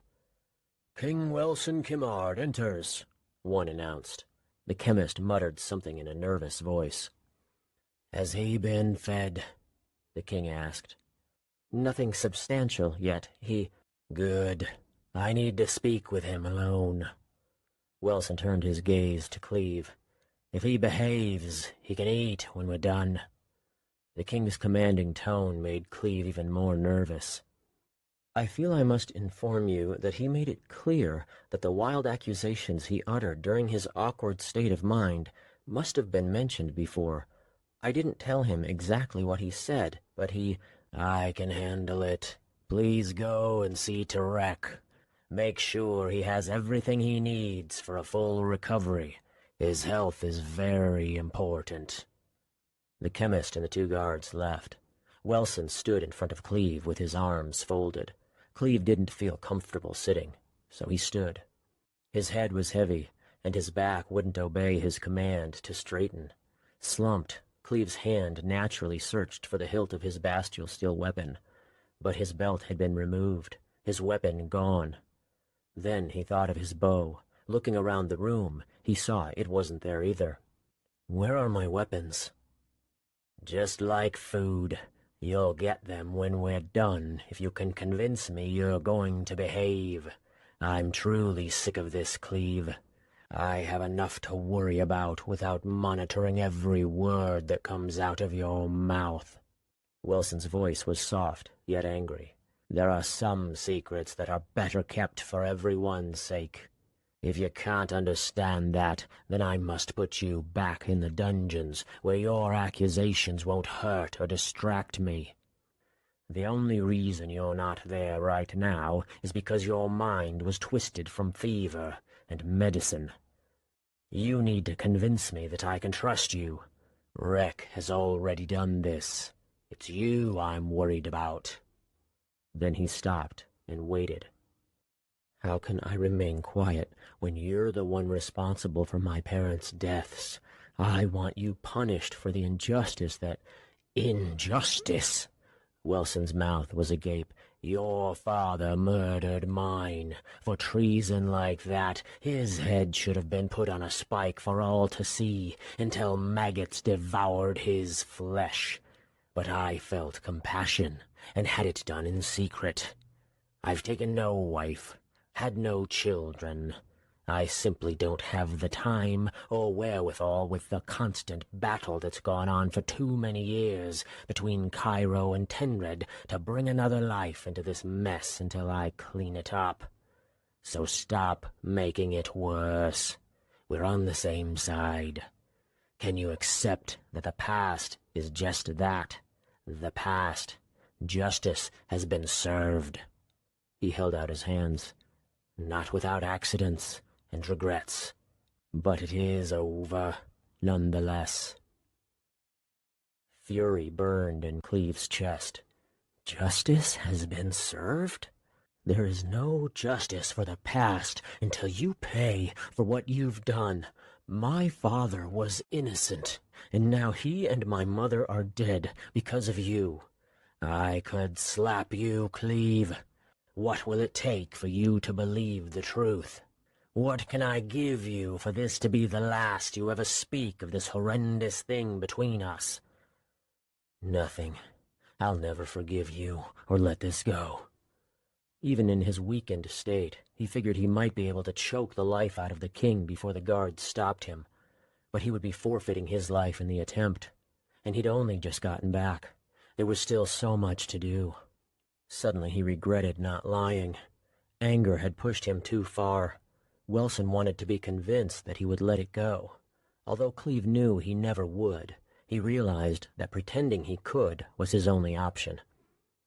But it seemed too late.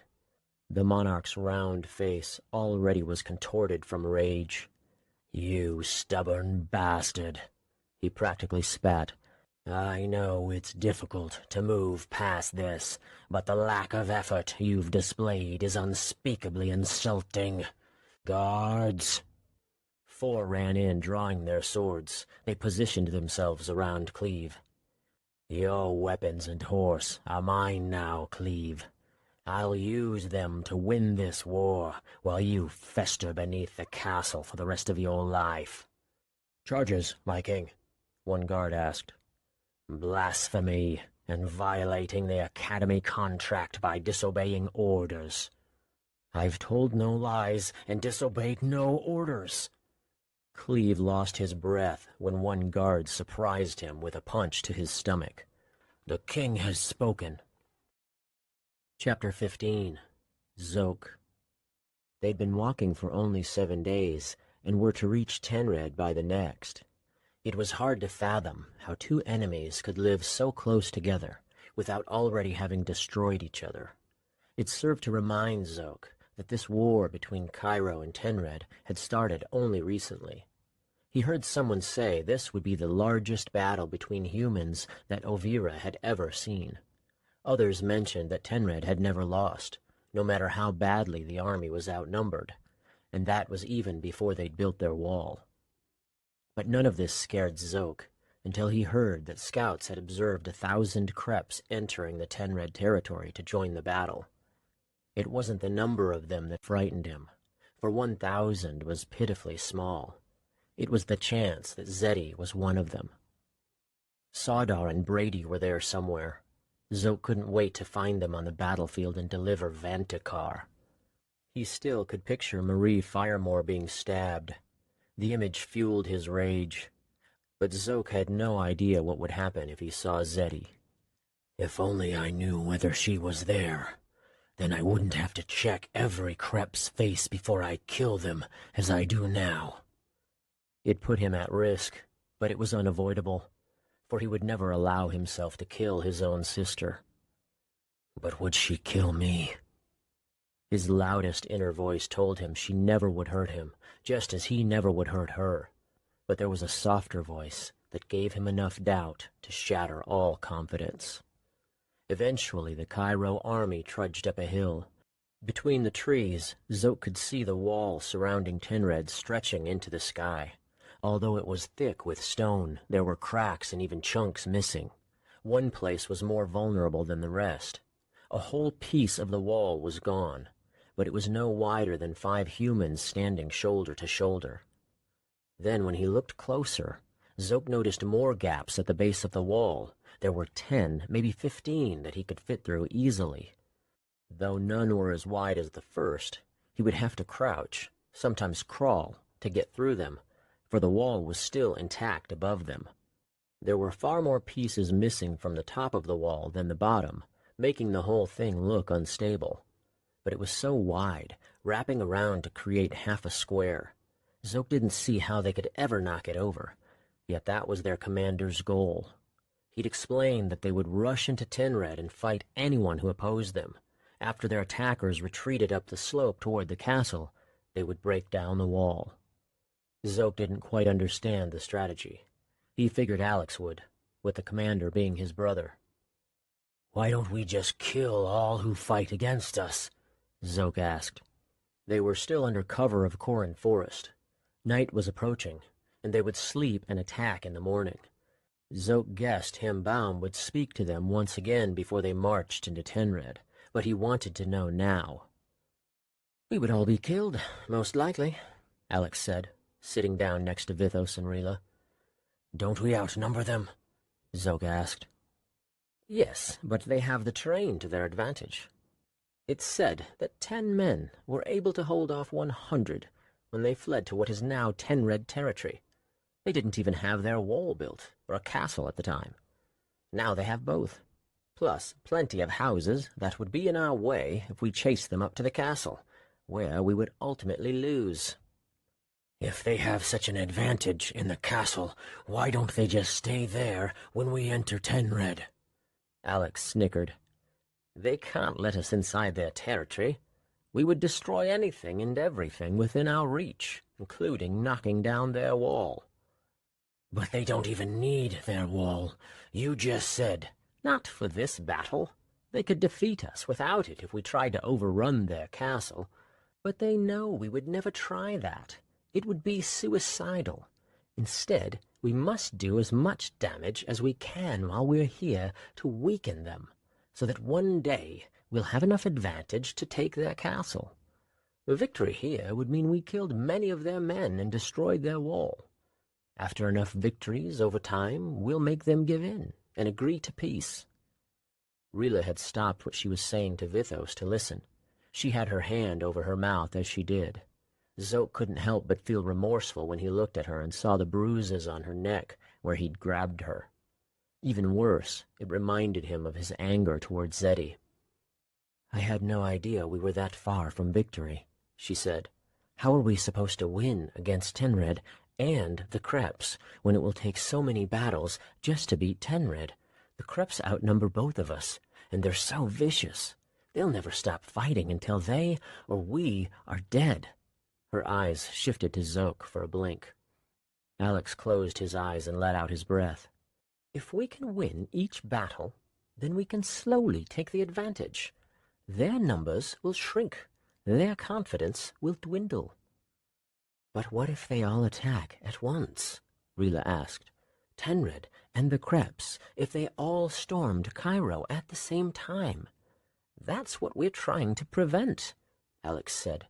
"If we stay on the offensive, destroying their siege weapons with Quessapolkin, bringing down their wall with my brother, as we're doing now, and I'm sure King Wilson is doing everything in his power to hurt the Kreps as badly as possible, we might be able to prevent them from being ready to attack us at the same time.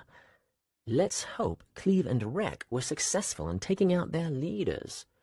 "If Tenred and Kreps attack," Vithos asked, "what happens?" "If the entire Tenred and Kreppen army came into Cairo," Alex repeated. "Is this what you are asking?" Vithos nodded hesitantly. "I'm not sure." Alex's voice was quiet. He made a fist. "But that's why we need to do as much damage as we can while we're here." "Why fight?" Zoke wondered. He knew why he fought. It was the only way to live with Zeddy and other Kreps. He always knew Cairo stood little chance against the Kreps. But here they were, admitting it. "Why go to war when you can't win?" "Zoke." Vithos shook his head at him. "It's all right," Alex said. "It's our only choice. According to my brother, Tegri-Hiller has wanted our king dead for many years. I'm sure he wants Cairo as well. He'll only stop attacking once we kill him or when he has no hope of winning. If we can scare him enough tomorrow, that he believes we're capable of winning. He must agree to peace. Zoke was confused. But you said we can't do that. Cairo doesn't have the strength to capture their castle at the peak. This is an assumption my brother and other members of Welson's staff have come to. It's likely Tegri and his staff have come to the same assumption, but no one knows for certain. We might find our army is strong enough to attempt to take over, or we may fail before we can bring down their wall. Fail? Vithos asked. Fail mean what tomorrow? If enough of us are killed, that we're forced to retreat, Alex said. Retreat is run, right? Vithos asked. Rila nodded. Yes. I don't want run, Vithos muttered. Shame. Zoke agreed silently.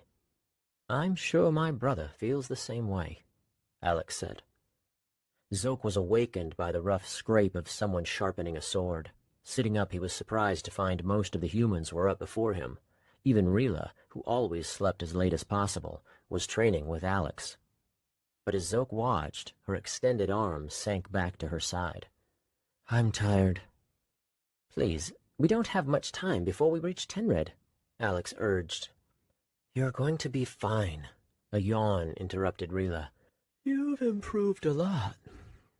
But you can still easily pain me. Most psychics won't be able to, though. Vithos took a spot beside Zoke and spoke in Crepin. Today we fight and kill our enemies. Don't you know how to say that in common tongue? Zoke wondered.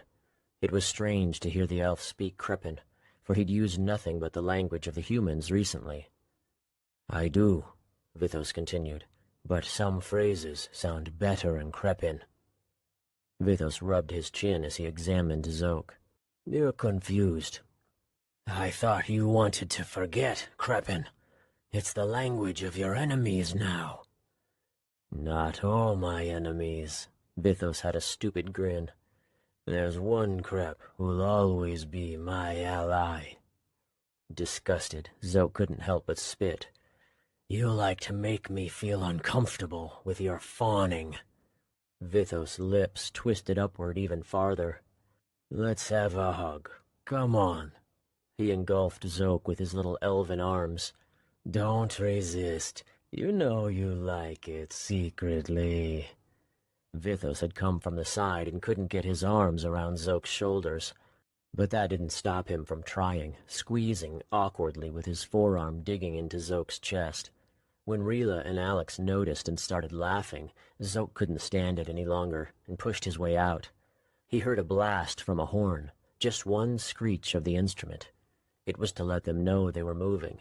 2 would be for announcements. This is it, Alex said. The humans gathered their belongings and kicked dirt on their fires. Being in the center, Zoke couldn't see the end of their army in any direction he looked.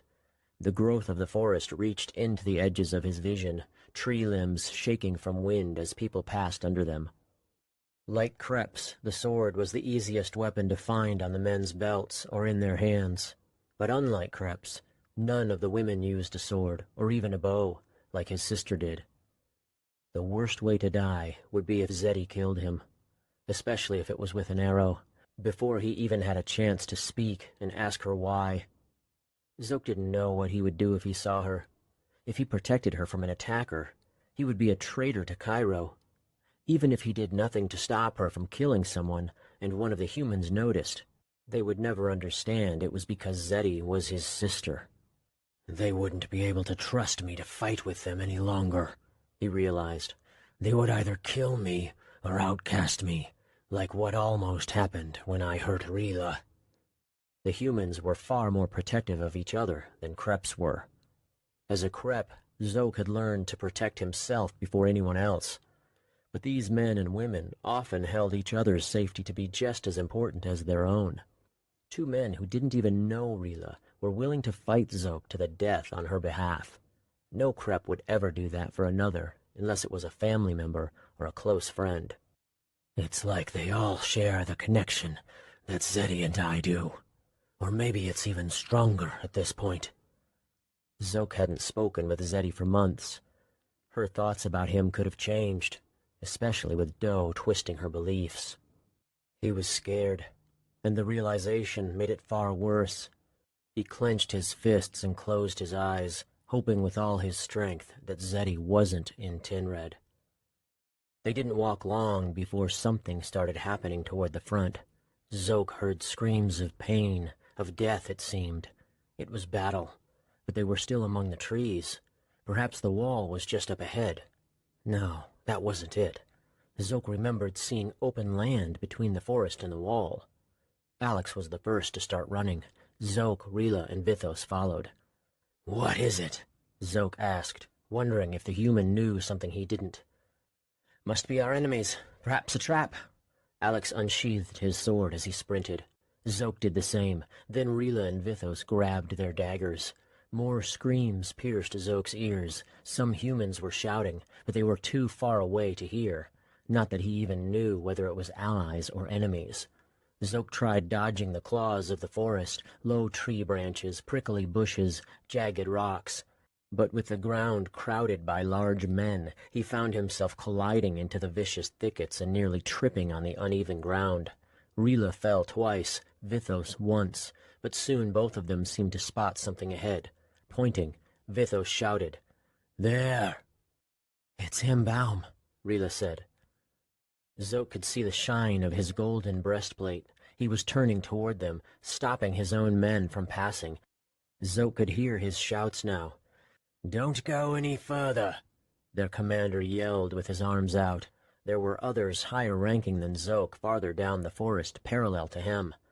They were stopping anyone from passing by as well. Many were arguing.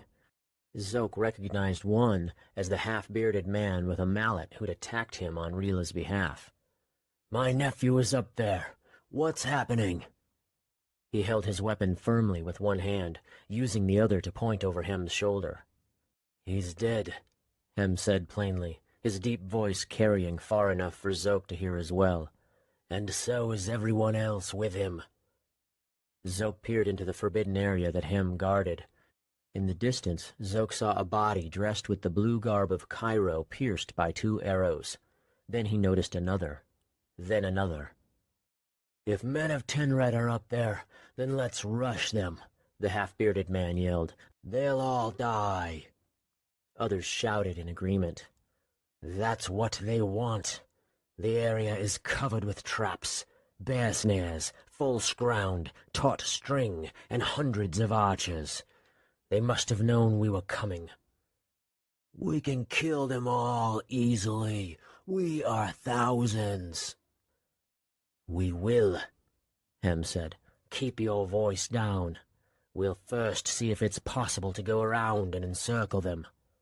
Word spread quickly to those still arriving. As they waited for the commander and officers to organize, Zoke was distracted by how Alex and Hem were standing close without speaking. They were brothers. Yet besides their stature and thick wavy black hair, there was no way to know. They hadn't even said a word to each other. Did the blood they share not mean anything to them? Zoke found himself longing for them to give some acknowledgement to the nature of their relationship. But why would he care about 2 humans who are supposed to be brothers? He shook it from his mind when Hem left to speak to his officers. When Hem came back, he explained they would be charging through. "We'll move quickly. Stay close and keep as quiet as you can while you run. Tell those behind you." Soon it was time to move. Zoke ran nearly full speed next to Alex as they followed his brother. Hundreds more were on either side of them. Eventually they turned. "Watch for enemies," their commander said, his head looking up toward the branches in the moments he didn't need to watch his feet for stones and roots. Zoke heard a whistle somewhere ahead of them, then more whistles. There'd been no discussion of a whistle. It had to be their enemies. Arrows and fireballs rained down from the trees. Screams filled the air. People began to fall, and the ground shook. Dirt erupted into Zoke's face with a blast of heat. Hem had been knocked on his back. Alex grabbed his shoulders and pulled him up. "Are you hurt?" Hem had a blank look. Alex frantically looked into the trees. "Mages!" Zoke found them, 2 in one tree. They wore green as camouflage, but their wands were glowing and pointed right at him. Zoke sprinted, remembering Effie had told him mages have far more difficulty than archers hitting moving targets or aiming over long distances. Both fireballs came at him. Neither struck directly, but one hit the ground just in front of him and caused him to stumble. He feared they would fire again before he could reach them. But when he regained his footing, he saw they were climbing down the branches in an attempt to flee. All around him, enemies were descending from the trees now. The arrows and fireballs had stopped. The men and women wearing the color of the forest were fleeing. But Zoke wasn't going to allow them to get away. Everyone from Cairo was chasing them now, except for those lying dead or injured. To his side, Zoke saw some of the slower mages and archers from Tenred being tackled. A brawl broke out between them, with clangs of steel and grunts of panic. But Zoke didn't slow to assist in his enemies' inevitable deaths. There were still too many ahead. He was gaining ground. His enemies were slowing. They didn't have his strength or his speed. He thirsted to drive his sword through them. Trees became sparse. It was the edge of the forest. The sun came through and blinded him for a blink. But he kept going. Shielding his eyes, he found nothing but open land. The ground was flat, with soft dirt. He drew his sword, nearing an archer. But then he caught a glimpse of something that stopped him so quickly he nearly tumbled. Perhaps he heard them first, and that's why he looked, for the noise they made was near deafening. Thousands of humans stomped their boots, banged their swords against their armor, and chanted in a deep tone that Zoke could feel shaking his heart with each burst of rhythm. They were lined perhaps 100 long and maybe 40 deep, protecting their dilapidated wall. "They know we're here to knock it down," he realized. The archers and mages fleeing turned and laughed at Zoke. Their taunts did nothing to provoke him, though.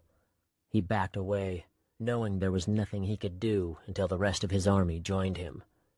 He did study their faces, just to make sure they weren't Brady or Sardar. He searched through the rest of his enemies, but it was too far a distance for him to distinguish anything except that some Kreps were mixed in. For every female Krep he found, his heart jumped toward his throat. "I don't even know if I'll recognize Zeddy if she's there. She's shed her skin since I last saw her. She'll be taller as well, stronger." Others started emerging from the trees to stand at his side. "My Bastial stars," Rila uttered. She and Vithos were panting. Zoke barely could hear her over Tenred's chanting. Alex and Hem came through next. "Is he all right?" Zoke asked, screaming to be heard. "I'm fine," Hem answered for himself. He left them to find his officers. "He was just dazed," Alex said. "Damn, there's a lot of them." "How many of us did they kill?" Zoke asked. "Hundreds, I'm sure. Nearly all of them escaped." "Sneaky bastards," Zoke found himself thinking in common tongue at times. It was an eerie sensation, one he didn't like. He had the same feeling when he looked at the Kreps on the opposing side. He was the only one fighting for Cairo. He knew what they must think. They certainly didn't understand. To them, he was nothing but a traitor. But it was Zeddy's opinion that mattered most. Vithos put his hand on Zoke's shoulder. "If she here, we find and move her safe place." "If she'll allow it," Zoke replied. Most of their army was out of the forest by then. Men in armor pushed through to the front. The half-bearded man bumped Zoke's shoulder with his mallet as he passed by. "Watch it," Zoke warned. The man turned and seemed to notice Zoke for the first time. "You haven't fled yet. I suppose you must be an ally after all. But let the real men take the front. I have revenge to deal for my nephew." He screamed and slammed his hammer down into the dirt. The force of the blow throbbed halfway up Zoke's legs. "They will pay!" Others nearly the same size as the half-bearded man flanked his left and right sides, although these men wielded swords. Zoke thought it was idiotic to bring a mallet. but he kept that opinion to himself. Now that their whole army was there, Zoke dug the claws on his toes into the dirt and pushed his heels off the ground to gain some height. He wanted to see what their army looked like in its entirety compared to Tenred's. Humans stretched in each direction, wider and deeper than the enemy. "We have at least twice as many," Zoke grinned. "They're stupid to face us outside their wall." Zoke wore the blue leather tunic that warrior Sneery ordered for him. He hadn't seen the instructor marching with them. However, Zoke had seen Terran several times at the front of their advancing army. He noticed the human's blonde hair once again among the officers conferring with him. But then a shout turned Zoke forward. "They're coming!" The rhythmic chanting had been replaced with the drum of Tenred's boots as they charged, but Zoke still hadn't received his orders. Someone screamed to the officers, and they spun to witness it for themselves. Frantically they separated, hustling to get to their spots. Zoke felt a smile curl his lipless mouth when Terran stopped in front of them. "All those with shields, rally to me!" the academy headmaster announced. He held a shield that was light blue with a gold crown outlined in silver. The warriors separated. Halfbeard grumbled while he let the other men by. "Archers, mages, psychics, do as we've discussed in case of a charge," Terran said. Rila, Vithos, and the others without swords hurried to get into place. They were running out of time. The stampede of steel and flesh was close, the shouts of their enemies booming. "Other warriors, be ready!" Zoke remembered the plan. He pushed through to ensure he was directly behind Vithos. "Brace yourself!" Terran screamed. The warriors in front lowered their bodies behind their shields. "Range, go!" But all their enemies halted, except a few male creps who seemed just as confused as Zoke when they realized their comrades had stopped short. Arrows were exchanged, then fireballs, until the air was clouded by both. The few creps who didn't stop were first to fall, and not many followed. The massive shields held by the men at the front of both lines absorbed nearly all projectiles. Only when the force of a fireball or an arrow was too much would someone fall backward, leaving those behind him unprotected. Zoke was confused. Why would Tenred charge all this way just to stop short and let the archers and mages do all the fighting? Even the psychics were too far away to be of use. "Chemists!" Terran screamed. "Shoot the chemists!" Zoke saw them then, men and women hurling glass vials as far as they could. The vials spun through the air and crashed 10 to 20 yards in front of Zoke. He and the others twisted away, unsure of what the substances would do. Mutterings of confusion spread through the ranks when nothing but smoke arose from the liquid. But Zoke recognized it as the same smoke he'd seen twice before, once atop the Fajalajan Mountains, and again within the academy, which had led to Brady's escape. Many of the archers and mages were still firing until Terran shouted at them to stop wasting arrows and energy. The smoke rose high enough to block all but the top of Tenred's stone wall. But then, even that was consumed as it became too dense to see through. All went quiet. Halfbeard's heavy breaths were the loudest noise in that moment. "Stay and be ready," Terran said. No one else said a word. A few who'd been caught by arrows or fireballs already were dead. Zoke saw one man trade his two-handed sword for the shield and short sword of the fallen man in front of him. He crouched over the dead body and prepared for combat. "The cowards have fled," Halfbeard complained. "They wouldn't even face us." Terran ignored him. "Psychics, do you sense anyone ahead of us?" "No," Rila answered.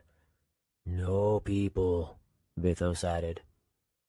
By then the smoke made it impossible to see more than one whole person at a time, even though they were crowded together. "What is this?" Terran whispered to himself. "What could Tagri Hiller be planning?" "Terran! Terran! Where are you?" It sounded like him. "Here!" "It's a trap. Move your people back! Get back! Terran began to shout. There was a crash somewhere to Zoke's right. He heard people screaming. By the force of it against the ground, his first thought was it had to be a fireball cast by Doe or Heyman. No, that can't be. I would have seen them if either was near. Another crash, this time on his other side. People nearby started bumping into him. Panic had turned everyone around. They ran blindly back toward the forest, tripping over each other in the smoke. There were more crashes behind Zoke, in front of him, and to each side. Every time he heard screams. "They're launching boulders!" someone yelled. "Back! Back! Back!" Terran shouted. "They've brought out their siege weapons!" Suddenly everything made sense to Zoke. All of it had been a distraction, starting from when they were still in the forest. Tenred's fighters had killed as many from Cairo as they could before escaping, but they'd wanted to be chased. Then they'd charged before Zoke's commanders could devise a new plan, taking them by surprise. During the charge, they'd opened the gate and wheeled out their siege weapons along the boulders. They'd never meant to hope for victory in armed combat out on the field. The Kreps who didn't stop had misunderstood the plan. How many had they killed, and what other trickery did Tegri Hiller have ready? Zoke was beginning to feel anger toward the sneaky bastard humans. They had no honor to fight in such a way. Heyman and the Kreps had marched right up to the academy and then attacked. They'd brought nothing but a battering ram and ropes. But these humans were irritating. There was no way to know what else they would put in his way. He hadn't even had a chance to swing his sword, and already so many had been killed. The boulders continued to crash down behind Zoke, though he and the others were deep into Corin Forest again. "We'll wait for the smoke to clear," Terran said. "I must speak with the commander. Don't leave these woods." "Damn," Alex muttered, staring back toward the smoke.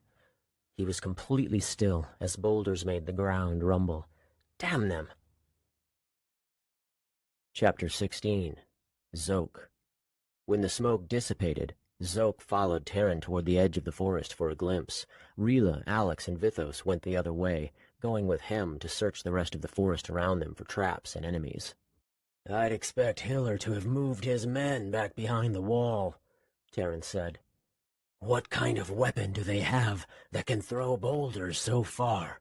Zoke wondered. He'd read nothing of siege weapons, and the Kreps certainly had no experience building them. He'd only heard about them when he'd arrived at the academy.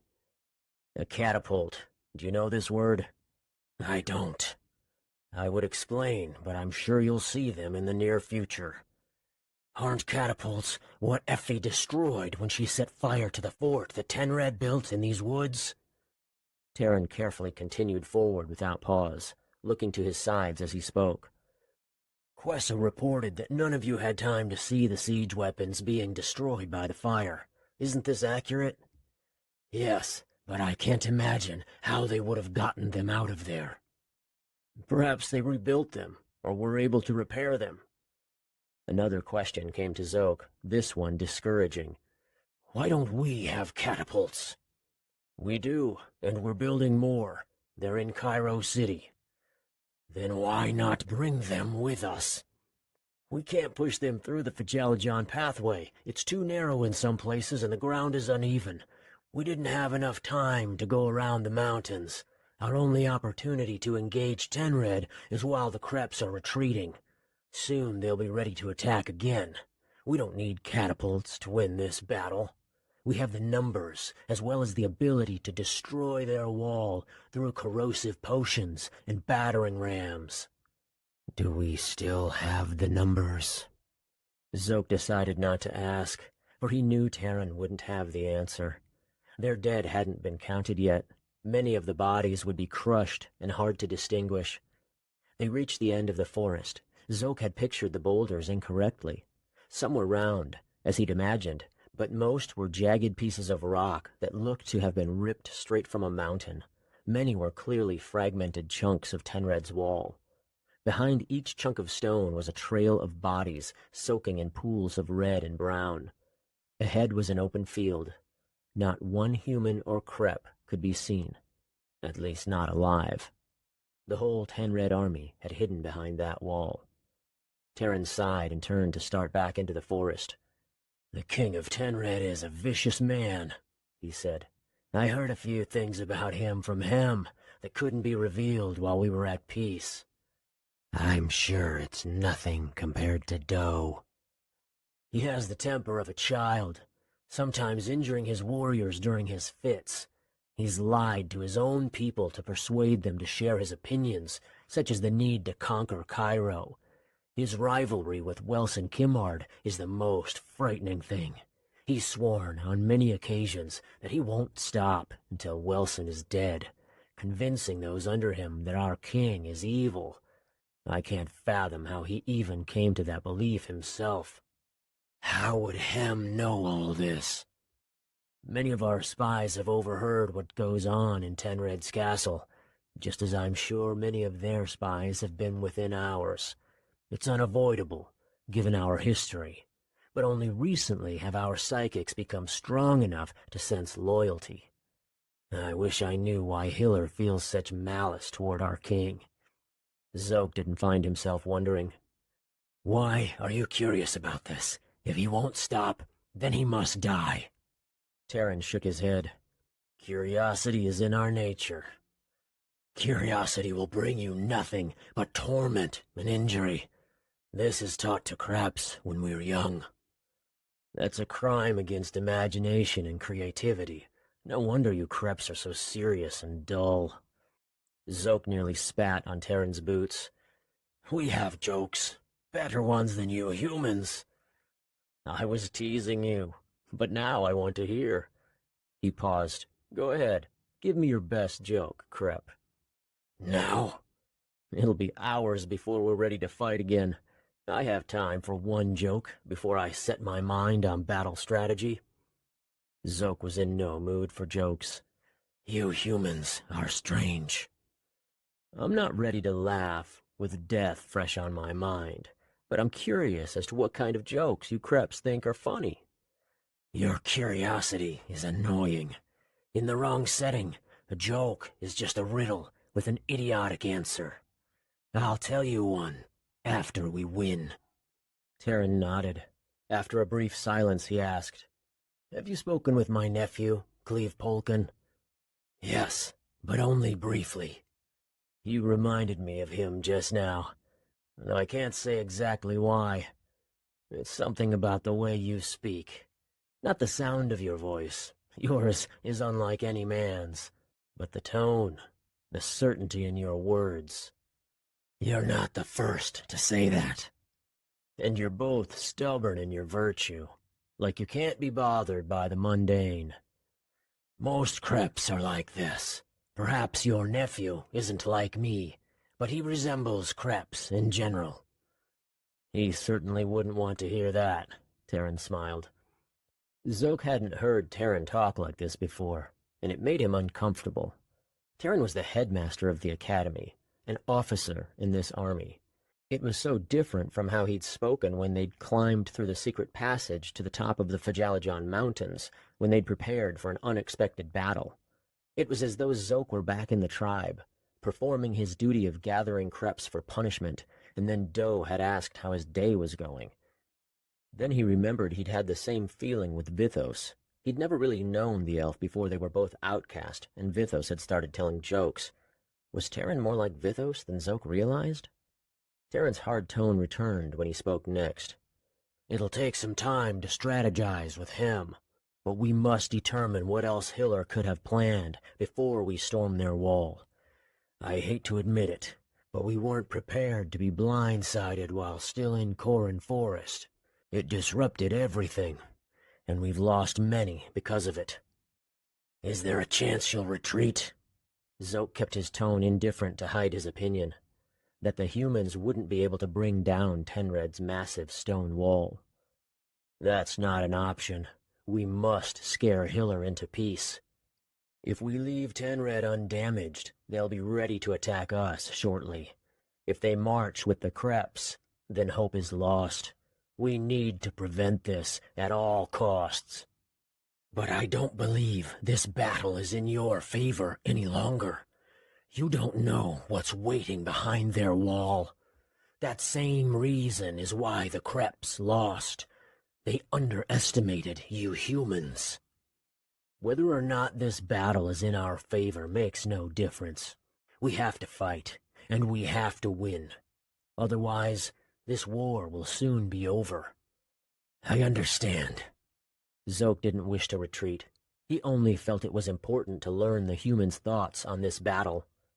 He craved to deal Vantikar to Sawdar and Brady, though he still worried his sister was there. Soon he heard the voices of others in the Cairo army. They were just through the trees ahead, but there was something bothering Zoke that he wanted to know before Terran got too involved with the other officers to answer more questions. How is it you can speak to me about jokes, and I can remind you of your nephew so soon after we were forced to run in shame? Shame? Terran was incredulous. We're still here, aren't we? We haven't fled back to Cairo. You honestly feel shame? Yes, to flee is always an embarrassment to the warrior and his family. I'm sure the Kreps that came to Cairo feel heavy shame and will receive many insults. This doesn't happen with you humans? We've done no dishonor. But I won't try to change your mind. The shame you feel comes solely from within yourself. If you don't wish to feel it, then that's your problem to solve. I wouldn't try to get rid of it. We should feel shame when we flee, for the fear of shame makes us... He couldn't remember the right word in common tongue. It was a phrase he was too used to hearing in Kreppen. Morons that are more likely to be killed, Terran said.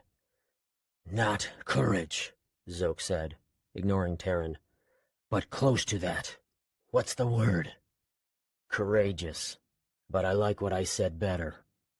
Some fighters were having their wounds looked at by chemists. The rest were focused on feeding themselves and each other, as well as passing leather water pouches back and forth. The sight of Zoke caused a few people to jump at first as he followed Terran through the thousands. Most were men, tall, large, and loud. Or perhaps those were the humans he noticed first. There were females, mages and chemists, and a psychic or two, but they looked minuscule, like children. It was what Zoke first thought of Effie because of her size, so he figured these women were just as tough as she was. For a breath he wondered why she and Stefan hadn't come, but there were many human actions he didn't understand. It was easier to end his curiosity than find the answer. Rila tended to blend in more so than the other women, for she was tall with more girth, and she wore a stern expression that was found on many of the men's faces. Her ears were what separated her. Though they weren't noticeable from afar, like Vithos' ears, they still poked out enough from her thick brown-blonde hair that Zoke could spot them from where he stood. It looks like something has happened in the time we were gone, Terran commented. The officers appear concerned. I'll go speak with them. Then Zoke noticed it too. There was worry in the hushed dialogue and long looks, not only between the officers, who were standing in a circle, but among many of the other humans as well. As Zoke crossed through various groups, one woman among 5 men questioned him. "You went with Terran to the edge of the woods, right?" she asked. "Yes." "Did the enemies retreat?" All the men became silent as they waited for Zoke's answer. "Yes, no one was there." "I see." When Zoke continued forward, he heard that group sharing the news with others. Zoke realized he could have asked the woman what happened in the time he was gone, and she would have told him. He wouldn't have thought to ask anyone but Vithos, Alex, or Rila. It was comforting to know others would speak to him if he needed information. When he got to his group, Alex explained, "One officer and his men haven't come back yet." "Could he just be taking longer than the rest?" Zoke asked. Alex shook his head solemnly. "All he needed to do was search the forest to our northwest to make sure no enemies were preparing another trap. It shouldn't take this long. Everyone else finished a while ago. There isn't a lot of forest for each team to cover. Something definitely happened." "Then why haven't we gone to find out what it is?"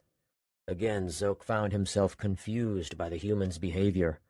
Kreps would have gone the moment they suspected their enemies were there. "Might be trap," Vithos said. "So many traps." "We're waiting for the officers," Alex said. "They'll know what to do." Behind Zoke, the boisterous men suddenly had quieted. He could hear the rustling of their weapons and armor as they stood. Turning, he found their commander, Hem, walking through. He seemed to be headed towards Zoke and those around him. "You three, you're going northwest with Terran." Hem pointed to Zoke, Vithos, and Rila. Alex puffed out his chest. "I'm requesting to join them." "I can't allow that. The more there are, the likelier our enemies will see them." "Then let me go in Zoke's place." "No, you stay here." Alex's brow furrowed, but when Rila went to her toes to whisper something in his ear, he seemed to understand. "Go," Hem commanded. "There's no time to waste." He pointed to where Terran was waiting with one of his bulky arms waving his sword. "What did you tell Alex?" Zoke asked Rila as they jogged. "The truth, that his brother doesn't want him going because he's worried about his safety." "Then why didn't he just say that?" "Because Hem must be a commander first, and a brother second." "Everyone understand," Vithos said. "Only you ask." Even Vithos, with his lesser grasp on common tongue, wasn't confused by the lack of emotion between the brothers. Embarrassed, Zoke resolved to say no more about it. Vithos lowered his head apologetically. "Must be hard. Zeddy, with enemies, I mean no insult." "That's not why I mentioned it," Zoke said. "It's all right." Rila gestured with her hand that he didn't need to continue. "We understand." "They think I want Alex and Hem to act more like brothers because of Zeddy?" Zoke wanted to correct them, but he started to wonder if they might be right. They were psychics, after all. Terran's voice interrupted his thoughts. "Now it's time for the three of you to stay quiet and listen. 20 men and women, led by a very competent officer, haven't returned. They could have been killed or captured. I can't imagine any other reason for their disappearance. It was their task to investigate these woods." He extended his arm. "They were not to go past 500 yards ahead of us, nor were they to veer more than 50 yards in either direction. The sections of the forest to the left and right of this area were covered by other teams, and nothing suspect was found." "Did those teams hear anything?" Rila asked. "Some thought they might have heard shouting," Terran said. "Hem believes a trap awaits anyone who follows the same path as the group that disappeared. So we'll be coming around from the west. Come this way, and remember to keep quiet. Zoke, use that Kreppen eyesight to search for bodies in the trees. You've seen the camouflage they wear, right?" "Yes." "Keep your footsteps light and watch the ground for irregularities, gatherings of leaves that could be covering a trap, taut string, that sort of thing. Rila and Vithos, let me know immediately when you sense anyone's presence." Zoke tried to study every tree while watching the ground as well, but he soon came to realize he couldn't monitor the whole forest at once, not without stopping for minutes at a time. But Terran walked quickly, expecting Zoke and the two psychics to keep up. He stepped on a small stick. It broke with a snap. There was a sound in the bushes. The two psychics pointed their palms at it. Terran and Zoke drew their swords. "Just an animal," Rila said. They continued. A feeling of dread was grinding in his stomach. What if Zeddy is with the enemies in this forest? If they'd dressed her in the same brown and green shirt and pants, he wouldn't recognize her. She'd only ever worn old gray leather. Did this mean he would have to stop Terran from killing any female Krepp they found in the trees? What if it wasn't her, and one of the humans was injured or killed because Zoke protected her? His dread became worse. He glanced at Rila's neck, at the bruises where he'd choked her. He was thankful he hadn't dug his claws into her soft flesh. "Alex nearly cut off my arm," he remembered, thankful that he hadn't. It was frightening how he'd lost control of himself. That had never happened before. He wondered if it could happen again, perhaps if Zeddy shot at him. "Zoke, you're breathing too loud," Terran complained. "Why angry?" Vithos asked. Zoke didn't know how to answer, so he said nothing. "It's Zeddy, isn't it?" Rila looked as if she was going to touch Zoke, but her hand retracted. "Quiet," Terran said. "Watch for enemies. Hopefully we'll be coming up behind them." They began to change direction as they continued, circling around. Zoke checked each tree he could see, but some angles made it impossible to tell if someone was hiding on a branch until he passed beneath it and could look from the other side. Vithos stopped and pushed out his arms to halt everyone. "Someone near," he whispered. Rila caught their attention by jabbing a finger toward the branches of a tree ahead of them. Someone was sitting with his legs flat along the thick branch, watching the forest. His back was to them. There was a short bow latched onto his back, a quiver on the other shoulder, and some sort of bottle filled with a clear substance in his right hand. Terran guided them back. Behind the wide trunk of a tree, he whispered, "Zoke, peer out and see if you can find anyone else." Zoke squinted. He thought he saw others in the trees farther from them. When his gaze fell to the ground, there looked to be a body dressed in Cairo garb. "I need to get closer," he whispered. "It looks like there are others, and maybe our fallen comrades. Let me sneak to that tree there." He pointed to one that would give him a better vantage point. Terran nodded, and Zoke crept through the grass. His soft footsteps sounded as loud as the beat of a drum to him, but he knew he couldn't move any quieter. He made it to the tree, pressed his back against it, and waited to hear if he'd been spotted. Relief washed over him when he heard nothing. Slowly, he leaned out. In nearly every tree he could see someone with a bow and a potion of some kind. There was one body on the ground, and all but one foot was covered by a cluster of bushes. Then he saw more. One was buried under rocks. A thick clump of grass mostly concealed 2 or 3 bodies. They were everywhere he looked closely. It was the missing group. They'd been killed, their bodies hidden. Hem was right. This was a trap. "So that must mean hundreds of them are waiting to surprise whoever comes looking for the missing group. But where are they all?" Zoke could see maybe 10 enemies. Terran was motioning for him to return to their tree, but a gruesome sight took his focus. There was a pile of bodies, of men and women from Cairo. They were against a tree with a mound of dirt hastily thrown over them. From the flesh he could see protruding out. Much of it had been burned, but not with fire. He'd seen people who'd been killed from fireballs, and this was different. The burns were in small patches, and they scarred the skin a disgusting, vivid green. His wits returned, and he went back to Terran. "They killed everyone who's missing," he whispered. "I can see some of their bodies. We need to figure out how many there are and where they're hidden," Terran said. "They're expecting us to come from the southeast, and it looks like we're behind them now. Follow me. We need to determine their perimeter, and we must hurry before they decide to move or retreat." Terran quickly guided them away from the archer in the tree they'd first seen. Zoke didn't have a grasp as to where they were in the forest, but it seemed that their enemies couldn't be this far out when he'd spotted some of their archers so far back, facing the opposite way. So Zoke was overcome with shock when Vithos stopped them, just as he had before. He and Rila pointed to the branches of a tree only 10 yards ahead. Zoke's eyes shot upward. A man blended into the leaves. He was so close it seemed unlikely he hadn't heard them yet. Then he turned his head. "Psyche!" Terran whispered with urgency. Rila and Vithos ran forward with their palms extended. The man already had taken the stopper out of his potion and was about to throw it when his body stiffened from the spell of pain, and he fell. Rila's feet got caught on something, making her fall before their enemy did.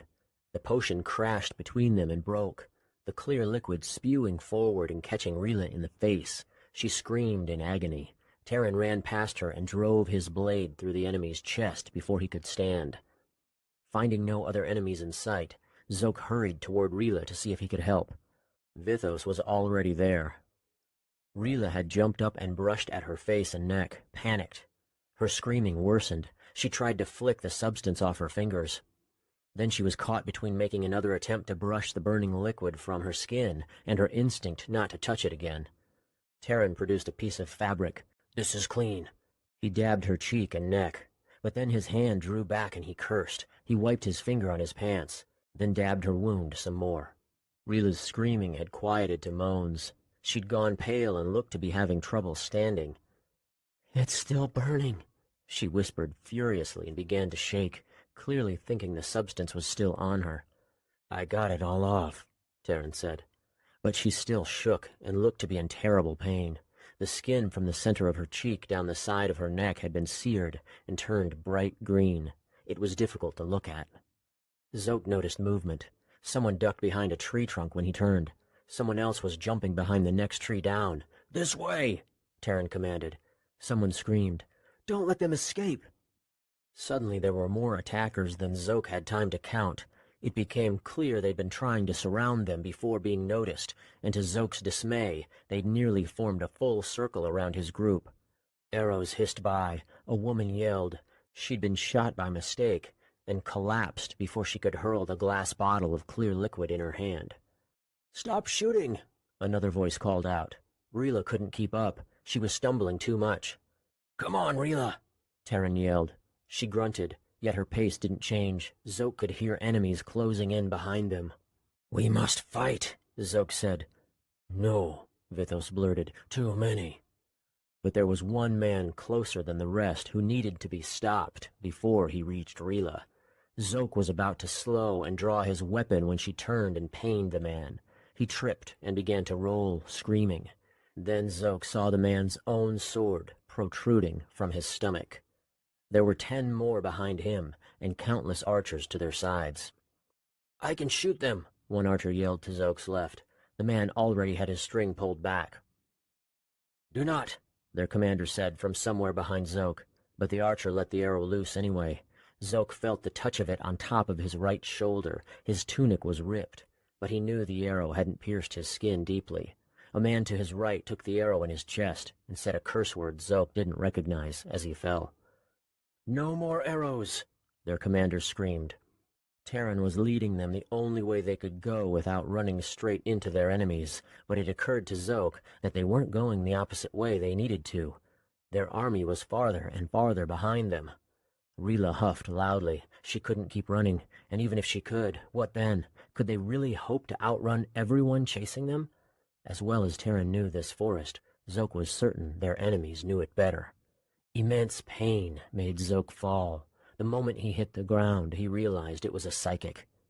He thought of Zeddy aiming an arrow at him, her eyes hungry to see his blood spill. The psychic was cast out, the pain gone. Vithos and Terran had their arms on Zoke, pulling him up. "I stopped them," Vithos said. "You run." "No!" Zoke and Rila screamed at the same time. "You won't do that again," she added, gasping violently for air. "I should stop if anyone's going to. I can't." "Keep running, both of you," Terran urged. "We can make it." "Make it where?" Zoke asked. 2 men were coming from his right side. Both had potions of the same clear liquid. Vithos extended his hand and each man dropped to the ground, uttering a cry of anguish. "To that cliff!" Between the trees, Zoke saw what Terran was referring to. They were approaching the edge of a hill that sloped to their left, but their enemies would chase them down it just as they'd chased them thus far.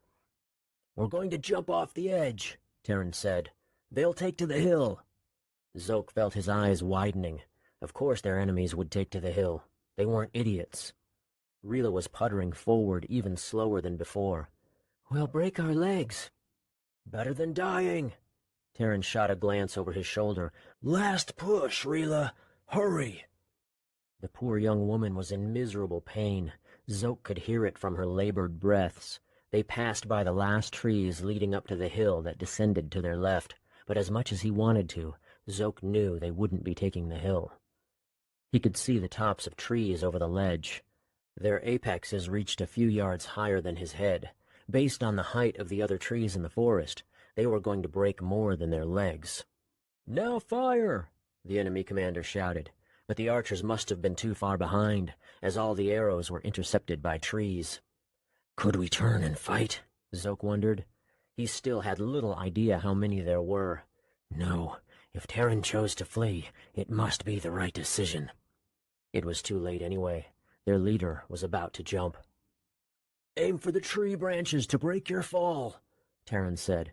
He was the first to leap, and Zoke was right after. He couldn't see what happened with Vithos and Rila. Zoke changed his mind in mid-air, or only made it up just then. Ignoring thin branches covered in prickly leaves that slapped every part of his body, he soared toward the trunk of the tree ahead. Using his claws and every muscle he could, he latched his body firmly against the rough bark. Amazingly, he'd stopped himself from falling. He could hear the screams of the other three falling below him, as well as the snap of branch after branch breaking. He clung, unsure what to do. "Shoot him!" The archers. He had to get down, but how? He couldn't climb down. The moment he loosened his muscles, he would slide. As tough as his skin was, it still would be ripped apart by the jagged wood of the tree. He shimmied and quickly got around to the other side. An arrow struck so close to his hand, for a moment he thought he'd been hit. The tree rippled as more arrows beat against it. His hands and feet were vulnerable, for he needed to keep them wrapped around the tree. He tried to let his feet go so he could use them on his way down, but the bark he held onto so tightly ripped, and he began to fall. His arms and legs flailed. They smacked against the branches. His whole body turned and twisted from the force of them. Suddenly he was on the ground, without remembering hitting it. He was on his back, pain shooting through his body. All around him were the thin, leafy branches. Zoke was practically buried in them. "Move! Move! Move!" Terran yelled. More arrows came, raining down from the peak. "Can you get up, Zoke?" Terran was pulling on his bicep. When the human's grip shifted to his forearm, Zoke screamed. His arm was caught on something that felt like a knife twisting into his bone. He saw then that he'd been impaled by the sharp edge of a branch. It was a struggle to yank his arm free. Rila and Vithos were both groaning as they hobbled. Rila collapsed, but Vithos pulled her up. "We need to hide," Terran said, seemingly the least injured of the group. Zoke figured it was his steel breastplate, but when Terran turned to look over his shoulder, Zoke saw his face was bloody from a cut down the center of his forehead, though his shaggy blonde hair made it difficult to tell how deep it was. Blood trickled down his nose. "We can check our wounds in a moment. Over here. Let's go." The arrows had stopped.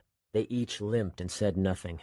Rila struggled the most, completely unable to put weight on her right foot. She clung to Vithos, both of them ponderously walking after Terran. Zoke took his place in the rear, looking back for any signs of their enemies trailing them. They went painfully far before Terran gestured toward a cluster of tall plants that would conceal them. He navigated to the center, shoving down the resistant thicket to make a spot to sit. "We need to cross back the way we came to get to our army," Terran whispered. "How many were there?" Zoke asked. "I can't say. Probably thousands, which is why their army looked so small when we first saw them in front of their wall." Rila hissed as she bent her leg to squeeze between Vithos and Terran. The burns down her cheek and neck looked agonizing. The substance seemed to have made her skin melt, and it was distractingly green, making it look like some sort of syrupy food was stuck to her.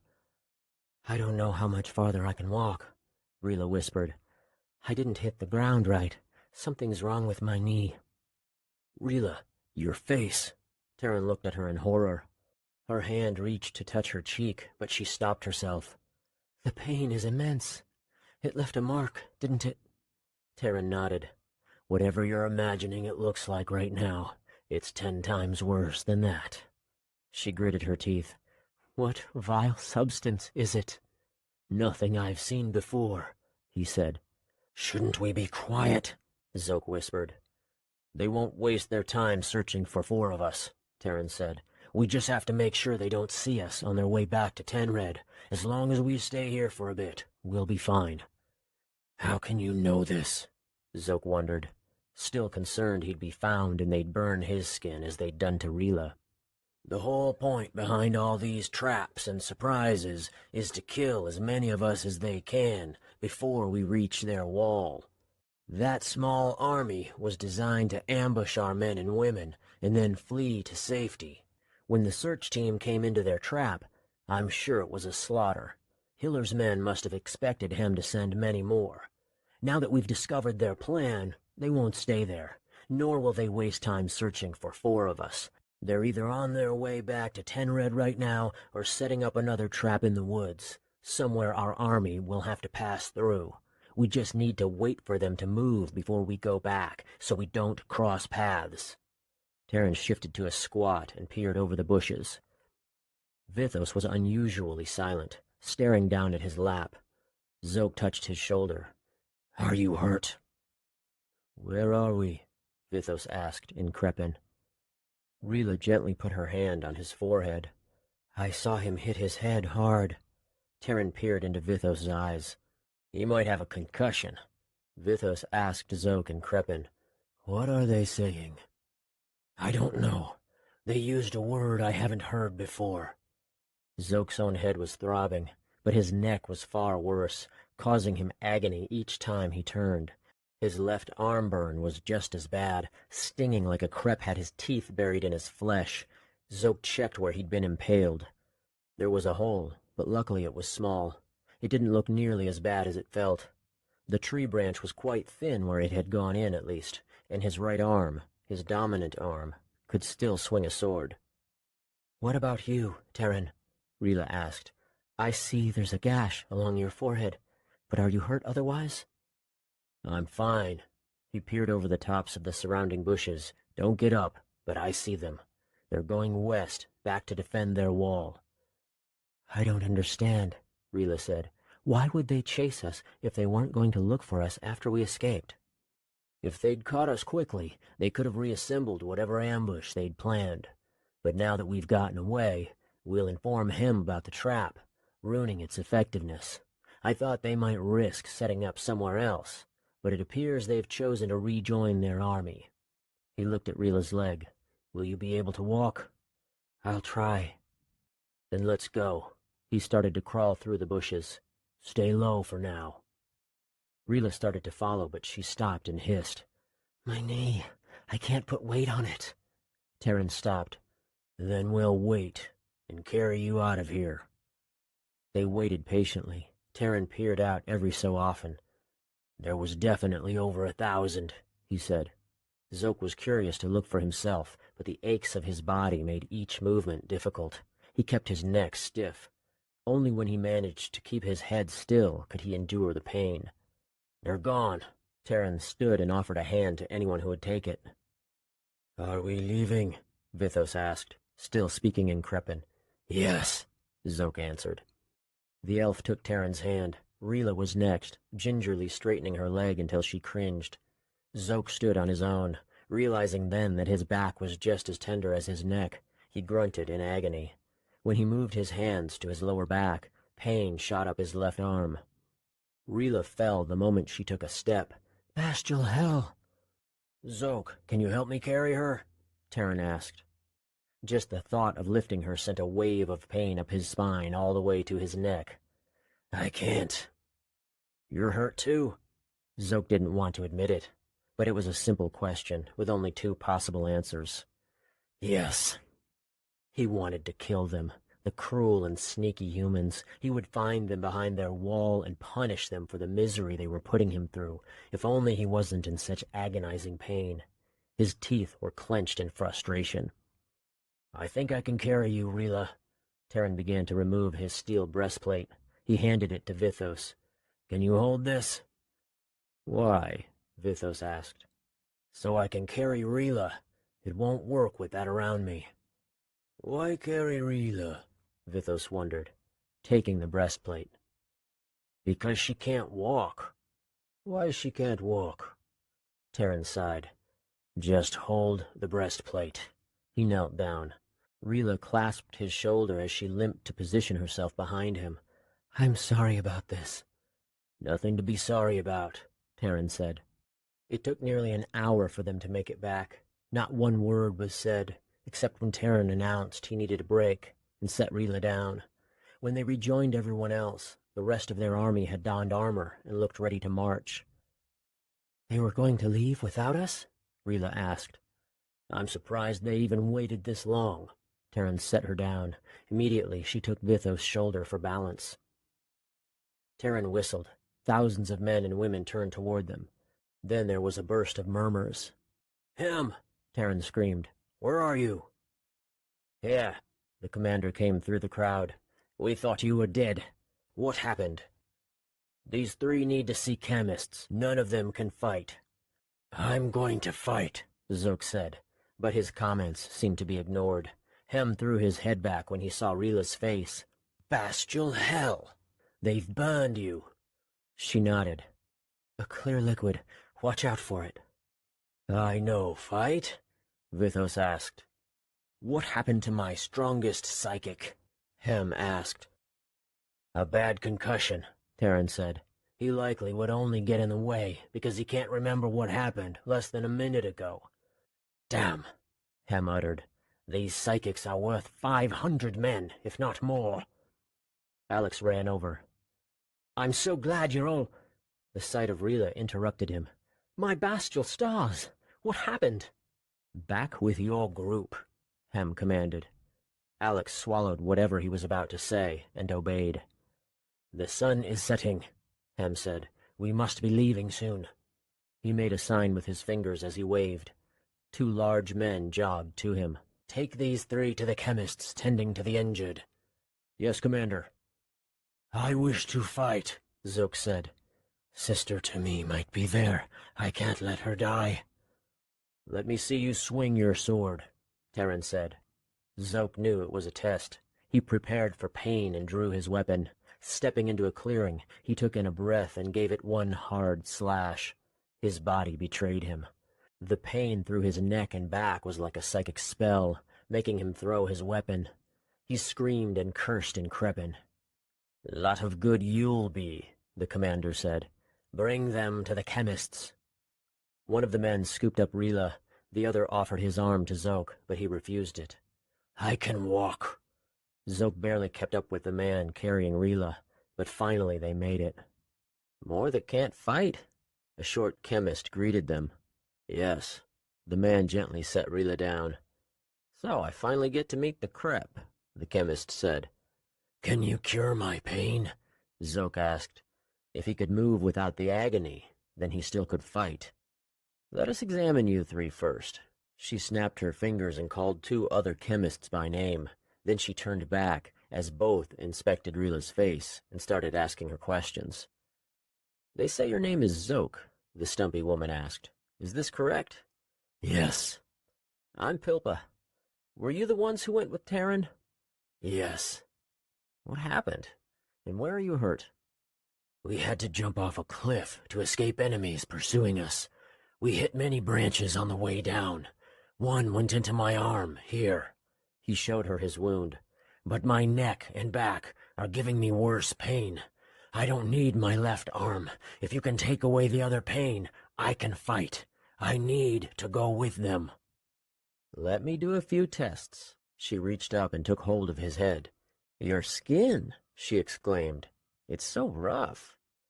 "Will you hurry?" Zook could see the rest of the army over her shoulder. They were forming groups. It wouldn't be long before they left. The other chemists were tending to Rila and Vithos, but Zook paid no attention to what was being said.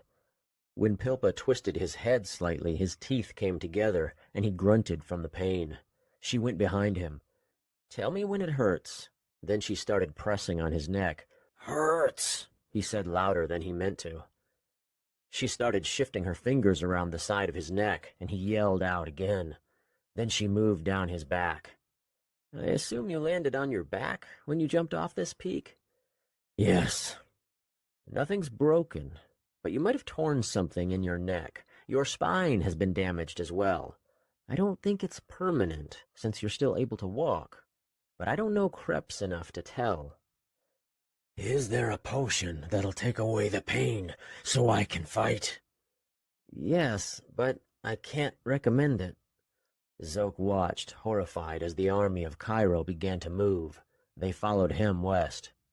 "Give it to me now. They're leaving."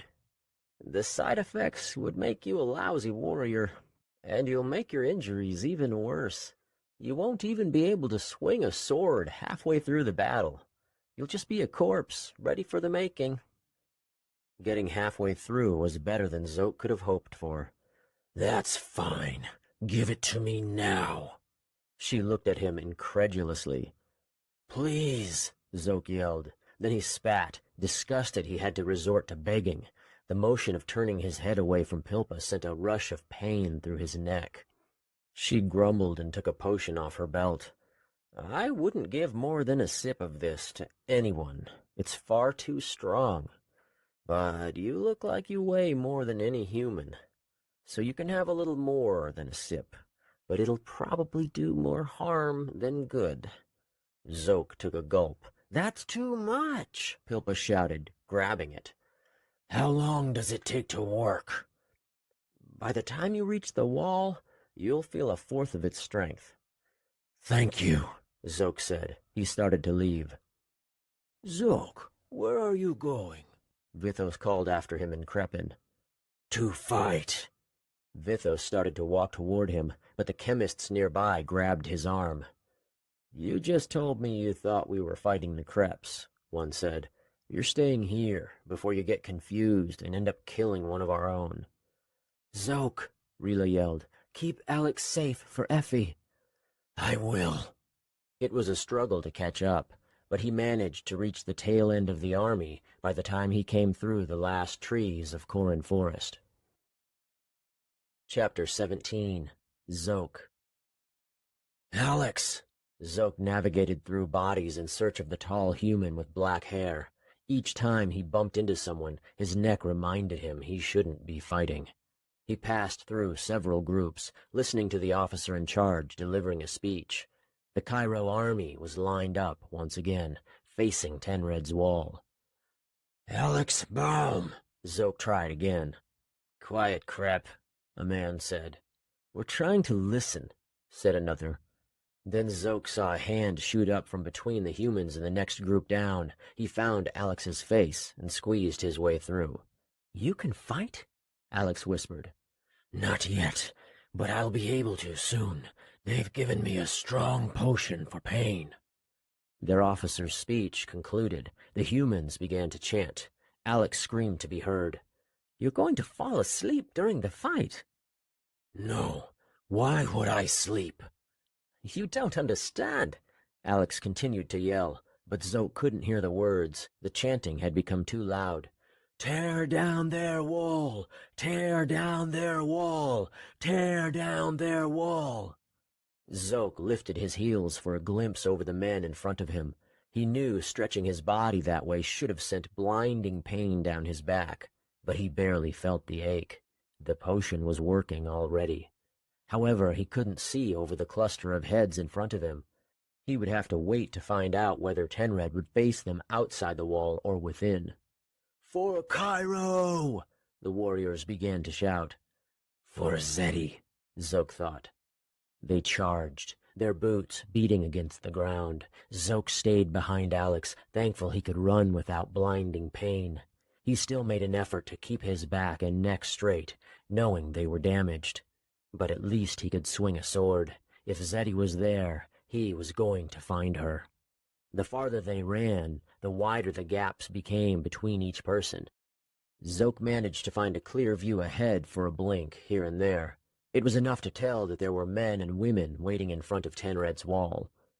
Are their devious plans finally over? Zoke hoped so.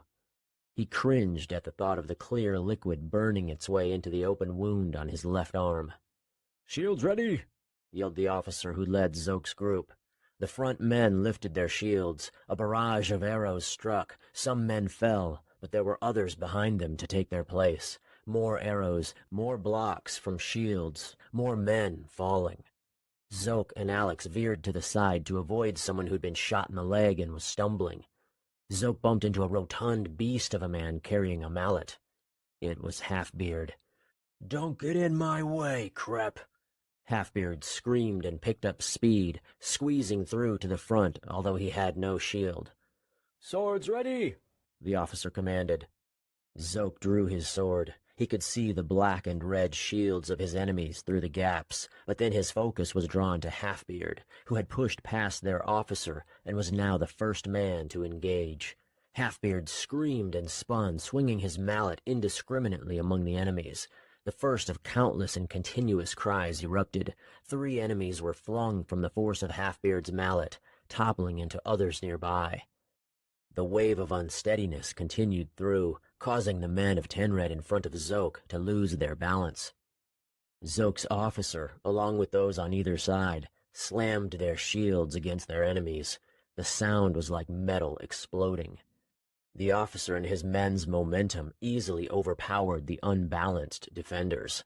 Zoke and his comrades stormed past, almost reaching the wall. An arrow flew down into the shoulder of an ally to Zoke's right, and the man continued fighting as if he didn't even notice it. Zoke looked up to find the archer, all the way atop the massive stone wall, next to many more shooting down at them. He almost called for Vithos or Rila, but then remembered he was fighting without them. Zoke saw a volley of small knives hurtling toward the archers. Alex was one of the men throwing a dagger. It spiraled until it struck into the chest of an enemy, who stumbled backward, waved his arms for balance, and then fell forward, tumbling down and crashing into another enemy in the middle of a sword fight with Zoke's officer. "For the spies you sent to the academy!" Alex yelled, taking out another dagger and hurling it. "For Marie," Zoke thought, now hungry for his first kill. It wasn't long before he had 3. There were many enemies, sometimes more than he can handle, but Alex always seemed to know when he needed help. Zoke did what he could to reciprocate, protecting Alex from any attackers the human didn't see, but numbness was taking over his neck and back, hampering Zoke's mobility. At one point, everything seemed to slow as he blinked. The act itself should have been so fast that he didn't even notice it, but it felt like his eyes were closed long enough for him to fall asleep before they opened again. Yet he didn't worry. They were winning, quickly killing all those who opposed them. Then someone shouted, "Mages and psychics!" A fresh batch of men and women had snaked through the openings at the base of the dilapidated wall and surprised Zoke's allies. Suddenly it seemed they were outnumbered. Archers atop the wall who'd previously been scared off had returned and brought reinforcements. Everywhere Zoke looked, his allies were falling to their knees from Psyche or catching a fireball in the chest. He saw Kreps cursing and spitting as they pushed through and overpowered Zoke's allies. These Kreps didn't wear tunics like Zoke did. The men were bare-chested, while the women had on gray leather. He blinked again, and this time a wave of drowsiness made him teeter before he opened his eyes. Then he saw what he'd imagined countless times, what he'd hoped to find only in his nightmares. On the wall was a female Krep with a bow. Her black hair reached her shoulders. Her skin was the light gray of an adult who'd recently shed. It was Zeddy, and she was shooting arrows at his allies as they shot back at her. "Zeddy!" he yelled, unsure what he would do or say if she turned toward him. But she didn't. He barely could hear himself over the noise of battle. He needed to get to her. "You, Krep!" Zoke spun to find his officer shouting at him. "Help them get the battering ram to the wall." Pointing, the officer's finger led Zoke to 8 brawny men trying to navigate the massive battering ram through the frenzy of swords. Zoke started to turn back for another look at Zeddy when he felt a boot to his rear. "That's an order," the officer yelled. "Get to it." The officer then screamed at Alex, who joined Zoke in fending off their enemies. Zoke moved with the group, blocking attackers and running his sword through 2 of them before another spell of drowsiness made him lose track of where he was. This one hit him like a rock to the skull. Confused, he thought he heard his name. Expecting to look up and find Zeddy atop the wall, he was surprised when the wall was nowhere in sight. Did we already knock it over? He spun in each direction and then found that it was behind him. He didn't remember turning away from it. "Zoke! Zoke!" Alex's shouts came through. The human needed help. 10 red warriors had spotted the battering ram and were swarming it. Zoke ran over as he heard his officer shout, "Watch out for the mages!" 3 women in black and red 10 red gowns had their wands aimed over men's shoulders in front of them. Zoke wanted to throw one of the humans attacking Alex at the horde of them, but he felt as if he lacked the strength. Numbness had been creeping through his body, nearly taking over his left arm. 2 allies raised their shields in front of the men guiding the battering ram toward the wall. They intercepted all 3 fireballs, but were hurled backward, toppling into those surrounding the ram. The device was on wheels, and luckily it didn't fall over, for it would have taken more than 8 men just to lift it. But half of those with their hands on it had lost their balance and fallen, creating a heap of bodies in the way. Enemy psychics pushed through, 2 of them. They wore no armor, just like the mages. Zoke felt his tongue slip out and lick the outside of his mouth as he dashed toward them, hungry to kill. They'd begun to pain everyone in the vicinity, preventing those who'd fallen from getting up. Warriors of 10 red pounced and began driving their weapons through Zoke's allies. Alex was still fighting off 2 others, their officers screaming for their psychic's assistance. One of the enemy psychics turned her palm toward Zoke, showing a disgustingly proud smile as her eyes met his. "The crep!" she yelled excitedly. He felt pain surge through him, sending him to a knee. Then his determination to reach Zeddy repelled the spell. Looking at the psychic again, he found shock had replaced her hubris. She held out her hand once more, but nothing happened. An arrow zipped over Zoke's shoulder. A sword came from the side but missed. "Stop the crap!" he heard voices shouting.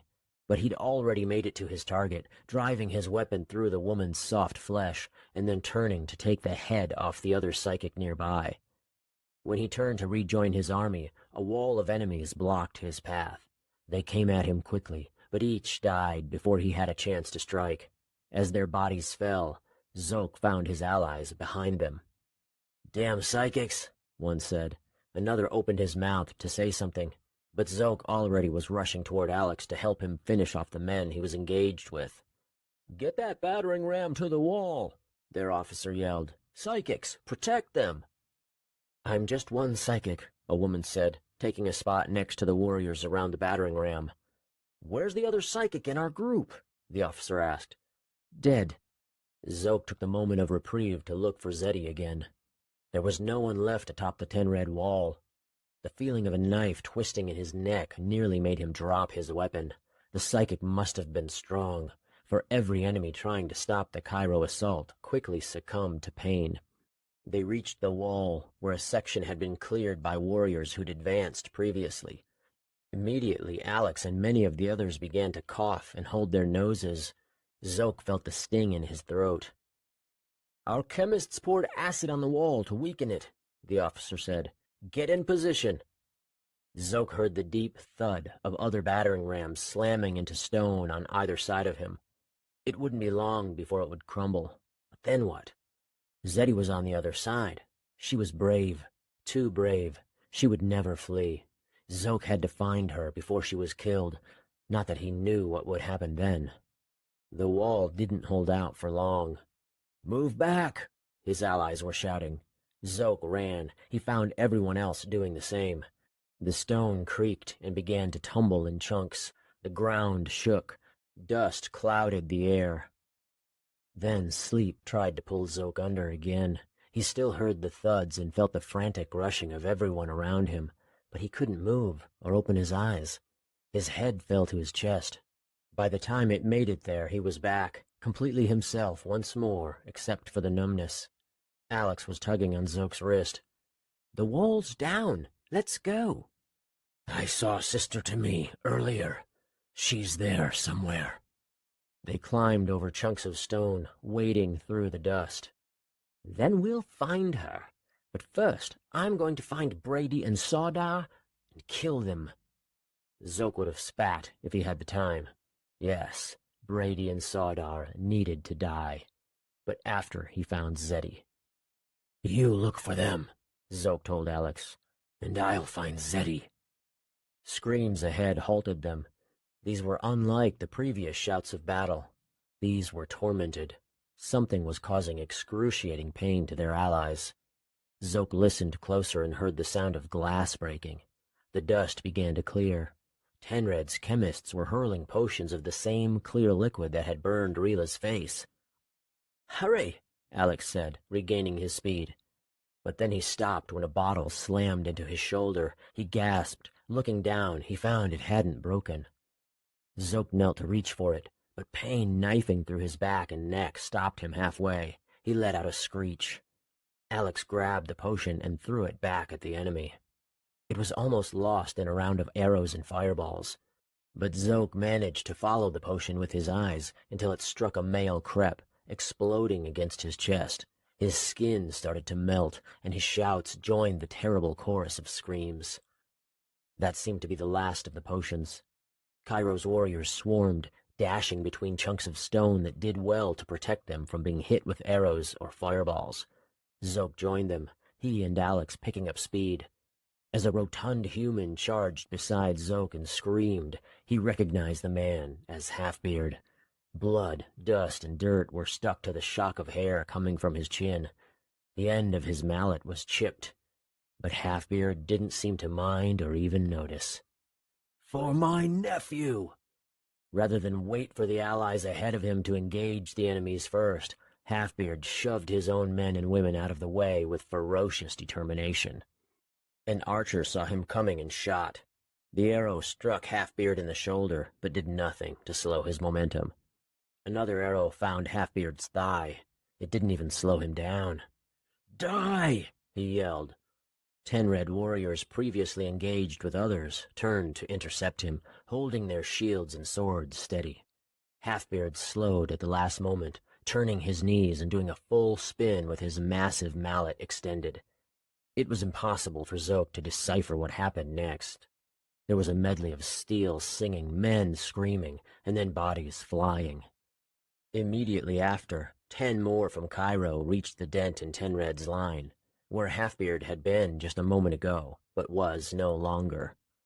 Zoke and Alex joined the turmoil, staying close and overpowering a warrior, then a mage, then 2 more warriors. There was no lack of enemies, no time to look for Zeddy. 3 men of Tenred charged through, knocking down everyone in their path.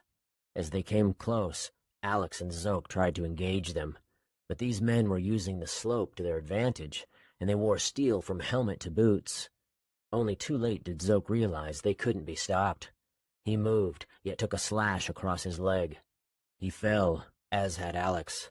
They both quickly got back on their feet. Alex gripped his shoulder where blood trickled through his fingers. The 3 armored men weren't the only ones plowing through. Everywhere Zoke turned, there were more Tenred warriors clad in steel, crashing into his allies with the same strategy. No one seemed to have any luck stopping them until Zoke heard his officer shouting for the mages. "Shoot them! Shoot the ones in steel armor!" As fireballs hit the men in steel, they tumbled and struggled to get up under the weight of their armor. They were pounced upon, allies driving daggers into the armor's vulnerable spots. Zoke and Alex were fending off 2 more attackers when Alex fell with a scream. Zoke knew it had to be Psyche, for the human hadn't been struck by any object. He kicked back the warrior about to run his blade through Alex's spine, then cut off the head of the other. More were charging their way. Zoke knew he couldn't stop them without Alex's help. He needed to find and kill the psychic. He saw she was close, just past a female crep who... It was Zeddy. But she was aiming an arrow at him. Rage nearly made him lose his focus, but he quickly regained his composure. "Fight the spell," he yelled as he positioned himself between Alex and the men charging at them. "I can't get to the psychic." Alex screamed and groaned, but managed to get off the ground. He was up in time to help defend himself. Zoke let his sister out of his mind for the moment, hoping she wouldn't shoot. He focused on the blades and the footwork of his enemies. One made a mistake, and Zoke cut his neck. Alex drew the other's attention with an aggressive attack, and Zoke took advantage. He felt pain start to enter, surely from the psychic. But his focus and rage had too much priority. His mind couldn't be manipulated in that moment. And soon she was out completely. The last enemy fell. The psychic turned and ran toward another group of men, leaving only Zeddy. She was pulling back the string of her bow, the one he'd seen countless times in the hut they used to share. She was frozen in place.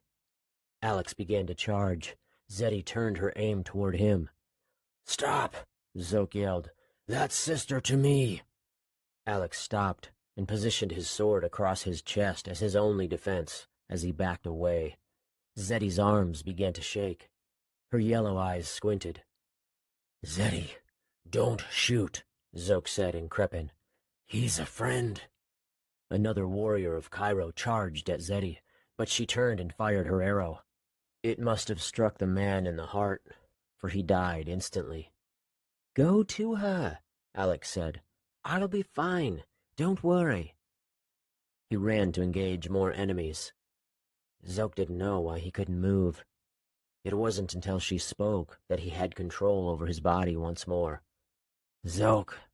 It was all she said. His name.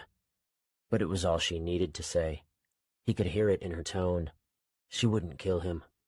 She still cared for him as he did for her. He sheathed his sword and removed his tunic as he ran to her. Grabbing her arm, he led her up the incline, past countless enemies running past them without a glance.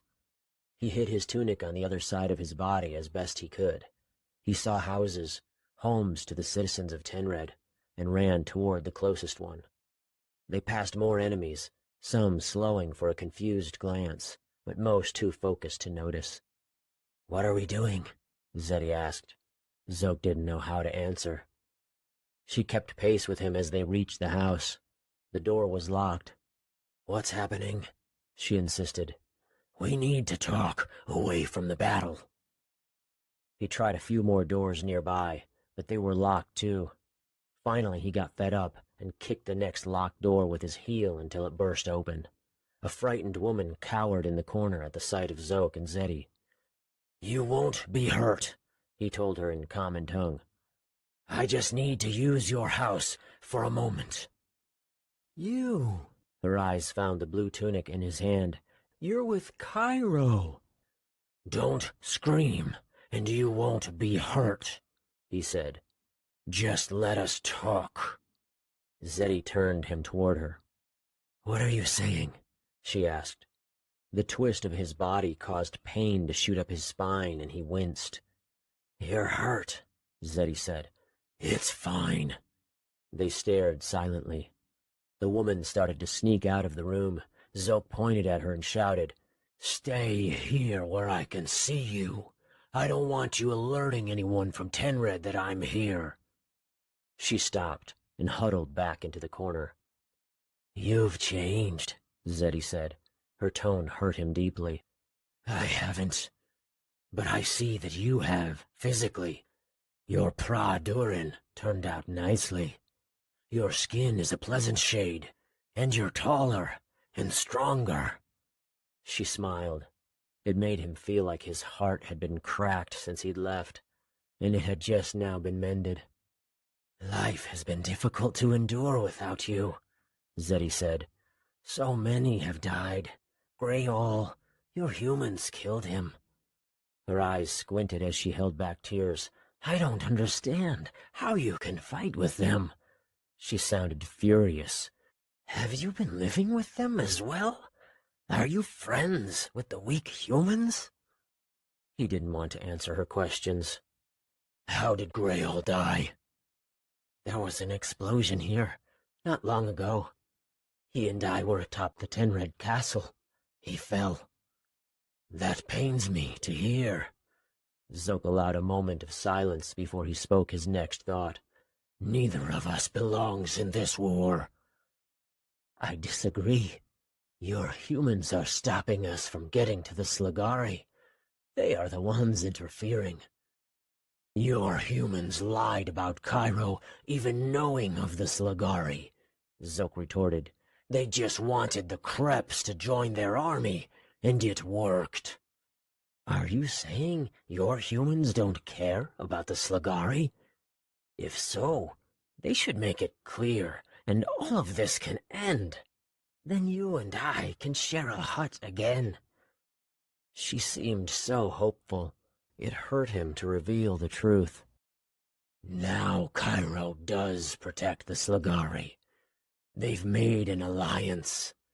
We can't share a hut until this war is over, and Doe and Haman are killed.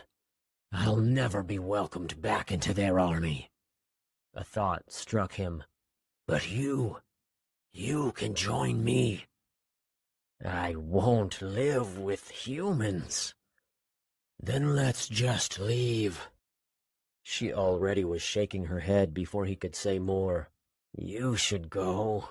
Then I won't have to worry about you dying when we kill your humans."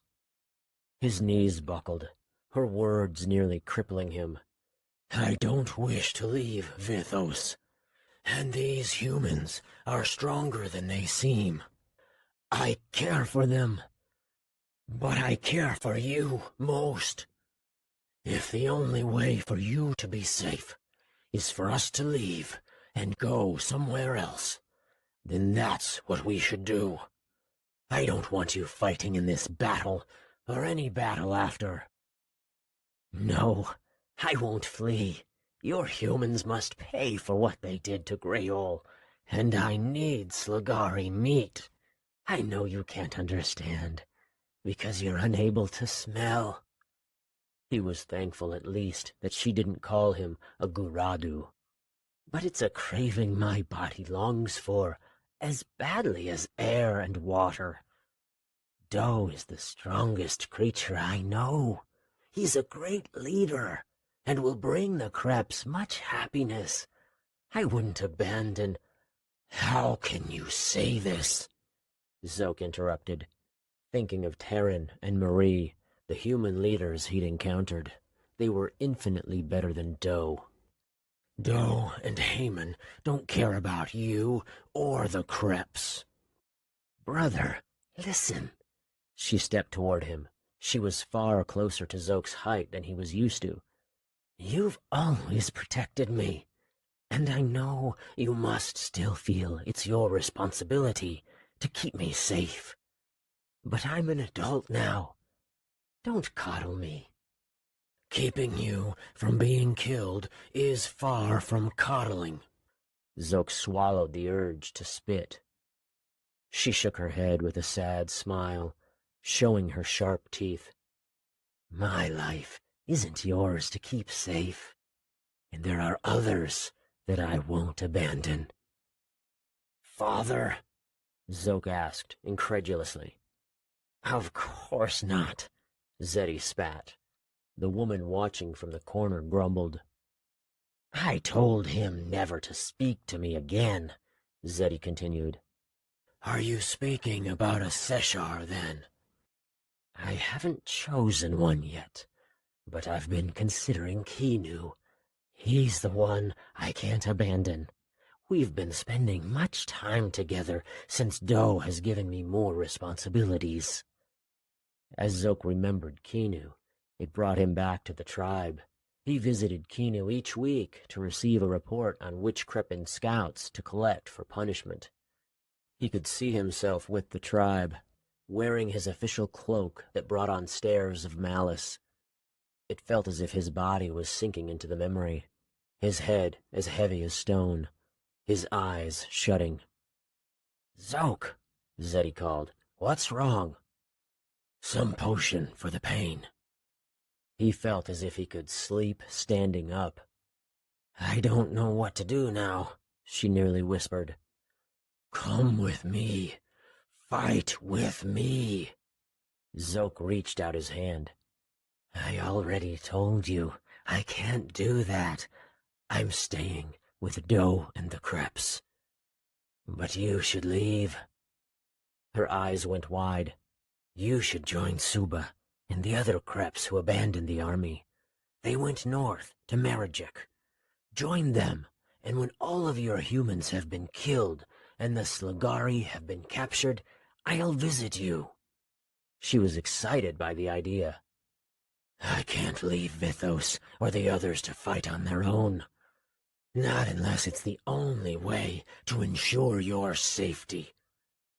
Zeddy was shaking her head again, her eyes down at her feet. I wish you were never chosen to go with Vithos. She seemed to be waiting for him to agree, but he couldn't. Not after everything that had happened. He was in the right place. It was Zeddy who wasn't. He'd come to realize that he couldn't convince her to stop fighting, but maybe he could force her to stay in this woman's house. Noticing the room for the first time, Zoke found a shelf stocked with potions. Are any of those sleep potions?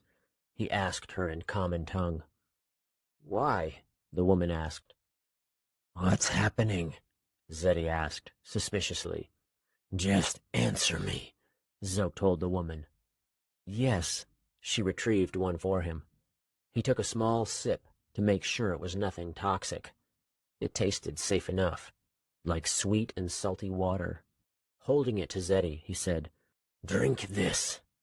But she'd backed away the moment he extended his arm. Why? Tenred is losing this battle. I know you won't flee. So this potion will save your life. How? Trust me, Zeddy. He held out the vial to her again. No, I want to fight. Kinu is still out there. She clawed at his extended hand. Get it away. Zoke hated what he knew he had to do. Using surprise to his advantage, he jumped on top of Zeddy and pried her mouth open. Get off me! She nearly bit his finger, then clawed at his face. He managed to get his knee on one of her arms, but her other flailed wildly and caught him on the cheek. His blood dripped onto her leather shirt. His other knee found her free arm. Then he aimed the potion above her mouth and used his other hand to try prying her teeth apart. But she clenched tightly. He couldn't get her mouth open. Some of the red liquid fell into her nose as he continued to pour. He heard wheezing, then a choking sound. Her mouth opened to cough. He poured heavily in that moment. She tried to spew it out, but her wild coughing made her lose control of her throat. She ended up swallowing some. Eventually, he emptied the bottle into her mouth and nose. How much does she need to drink to fall asleep? He asked the human. A few gulps, far less than she's had. Zeddy was cursing at him, yelling for him to get off her. How long does it take to work? Zoke asked. Not long. Zoke adjusted his knees so he wouldn't hurt his sister, but he needed to keep her arms pinned. He'd seen this expression from her before. She would claw his eyes out if she could. Her legs thrashed. What did you give me? She screamed. It will put you to sleep, so you don't fight. Again she began to curse him. Listen, he interrupted. Before you trust Doe, you should find out what really happened with Mother to us. Doe killed her, and Father said it was because she entered the Epil Garden. But that doesn't make sense. Why would she do that? Doe must have killed her for some other reason. He doesn't care about our lives. Instead of working with him, you should want Vantikar, as I do. Zeddy's eyes began to close as Zoke finished. He felt her limbs become limp.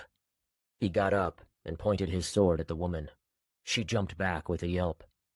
You'd better make sure she's still alive when this battle is over, or I'll find you.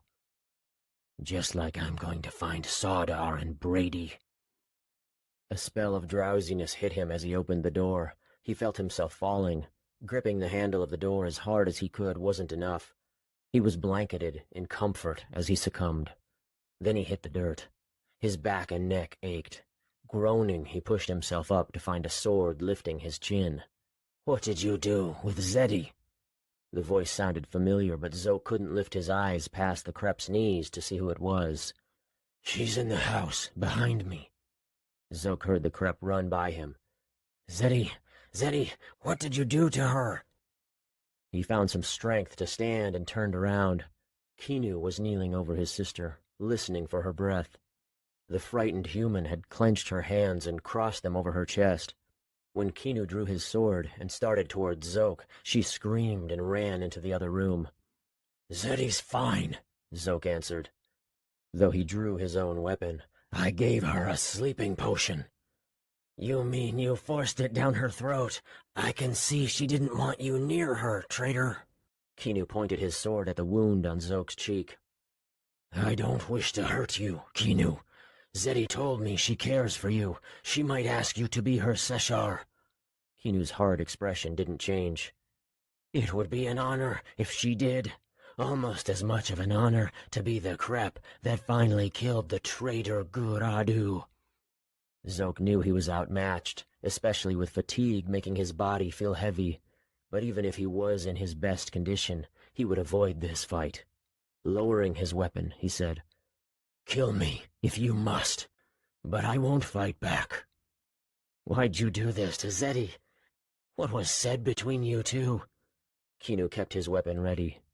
We were trying to find a way to be together, but she's not willing to switch sides. Of course she isn't. She's no traitor. But then why the sleeping potion? Haven't you seen? Zoke pointed where he knew the battle still raged. You're losing. She's too proud, sister to me. When humans of Tenred begin to flee, she won't join them. I'm keeping her alive, and I ask that you stay here with her until the battle is over. If you go back out there, you'll die. How many creps are left? 10 of the 1,000 that came? If that, Kinu spat. Because we're not cowards. And I'm proud for you and those who've died valiantly. I wouldn't wish to flee either, but I can't let Zeddy be killed if I can help it. Zoke took a step toward him. And if you're going to be family, then I must protect you as well. Kinu laughed. Small Guradu, don't insult me with such comments. I would never need your protection. So you'll stay with Zeddy? Only because she's more important than any of the weak humans out there. And I don't trust what you or your allies will do with her. Not because I'm frightened of dying. I don't care the reason, as long as he stays. Zoke started out the door but stopped to turn and say, Endure. The word felt strange now, leaving a bad taste in his mouth. Endure. Zoke put on his tunic as he jogged back toward the fallen wall. There were many ways he didn't wish to die, but one of the worst would be at his ally's hand, mistaken for an enemy. Yet even that couldn't compare to Zeddy shooting him. He wanted to spit just at the thought of it, but he didn't have the energy. It was already too much just to be running. I won't last much longer. I must find Alex and help him kill Sardar and Brady. He saw the battle had moved farther up the hill, now past where he'd taken Zeddy. He couldn't find any other creps. They were lost among the heap of bodies around the fallen wall, where dust and stone covered the ground. He navigated his way through the carnage, shouting Alex's name as he swatted away attackers' swords. Here! Zoke followed his voice to find the black-haired human at the front. Enemies were thick in the area, nearly overwhelming Zoke's allies. I haven't found Brady, but Sardar's over there. Alex pointed over a line of mages. When Zoke saw Sardar's shoulder-length blonde hair, a spark of anger twisted in his chest. He saw Marie being stabbed. Sardar was a true traitor, surprising an old woman with a gruesome death. But we can't get through, Alex said. It looks like they're preparing to flee. Don't let him run, Zoke shouted. He must die. Zoke and Alex fought their way toward the mages, but it quickly became clear they needed assistance to break through. Sardar shot arrows over the mages' heads at oncoming attackers, while the mages cast fireballs relentlessly. They continued to back up the hill as a group. Zoke risked rushing them after he pushed through to the front, but one of the mages saw him and aimed her wand. Zoke shielded his chest and face when he saw he wouldn't make it to her in time, taking the fireball in his shoulder. The world spun as he tumbled. Coming to rest against the shins of his allies, they yanked him to his feet. Now everything was numb. He'd lost his sword during the tumble but found it on the ground nearby. He heard a familiar cry of aggression. Looking back toward the mages and Sadar, Zoke found Halfbeard leading the charge, followed by a horde of warriors. No less than 4 arrows were protruding from his torso and legs. He reached the mages, swiping his mallet indiscriminately as they shot fireballs into him. Bodies tumbled, his being one of them. The rest belonged to enemies. Unfortunately, Halfbeard didn't get up or even move. But his bravery had broken the enemy's formation. A 10-red officer armored in steel was shouting directions, but half of his men and women were turning to flee. To Zoke's dismay, he saw Sadar was one of them. Alex threw a dagger that struck the traitor in his leg. He fell but wrenched it out. As Zoke ran toward Sadar, he saw Alex closing in for the finishing strike. Sadar hurled Alex's own throwing knife back at him. It struck him in the head, and Alex fell backward. Fury consumed Zoke. Sadar scrambled to his feet and loaded an arrow, but Zoke reached him first and ran his sword through the human's heart. It was done. Sadar was dead. But Zoke felt no satisfaction. Instead, he was overwhelmed with drowsiness and sorrow. Alex had been struck in the forehead with the throwing dagger. Zoke was hesitant to even look, worried the sight would cause him to collapse. "I wanted that kill." It was Alex's voice. He was struggling to stand, blood dripping down his face. A nasty gash ran diagonally down his forehead. "I thought you were dead," Zoke admitted. "Sadar never was very good with throwing daggers." Alex pressed his palm against his wound and then checked his hand. "It must have struck me at an odd angle." Apparently, that was all Zoke's body could handle. As a wave of dizziness hit him, he lost his balance and fell hard. The moment he closed his eyes, comfort weighed on him heavily, preventing him from opening his eyes. Sleep finally took him. Chapter 18. Zeddy. It was dark. She was in a soft bed, too soft for her liking. It was a struggle just to lift her head. Kinu was beside her, asleep in a chair. He woke with a startle. "Zeddy, I'm still in the human's house?" "Yes, I put you in one of the 2 beds." Her memories started swirling together. The battle, her brother, clawing him, the potion. She heard nothing outside. "Are we still fighting?" "No, the battle is lost. Every crep that came here to fight has died, except for us." "That's Zoke's fault." She wanted to spit, but refrained. "We could have helped them win." "No. The humans retreated to their castle. Then our enemies left. There were too many of them for us to win." "Then why didn't they chase our humans up the incline to the castle?" "Because all of them are cowards." Kinu shrugged. "I won't try to understand their weak race." "Did you see Zoke?" Kinu's tone was grave. "I did." "What happened?" Her heart lurched with her next thought. "Did you fight?"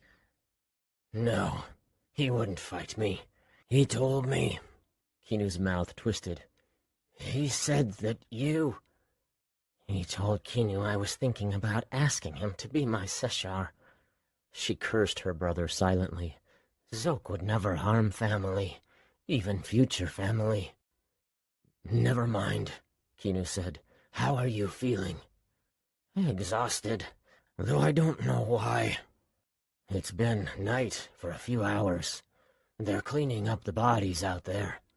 Have you spoken to Nebre about what the humans will do now?" Kinu looked as if he wanted to spit. "I don't wish to see that crep, with his white teeth and his proud grin. Doe and Heyman can communicate with Tenred through the pigeons." "How did you know I was here?" "I wasn't far from you when you left with Zoke. I saw the direction you both went, but I was too busy in combat to follow immediately. Zoke, you should have killed him. That's what Doe will say. He'll tell me the same thing." There was a hint of fear in Kinu's voice. "Then we'll say nothing of seeing Zoke," Zeddy decided. "He saved our lives." This time Kinu did spit. It splattered against the wooden floor. "Do you realize this?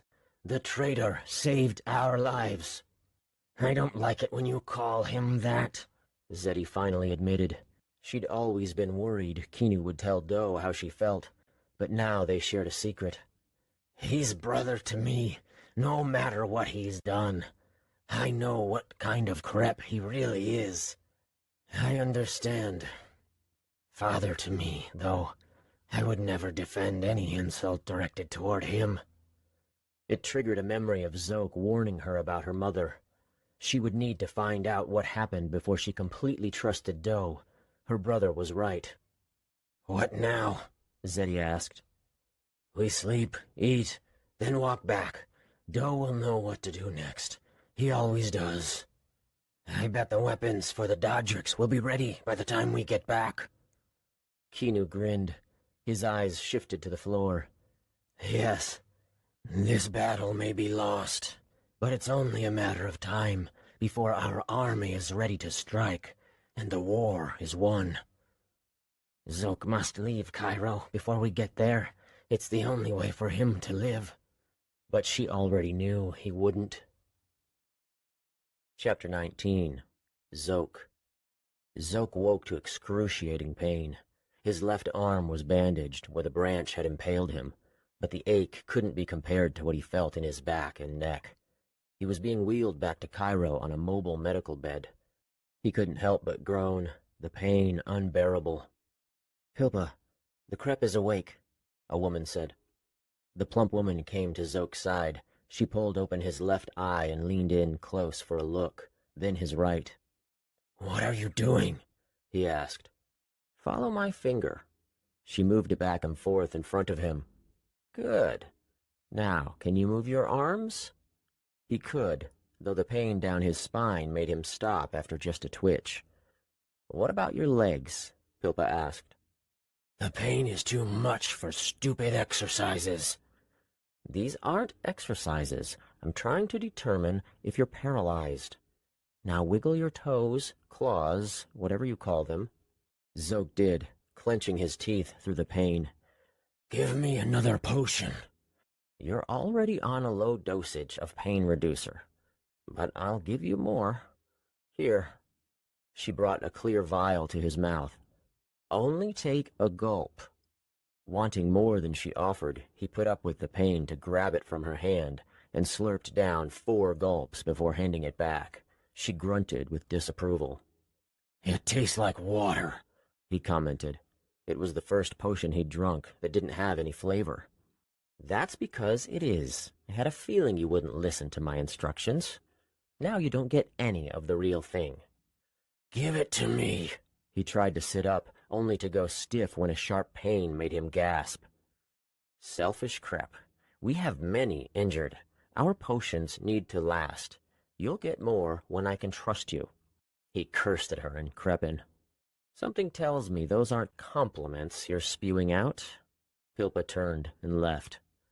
Only then did he realize he had questions. Someone was pushing his bed, but he couldn't turn to see who. "What happened with the battle?" he asked. "They retreated," someone answered. "Then we knocked down the remaining portions of the wall and left. You've been asleep for a day." "Alex Baum, is he alive?" "The commander's brother? Yes. We've treated him, and he can walk, unlike you." Zoke wanted to sit up and look for him, along with Vithos and Rila, but he couldn't even turn his head. He was stuck on his back, watching the tops of trees pass overhead. "Hi, Zoke," Vithos said. The elf's head poked into view. "Pilpa told me you were awake." He spoke in Crepin. "Yes. Can you convince her to give me more of the pain-reducing potion?" "I will. It hurts that bad?" "It's like my shedding, but I can't even move. What about your injury? You don't seem as confused anymore." Vithos rubbed his temple. "My head still hurts very badly. I can't look at bright light, but I'm fine otherwise. I wish I could have fought. So does Rila." He turned to look behind them and lowered his voice. "Her knee was badly twisted, but she'll recover. She's being transported on a bed, like you. But they say she'll be able to walk by the time we get back to the academy. Good. But Rila's face, whatever that substance was, is going to leave a terrible scar. I made the mistake of showing her with a mirror.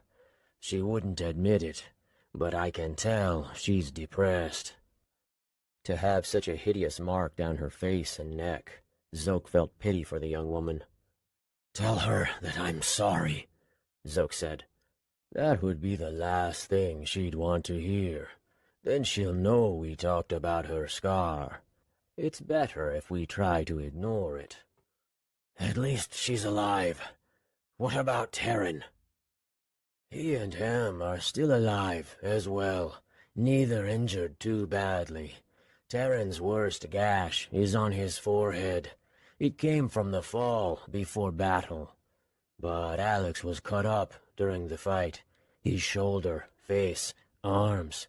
He has bandages everywhere. But they say he'll live. These humans are much better than Kreps at treating their injured." "What about Brady? Did Alex find him?" "No, not alive or dead. He told me you saw Zetty?" Vithos asked cautiously. "Yes, we spoke, and she should still be alive." "That's very good news. What did you say? What happened?" A different kind of pain twisted in his stomach. It was a deep, dull ache, like a brick had been dropped within him. "She won't stop fighting with the Kreps." Zoke stopped, realizing there was nothing more he needed to say. Vithos nodded solemnly, and they went quiet. "I'll get Pilpa to give you the pain-reducing potion." Chapter 20. Effie. All Effie could think about as she made her way to Stefan's classroom were excuses. But she'd already made it clear to him that she didn't want to do this, so what else could she say? "I'm sick," was the first thing that came to mind, but that was the whole point. She'd come down with a cold, and now was a test subject for the chemists. The memory of Stefan's wide smile when she'd sneezed in his presence made her grit her teeth with anger.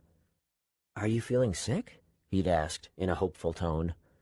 "Yes. Why are you looking at me like that?" She'd felt like a prized pig. Then he'd explained that the Kergalos acquired from the Sligari had grown big enough to be ready for testing. The chemists were waiting for someone to get sick. "And that's you. I'm jealous. I was trying to infect myself so I could be the one to test it." If she didn't know Stefan better, she would have thought he was joking about the whole thing. "The days of letting you test potions on me are long gone," she'd informed him. "It's not just me. Jack Rose is going to ask you to come to our classroom tomorrow." "Why would he do that?" Effie had sneezed again, then sniffled. Stefan had applauded like a fool. "Oh, this is so good. I must go tell him." He'd literally run out of the house. The head chemist had come back with him and basically demanded she visit Stefan's classroom the next morning. "I've already told your instructor that you won't be at battle training," he'd said. "Thank you for doing this." "You didn't give me a choice." Arriving at the classroom, she took a breath to ease her nerves and stepped in. She nearly turned and fled when she saw it was packed with instructors and students. It seemed as if all the chemists who hadn't marched to Tenred were staring at her. Jack stopped what he was saying to introduce her. "And here she is, Effie Elligan. Thank you for coming. Please, come to the front." She walked into the crowded room. There were only enough chairs for a fourth of them. The rest were standing. "You're still feeling ill, correct?" "Yes. Please list your symptoms for us." "I have a headache and a lot of mucus. The master chemist's stupid, excited grin made her stop. "Go on." "I'm just a talking rat to these chemists." She refrained from rolling her eyes. "And my throat hurts." "Good. Do you have any questions before you take the potion we've prepared?" "Yes. How do you know this potion won't kill me?" A ripple of laughter came from those watching. Jack was smiling. "The mixture you're going to take has been tested on rats. I've even taken a sample of pure Kergolo melted with Bastial energy to make sure. It won't hurt you." "I'm not taking pure melted Kergolo?" "No, you're taking a mixture of Kergolo and Calip." "Why Calip?" It was a beautiful flower, dark blue with splotches of deep red, but she'd never heard of it having any use. "Because that's what was written." That confused Effie even more. She had no idea why these chemists thought the Kergolo would do anything. "I don't understand," she admitted, hoping she wouldn't be laughed at this time. "If the only Kergolos have been underground with the Sligari, how can you know what to mix them with or what they'll do?" His eyes widened and he pushed out his hands. "Forgive me for not explaining. This is something chemists learn early on. Of course, mages wouldn't know much of Kergolos." He pointed at Stefan. "Would you explain it to your roommate?" Stefan stood dutifully. "When our ancestors came to Ovira from Greenedge, Kergolos grew above ground. As chemists studied them and found great use for the magnificent plant, Kergolos became extremely valuable. Because of their glow, they were easy to find. People scoured the continent looking for them. Some even believe this is how we first came in contact with the Kreps. But it wasn't long before Kergolos became extremely rare. Unfortunately, this made them even more valuable, and eventually no more could be found. But books on the mixtures of Kergolos still exist. Now it's just a matter of testing to make sure the recipes are accurate." "Thank you," Jack said. "So you're feeding me a recipe you've gotten from some old book? It won't hurt you." Jack spoke calmly. "And it'll make you feel better." "I would feel more comfortable if someone else took the mixture first." Stefan stood once more. "I'll take it, Chemist Master Jack." Of course, Stefan would be the one to volunteer. This time Effie did roll her eyes. "If that's what you need, Effie, then we can spare some to make you more comfortable." While his words were polite, she could hear in his tone that he didn't want to waste the valuable Kergolos for a reason he thought to be petty. Still, she felt better with Stefan taking it first. "Thank you." Stefan practically jumped to join her beside Jack, who handed him a thin vial. The mixture within it was a shade Effie hadn't seen before in any liquid. It was mostly silver, but dark and still shiny. It didn't look like it should be consumed, not in the slightest. Yet Stefan drank it excitedly. After he swallowed, a shocked expression came over his face. He even twitched. Quite a taste to it. By his tone, Effie couldn't decipher if it was good or bad, just that he was intrigued. "How long does it take to work?" Effie asked. "Stefan should feel its effects in less than a minute."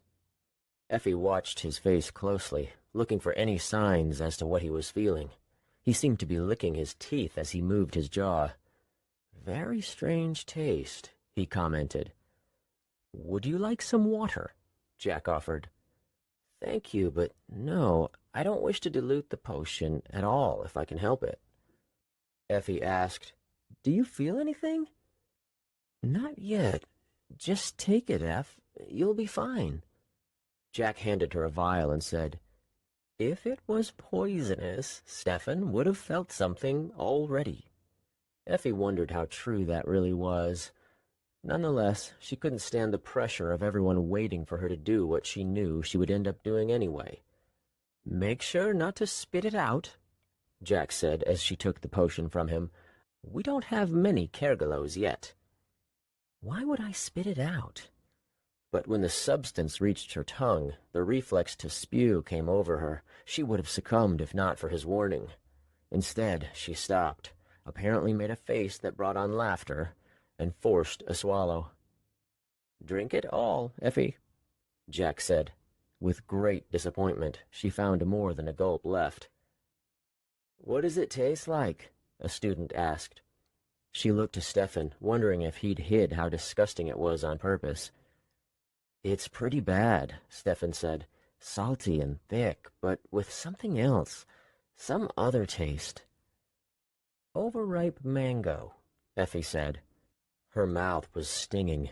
She tried to think of a way out of drinking the rest. Please take it all, Jack said.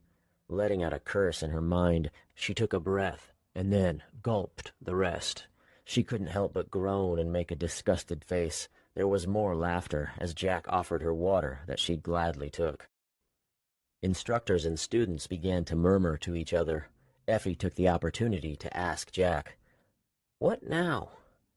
"That's it. You're done." He smiled. "I'll stop by later tonight to see how you're feeling. Your cold symptoms should be nearly gone by then." Stefan was staring at the ground, either lost in thought or simply not paying attention. "So I can go back to battle training?" Jack had an apologetic grin. "I've already told your instructor she won't be seeing you at all today. You should go home and rest. This cold isn't bad enough to keep me off my feet. Your reason for missing battle training isn't your cold, but the potion you took." Stefan interrupted. "Should I sit back down?" "No more class for you either, Stefan. Go home with Effie. Rest." Stefan mumbled something indiscernible and started out the door. Effie didn't follow. "I shouldn't go to battle training?" "No. Make sure you don't use your wand at all today." His stern tone frightened Effie. "I won't," she said. "I'll have someone come by as soon as I can." "Why?" Jack let out a small chuckle. "Because of the potion. Go to your student home and lie down." Still confused, Effie took his advice. Stefan hadn't waited for her. He already was far ahead when she exited the building. As she jogged to catch up to him, her feet made an entertaining rhythm against the ground. It was delightful, making her want to run longer than needed. She circled around Stefan, asking him, "How come you didn't wait for me?" "What?" He scratched his head. "I don't know. I feel slow." Effie was already out of breath. Her head began to ache. "Why did I just run? That was stupid." They walked silently the rest of the way home. When Effie got there, she became confused, forgetting what she was supposed to be doing. "Why are we here?" she asked Stefan. He waved his hand petulantly. "I'm in no mood for that." Following him inside, she asked, "What are you talking about? I'm just asking a question." He went straight to the nearest chair in the front room, sitting as if it was his life goal to be in that very spot. "I can't answer anything so profound right now." "How is that question profound? I just want to know why we're home." She sat near him. "Oh," a slow laugh crept out of him. Then it grew louder and louder until he was cackling. "Why are you laughing?" "I thought you were asking why we're here in the world, as in why are humans here?" Laughter burst out from Effie's stomach. "I see." They laughed for a while. When one of them stopped, the others' giggling would start them going again. Finally, Stefan asked, "So what was your real question?" It felt like a full 5 minutes of silence before Effie could recall what she was trying to ask. She slapped the table when it came to her. "Why, we're home! That's what it was. Why are we home?" "Because we were told to go home, remember?" There were traces of memories, but nothing solid enough for her to grab onto. Someone had told them to go home, but who was it, and why? There was a knocking sound. Effie looked to Stefan. Something within her expected him to get up, though she couldn't figure out why. He was looking at her in the same way. The knocking continued. It was coming from the door. Stefan stood. "Someone's outside," he exclaimed. "Oh, that's what that is?" Effie started laughing. Then Stefan joined her. Suddenly there was a stranger in their house. The door was open, so I know who you are," Effie interrupted. "Who is she?" Stefan asked, sounding desperate to know. "Jack said he would send someone. I remember it now. That's why you're here." Effie was extremely proud for figuring out the puzzle. The woman sighed. "It looks like the potion has started to work already. Let me take both of you to bed." "I don't want to go to bed," Stefan complained. He sounded like a child. "If she says to go to bed, then let's go," Effie said. "No need to whine." "But I'm not tired." "I'm not either," Effie said, "but I'm not complaining." "Fine, but I'm not going to sleep. I'm going to read." "Do whatever you want." Effie took his wrist and led him to his bedroom. She closed the door after him and then turned to the woman. "Good night," Effie said. Oddly, the woman seemed confused instead of thanking Effie for her help. She decided to ignore it and went to her room. Just after she closed the door, the woman knocked and said, "I suggest leaving it open so I can keep watch easier." Effie glanced out into the hallway and found Stefan. He seemed to be looking for something, unaware Effie was staring at him. Something about Stefan was odd, perhaps because he wore no pants. When the woman turned to see what Effie was looking at, she gasped, "Why are you in your underwear?" "Quiet. I'm looking for something." Dead silence fell upon them. Stefan looked in each direction, then started toward the front of the house. The woman followed, so Effie figured she would as well. She was curious what he was looking for. When Stefan opened the front door, the woman grabbed his arm. "Don't go out like that." He waved his hand dismissively. "Everyone's in class anyway." "I can't let you leave the house without your pants." "But what I'm looking for is outside." "What are you looking for?" Effie needed to know. "Can I help?" "It's very important." Stefan looked at Effie in a serious manner. "But I can't say it aloud." "Why not?" Stefan snuck a look at the woman as he approached Effie. He leaned down and whispered, "I must find Chemist Master Jack." "Why?" Effie whispered back. Stefan looked over his shoulder to find the woman staring with her arms folded. He pushed Effie down the hall, farther from the watching woman who now scared Effie. "I need to tell him the potion is working so that woman doesn't need to babysit us." Effie gasped. "Is that what she's doing here?" Her heart jumped when the woman spoke. "I know you both probably think you're being quiet, but I can hear every word you're saying." "She knows," Stefan whispered. "Resort to the alternate plan." "What is it? What's the alternate plan?" "Run!" Stefan barreled to the door. "Stop!" the woman screamed as she ran after him. Effie followed, unsure what to do. The woman caught up to Stefan quickly and grabbed his shoulders. "Put your pants on. Effie, tell him he needs to come back and put his pants on first." "Come on, Stefan, let's listen to the nice lady." "Call me Jan," she said. "Why don't I know you, Jan?" Stefan twisted to get out of her grasp. "I don't trust you." "I work on the farm. Jack Rose knows me very well. Do you trust him?" "I do." "Then you should trust me." "All right." "That's all I needed to say?" "Yes. What do you want me to do?" "Go back to your student home and put your pants on. People are already staring." Effie noticed them then, a few students walking with an instructor, each with confused expressions. "Can we go to the dining hall after?" Stefan asked. The idea of food caused Effie to salivate. "Yes, please, Jan." She looked at the clock atop the Redfield Tower. "I suppose." "Then I would like to visit Gabby," Stefan said. "She lives in Oakshire, and I haven't seen her in a long time." Effie let her tongue fall out of her mouth as she made a discouraging grunt.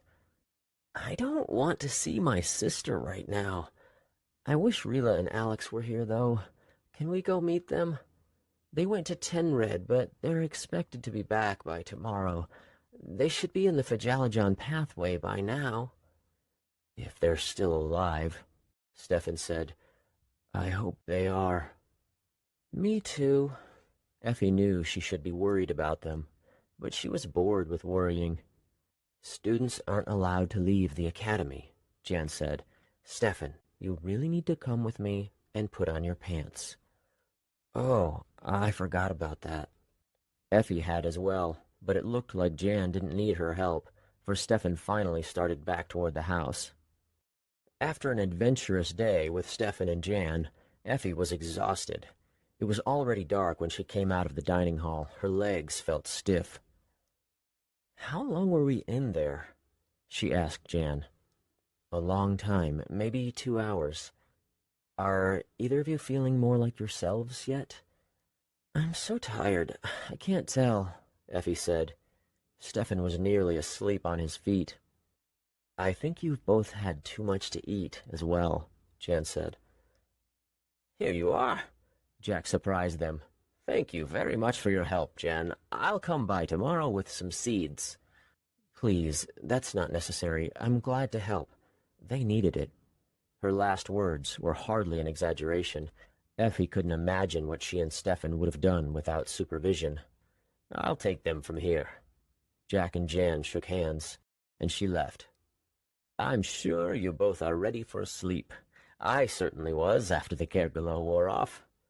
Stefan mumbled something that sounded like yes. But it was such a far walk to their house, and Stefan shuffled his feet so slowly a crawl would have been faster. Effie felt just as exhausted as he looked, but at least she could keep up with Jack, who soon stopped and put his hand on Stefan's back. Come on, it's already dark. Stefan's pace increased slightly. I wouldn't be surprised if you both needed to sleep until lunch tomorrow. I've already given your instructors permission for you to be late. We're expecting those who went to Tenred to return tomorrow anyway. I doubt there will be much battle training. Rila, Effie murmured, but she was too tired to say anything else. I'll come by tomorrow to make sure the potion worked, Effie, Jack said. Your illness should be gone by now, though I'm sure you're too tired to tell. Effie did notice her nose was clearer.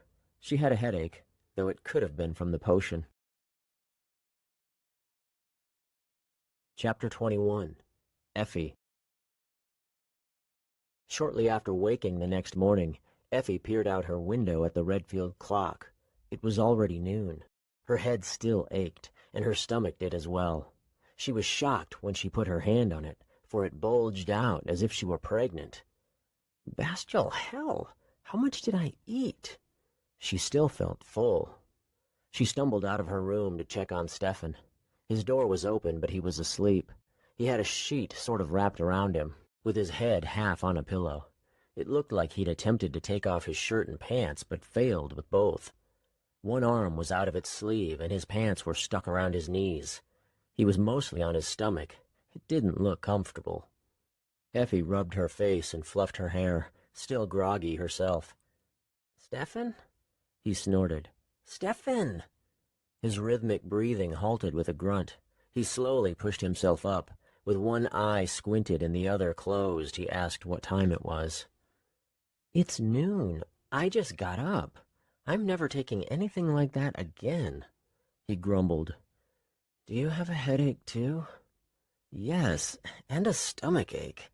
She showed him her bulging belly. His head whipped back, then he looked down at his own. It looked the same as Effie's. When he noticed his pants were off, his shoulders sank, and he gave a sigh. I don't want to take any other Kergalo potions either. Finally, he shows some common sense. Effie was relieved. They're coming back from Tenred today. I'm going to shower. Effie did as well. She couldn't stop worrying. What if no one comes back because everyone was killed? Not only would she lose her dearest friends, the war would be over. Nearly the entire army had been sent. Don't think like that. There's no way they could have lost. But she knew Rila or Alex could have died, as could any of them. When Effie and Stefan were fully awake and contemplating whether they should go to the dining hall or skip lunch, there was a knock at the door. It was Jack.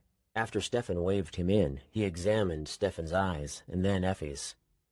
"Are both of you feeling yourselves again?" "Yes," they answered. "Open your mouths." Jack peered inside. "Stick out your tongues." Effie noticed that Stefan's had a silver tint. "Does mine look like that?" she asked Jack. "Yes, I'm still not sure why the Kergolo does that." Effie didn't like that even the head chemist knew so little about the potion she'd consumed. She refrained from showing her disapproval, though. It had cured her cold. "How are your symptoms?" Jack asked. "Your throat?" "It's better. Everything's better." Even her headache was gone. Jack didn't show as big of a smile as she'd expected. He simply nodded and said, "Good." Trumpets blared in the distance. When Effie couldn't recall what it meant, she began to feel sick with worry. Had the Kreps come before their army returned? But when she saw Jack and Stefan grinning with open mouths, she realized what it must be. Their army was back from Tenred. Still, the worry sent a wave of nausea up into her throat. She couldn't handle finding out Rila or Alex had died. Even Zoke or Vithos, she could feel herself on the verge of tears already. It was too long of a walk to the northern gate. Being just past the dining hall, it was more than a mile. "We must have won, right?" she asked Jack. "I can only assume that's the case." He opened the door to leave. "I must hurry to speak to Terran before Wilfrey drags him away for a meeting," he huffed. "He's held some of us in his office for over an hour." Effie and Stefan hurried after him. "I'm going to be walking quickly," Jack warned them. "You don't need to keep up with my pace if you don't wish to." Stefan laughed. Effie didn't understand why, and Jack shot him a confused look. "Oh, I thought you were joking," Stefan said. Jack grumbled. "I'm not that old." He seemed to take Stefan's reaction as a challenge, for he began to jog. Effie and Stefan jogged with him. She found it helped to take her mind off the worry. It had been 15 days since the army had left the academy. It was the longest Effie'd been away from Rila that she could remember. Cleve had been gone 15 days as well, and she had little idea when he would return, if ever.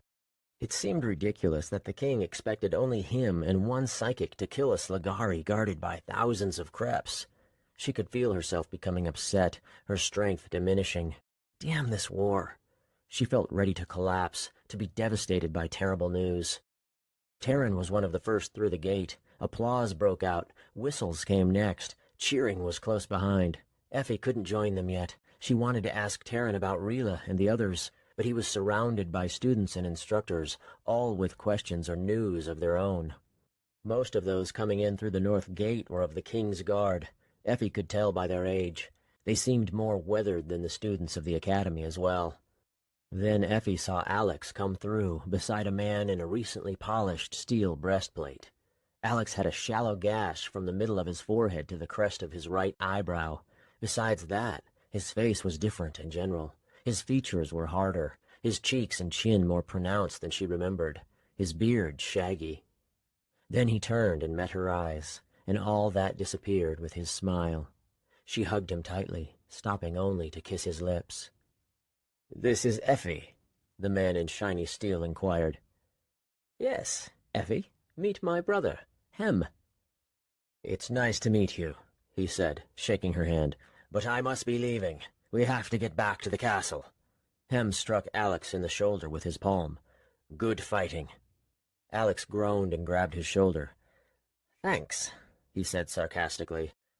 When his brother left, he muttered, "Bastard knew that was my hurt shoulder." Stefan reached out his hand. "Glad you're back." "Thank you, Stefan. I'm glad as well." "What about the others?" Effie couldn't hold in the question any longer. "They're all alive, Eff. Don't worry. Zoke is still hampered by his injuries, but the chemists don't believe it'll be anything permanent. Unlike Rila." Effie gasped. "What happened to Rila?" "She has a scar." Effie felt relieved. It was just a scar. "Why is your tone like she lost a limb? You might have a small scar yourself." She brushed her hand over his forehead, tousling his hair. "It's not like mine. It's very hard to look at." His serious tone said more than his words. She's been quite unhappy about it, to say the least. Rila came in with Zoke and Vithos just then. Effie noticed no scar, though her friend was slightly turned as if hiding one side of her face. Then Rila saw her looking and straightened her neck, frowning and pointing at it. Hard to look at was right, though Effie couldn't take her eyes off it. Rila's skin was green, bright green. The two of them shared a long hug. "Oh, Rila," Stefan muttered when he saw it. "I'm so sorry." "I know. It's bad." "What happened?" Effie asked. "I didn't even get a chance to fight in the battle. We were attacked before we could make it to Ten Red's walls, more than once, in fact. They were well prepared." "But we did win, right?" Stefan asked. Vithos and Zoke came in to join their circle. "We win," Vithos said. "But I no fight. Alex and Zoke fight good." Zoke was standing with an overly straight back, his whole body stiff. He didn't seem as if he wanted to turn his neck, moving his whole body in whatever direction he wanted to look. Stefan offered his hand for the crepe to shake, but Zoke made no motion toward it. "No shake," he said. "I'm in too much pain." Effie put her arm around Alex's waist. "They attacked you before you got there?" she asked Rila, still curious about what could have caused her skin to melt and become green. "Yes, at the edge of Corin Forest. I'm so frustrated with myself. My clumsiness led to this." She pointed petulantly at her cheek. "If I hadn't tripped and fell, the substance would have hit my legs instead." Vithos put his hand on her back. "The worst part," Rila continued, "is it still hurts." "What was the mixture like?" Stefan asked. "Clear liquid," Zoke answered. "Smelled like alcohol," Rila added. "I've never felt so much pain as when it came into contact with my skin. Their chemists are monsters." "I've never heard of such a potion," Stefan said, "though I haven't spent much time researching anything so torturous." Rila turned to hide a tear. Effie hugged her once again, rubbing her back. "I killed Sardar," Zoke blurted proudly. It took Effie a moment to comprehend. "I got Vantikar for Marie, Effie." She nodded and smiled, though she didn't feel any comfort in the news. "Did you see Brady?" she wondered. "Unfortunately, no. Alex and I couldn't find him." "How come Vithos couldn't fight?" Effie asked. "For the same reason I couldn't," Rila said. "He was burned also?" "No. We had to jump off a ledge, me, Zoke, Vithos, and Terran. I hurt my knee and couldn't walk, though it's mostly better now." "I hit head," Vithos smacked his forehead. "Get concussion." "How does he know that word?" Stefan wondered. Rila patted Vithos' back. "He's heard it enough times. I'd be surprised if he hadn't learned it by now. He was so confused that he thought we were fighting the Kreps. He wouldn't have fared well in battle."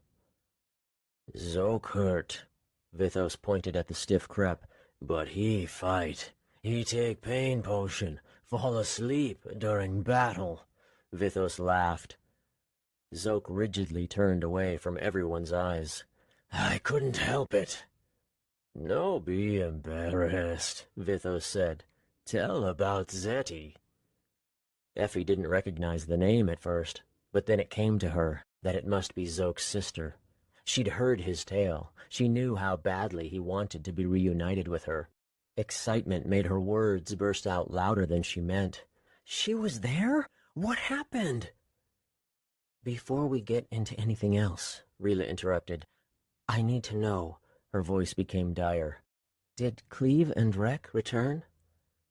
"They haven't," Stefan answered before Effie could figure out the best way to word it.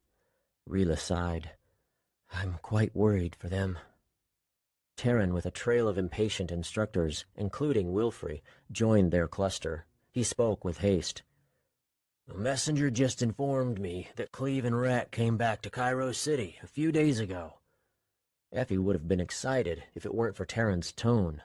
Something was wrong. They managed to kill the Slagari leader coming back to the Krep encampment, the one that was here attacking us with the Kreps. But Cleve has been imprisoned for blasphemy and violating the Academy contract.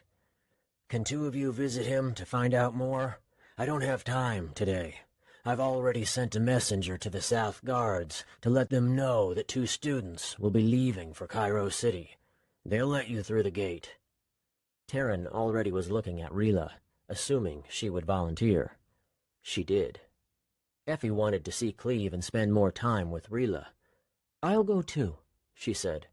Effie also wanted to meet Rek, although she knew she shouldn't be excited, for Cleve was in prison. She couldn't help it. "Actually, Effie," Stefan said, "I think I should go with Rila. I have information I believe Cleve will want to know. It might be related to his imprisonment." Effie thought she was glaring at him with confusion until she saw Terran's face. Stefan cowered away from it. "What information?" the headmaster demanded.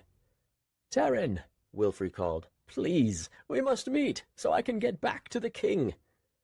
Terran didn't turn away from Stefan.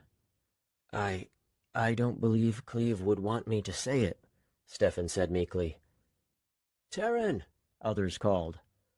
"Fine," he said. "Stefan and Rila, you can go. But be back before the end of the day. Battle training resumes tomorrow. There'll be an announcement while you're gone. It'll cover what happened in Tenred, what Cleve and Rek did, and what we expect to come. The only thing you need to know that you don't already is that Tegri Hiller will most likely sign the treaty now that his wall has been crushed. Though we can still expect the Kreps to fight." Effie was somewhat thankful she wasn't going to miss one of Terran's speeches, but her curiosity as to what information Stefan knew about Cleve was tormenting. Chapter 22. Cleve. Every day was worse than the last. The light was dim, and the stone was cold in the dungeons beneath the castle.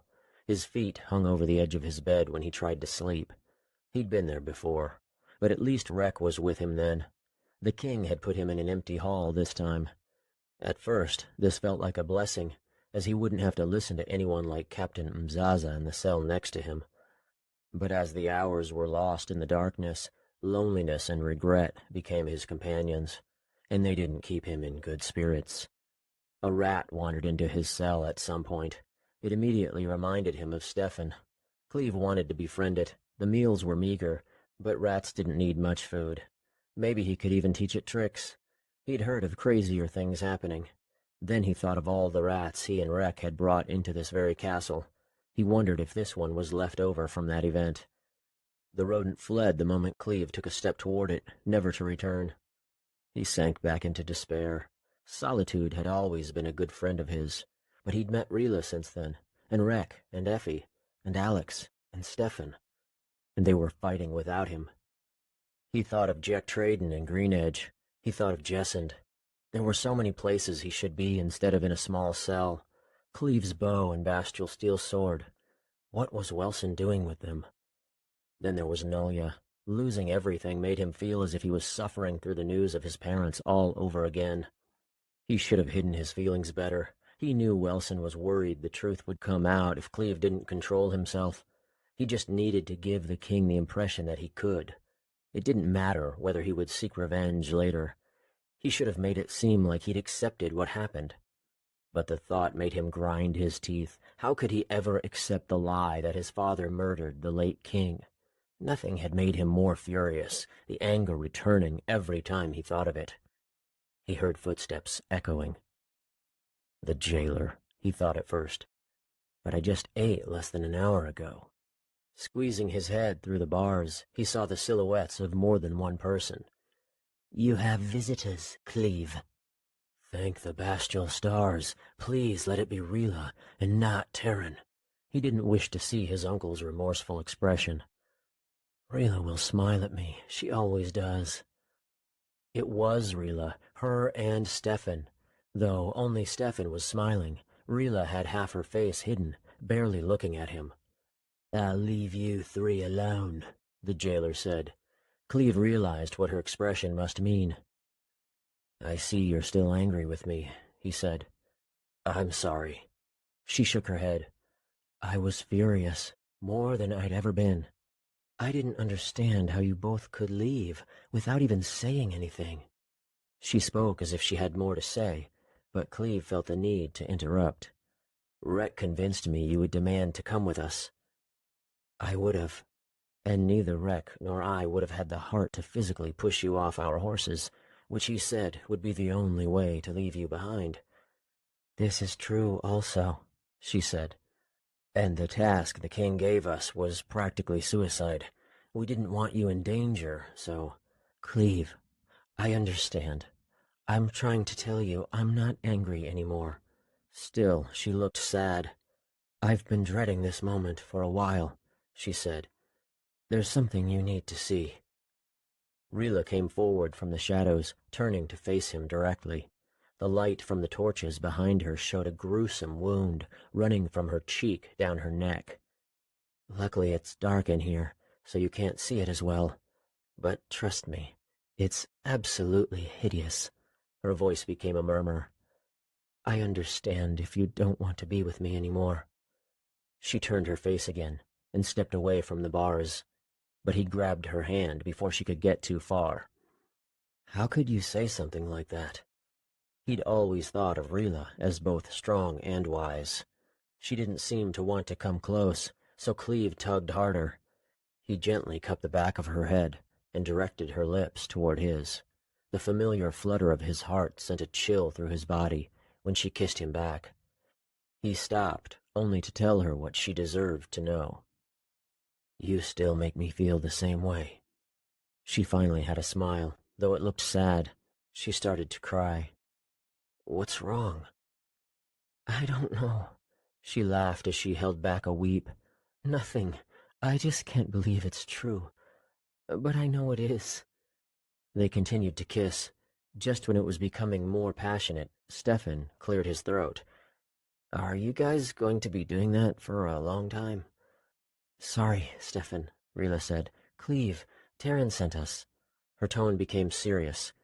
"He heard you and Rek had killed one of the Slagari leaders, but that now you're in prison. What happened?" "He saved my life."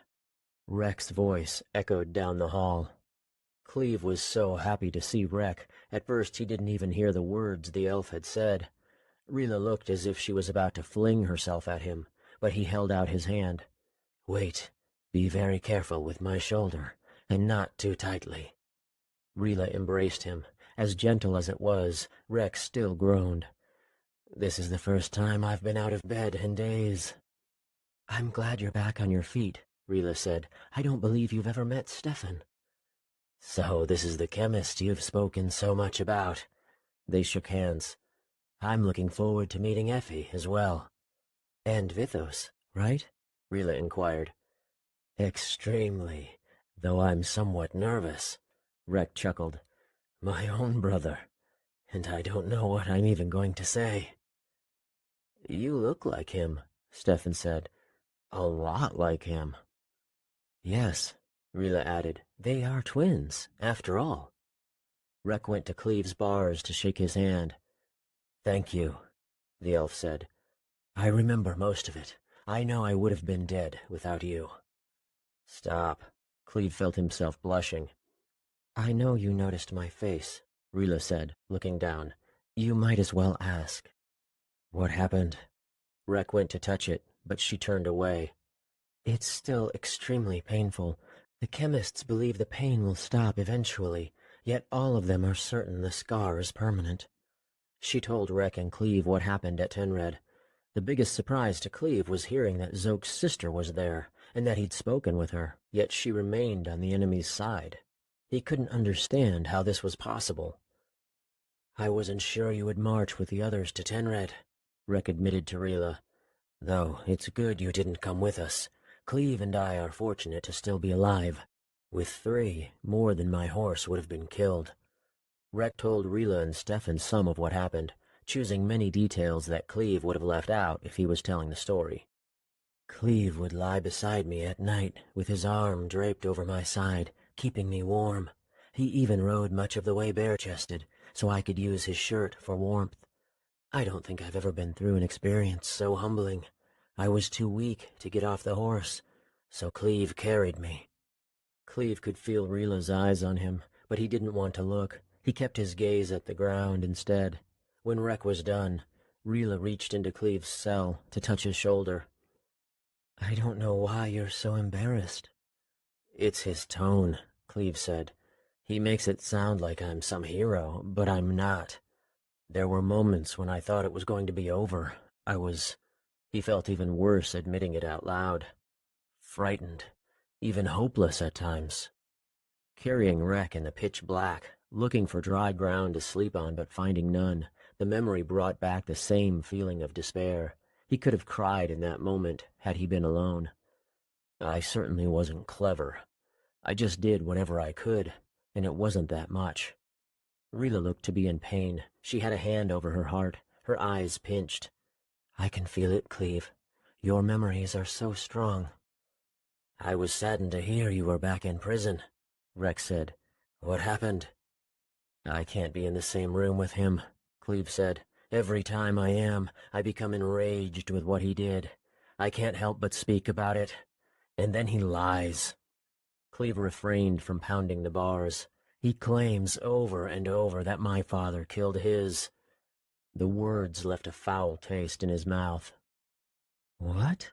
Rila asked. "What are you saying about the king's father and yours? I haven't heard any of this before." Rex shushed her. "We shouldn't be speaking about this so loudly." "I shouldn't trouble you with it," Cleve said. "You're lying," Rila said forgivingly. "Probably to yourself as well." Cleve sighed. "I suppose you're right. I always told myself that was the reason I wasn't going to share this with you. But perhaps it's really because of how difficult it is to talk about." Footsteps echoed. The jailer was returning too soon. "Your visiting time is up." "We'll be out shortly," Rila said. "Could you give us just another minute? No one will know." "I can. But please hurry." "We will," Rex said. "Thank you." The jailer left. "Cleve," Rila began, "we were sent by Terran to find out exactly why you're back in prison. I assume it has something to do with your father, from what you said earlier?" "My parents were killed by men hired by Wilson Kemmard. He's even admitted it. Yet he wants me to ignore it ever happened. He claims it was justice because my father killed his. But he has to be lying. I know my father better than anyone. He would never do that." "I have some information about that, which is why I came with Rila," Stefan said. Cleve was hopeful. "You have proof he's lying?" "No, Stefan looked at the ground. "It's the opposite. He's telling the truth, Cleve. Your father really did shoot the late king." Cleve grabbed the bars and whispered violently, "Shut up. I don't know what you're trying to do." Then Cleve realized what it must be. "The king sent you down here, didn't he? What's he giving you to lie to me? Money?" Stefan moved away from the bars. "Please, Cleve, I don't want to upset you, but I think you should know. I overheard a conversation." "You're lying!" Rila put her hand on Cleve's arm. "He's telling the truth, Cleve. I can tell. But I don't know what he's talking about. He wouldn't tell me on the way here." "He's telling the truth," Rex said. "What is this?" Cleve backed away from the bars. "All of you are being paid by the king. I can't believe you would do this to me." Rila held out her hand to him. "No, Cleve, that's not it. Please, take hold of my hand. We don't have a lot of time. Let me help you." There was nothing she could say to make him want to touch her ever again. He backed away. "Get out of here. I don't trust any of you anymore."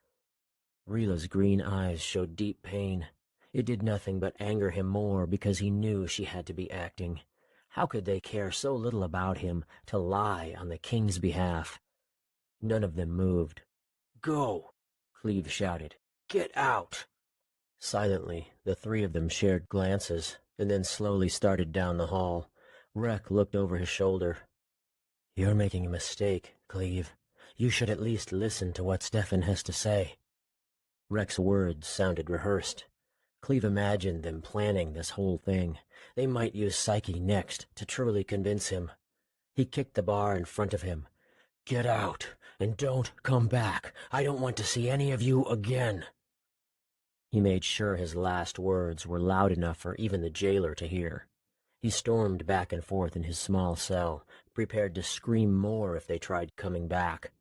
But as time went on, and all he could hear were the questions and taunts of other prisoners, he came to believe they wouldn't need any more convincing. They were gone for good. At first he was relieved. How could they do that to him?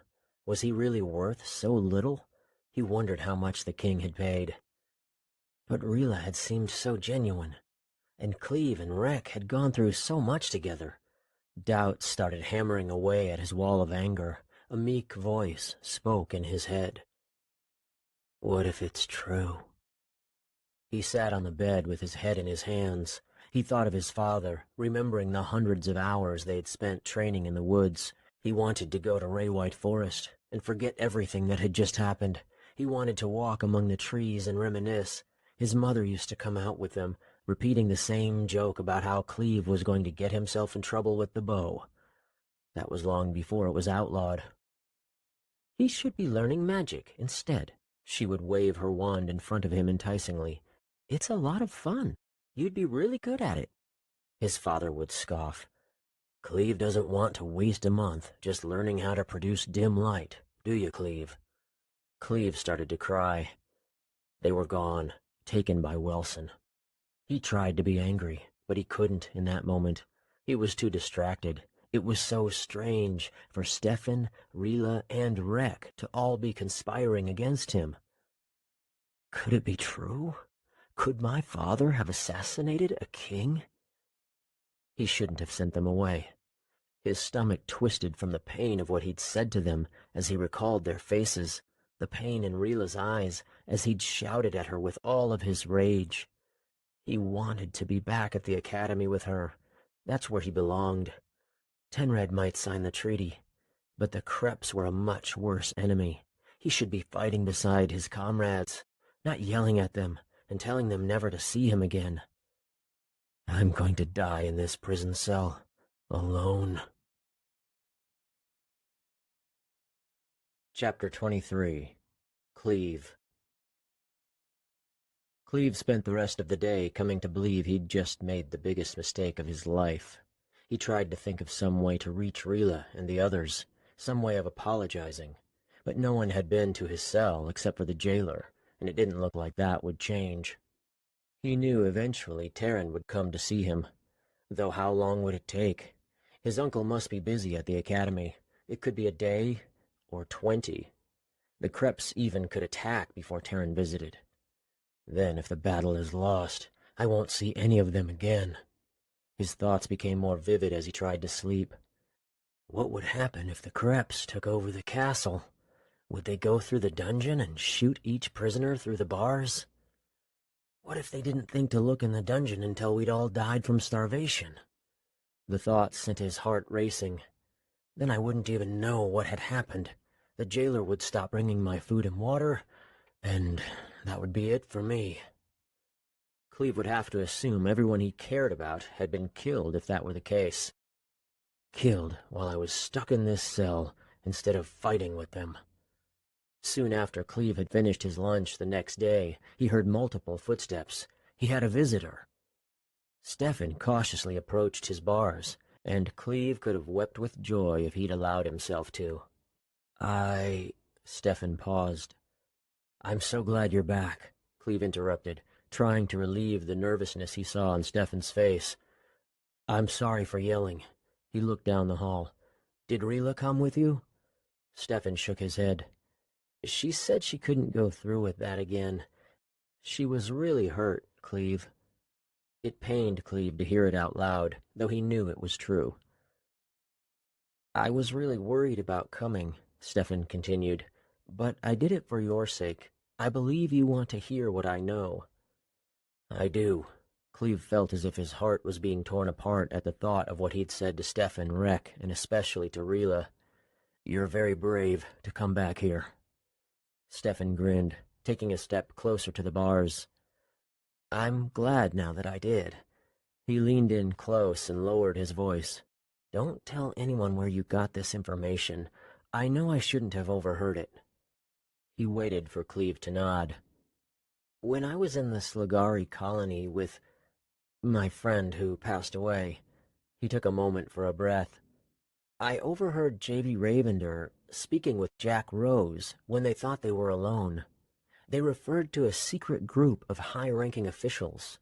I don't know what to call it exactly, but it was a council of sorts, one King Weston didn't know about. It was composed of J.V., Jack, Marie. You know Marie Firemore, right? Or you knew of her? He spoke sadly. She was Effie's instructor and the head of mages. Yes, I was sorry to hear about her death.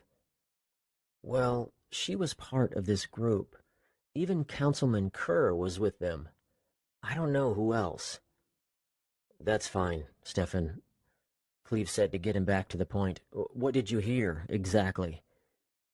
I don't know what the purpose of this group was, but JV and Jack were talking about something the group was responsible for. They were talking about how they killed the late king because he was going mad. Someone shouted, "That's enough." Cleve looked through the bars to see Councilman Kerr coming into his hall from around a corner. Stefan had fallen over from the startle. He was clutching his chest as he scampered back to his feet. I didn't know anyone was there, Stefan said stupidly. Yes, I can't say I'm proud of hiding. But when I overheard a hushed voice on my way to Cleve's cell, I stopped to listen. Kerr folded his arms and spoke in a booming voice. I can't believe the atrocious lies coming out of your mouth. Stefan seemed ready to flee, looking for a way out that wasn't through Councilman Kerr. The old man pointed at him. If I ever hear you spreading rumors like that again, you'll be arrested. Now leave. Stefan didn't move, looking at Cleve with desperation in his eyes. He wanted to speak, but was too frightened. Cleve knew the chemist wanted to say he'd been honest, that Kerr was lying. Cleve nodded to show he understood. Stefan might have got it, or might not have. His mouth twitched. Then he fled, running past Kerr without a look back. The king's highest-ranking staff member waited in silence, glancing in each direction. He seemed to be listening for something, perhaps other prisoners, but it was silent. He stared intently at Cleve. In a near whisper, he said, Your friend needs to learn how to speak quieter when divulging information that could get him killed. I can see by your face you already knew he was telling the truth. I did. You must realize how crucial it is that what I'm about to tell you doesn't reach Welson Kimmard. I do. I was planning to speak to you about this anyway. My guilt has become too much to bear. I feel it's my fault that so much has happened to you. He took a slow breath, closing his eyes and putting his knuckles against his forehead. I knew this would need to come out at some point. But Welson works so hard, and worries even more. He would look at this as a betrayal. Then he would get rid of me and others who are helping him greatly with this war. He needs us. You must swear to me that you won't speak of this. I swear it. I knew your father very well. I believe I can trust you for this reason. You can. Please, tell me what you know, or what you did. Cleve kept the accusation to himself. When Welson's father became king, I decided it was in Cairo's best interest to have a separate council that whoever was on the throne wouldn't know about. The intent was to prevent what happened with the ruler before Weston, Rin Thackeray. None of the Thackeray's have ruled well here in Cairo, but Rin was one of the worst. It was tyranny under his command. Rin exercised arbitrary demonstrations of power. He had no concept of fair and just ruling. Sometimes he'd behead a man for a disdainful look. Other times he'd let murderers out of prison if a family member offered a bribe. He tried to attack Tenred, negating the treaty that his father, Jin Takari, had been forced into. But Rin badly lost and signed the pact once again. Rin's poor leadership was the reason I got involved in politics. Many of us wanted a new leader, and Welson's father was charismatic and rich, which turns out to be the only prerequisites needed, he laughed. You were with Weston Kimard before he became king? Yes, I was his most trusted ally and friend, which made what happened to him that much more difficult for me. Kerr clasped his hands together tightly. This secret council was just precautionary. We had no intentions of taking any action against our own king. We just wanted the pieces to be in place in case we needed to. We only gathered once a year, unless a meeting was called sooner. Weston had 4 good years before things began to change. He started making questionable decisions, so we began to meet more frequently to discuss our concerns. The king was fearful power would be taken from him, as that was how each king had lost the throne before him. An army would gather, first in secret, until the group was strong enough to come out into the open and recruit others. Weston constantly believed an army was gathering that he didn't know about. Was there one? Cleve asked. No, and we told this to him over and over. The people were happy with him, until paranoia took over, and it became clear to everyone he valued the Kimard family name over the rest of Cairo. Times were quite different back then. Psychics were just starting to become known as a 4th class besides warriors, chemists, and mages. During Weston's 4th year as king, he began the construction of the academy. In retrospect, I believe the choice was the beginning sign of his paranoia.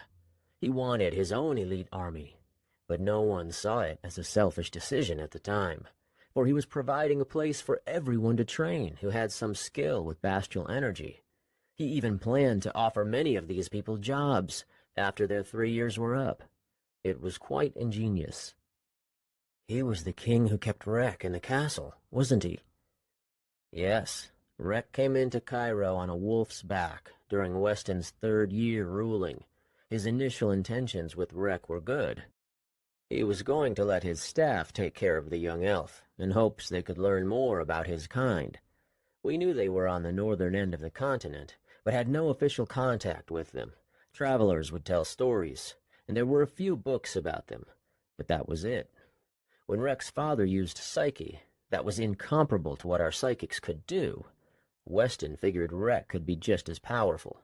He looked at the little elf as the key to figuring out psyche. Kerr's thin eyes opened wide. In some ways, he was right. Psychics worked with Rek every day.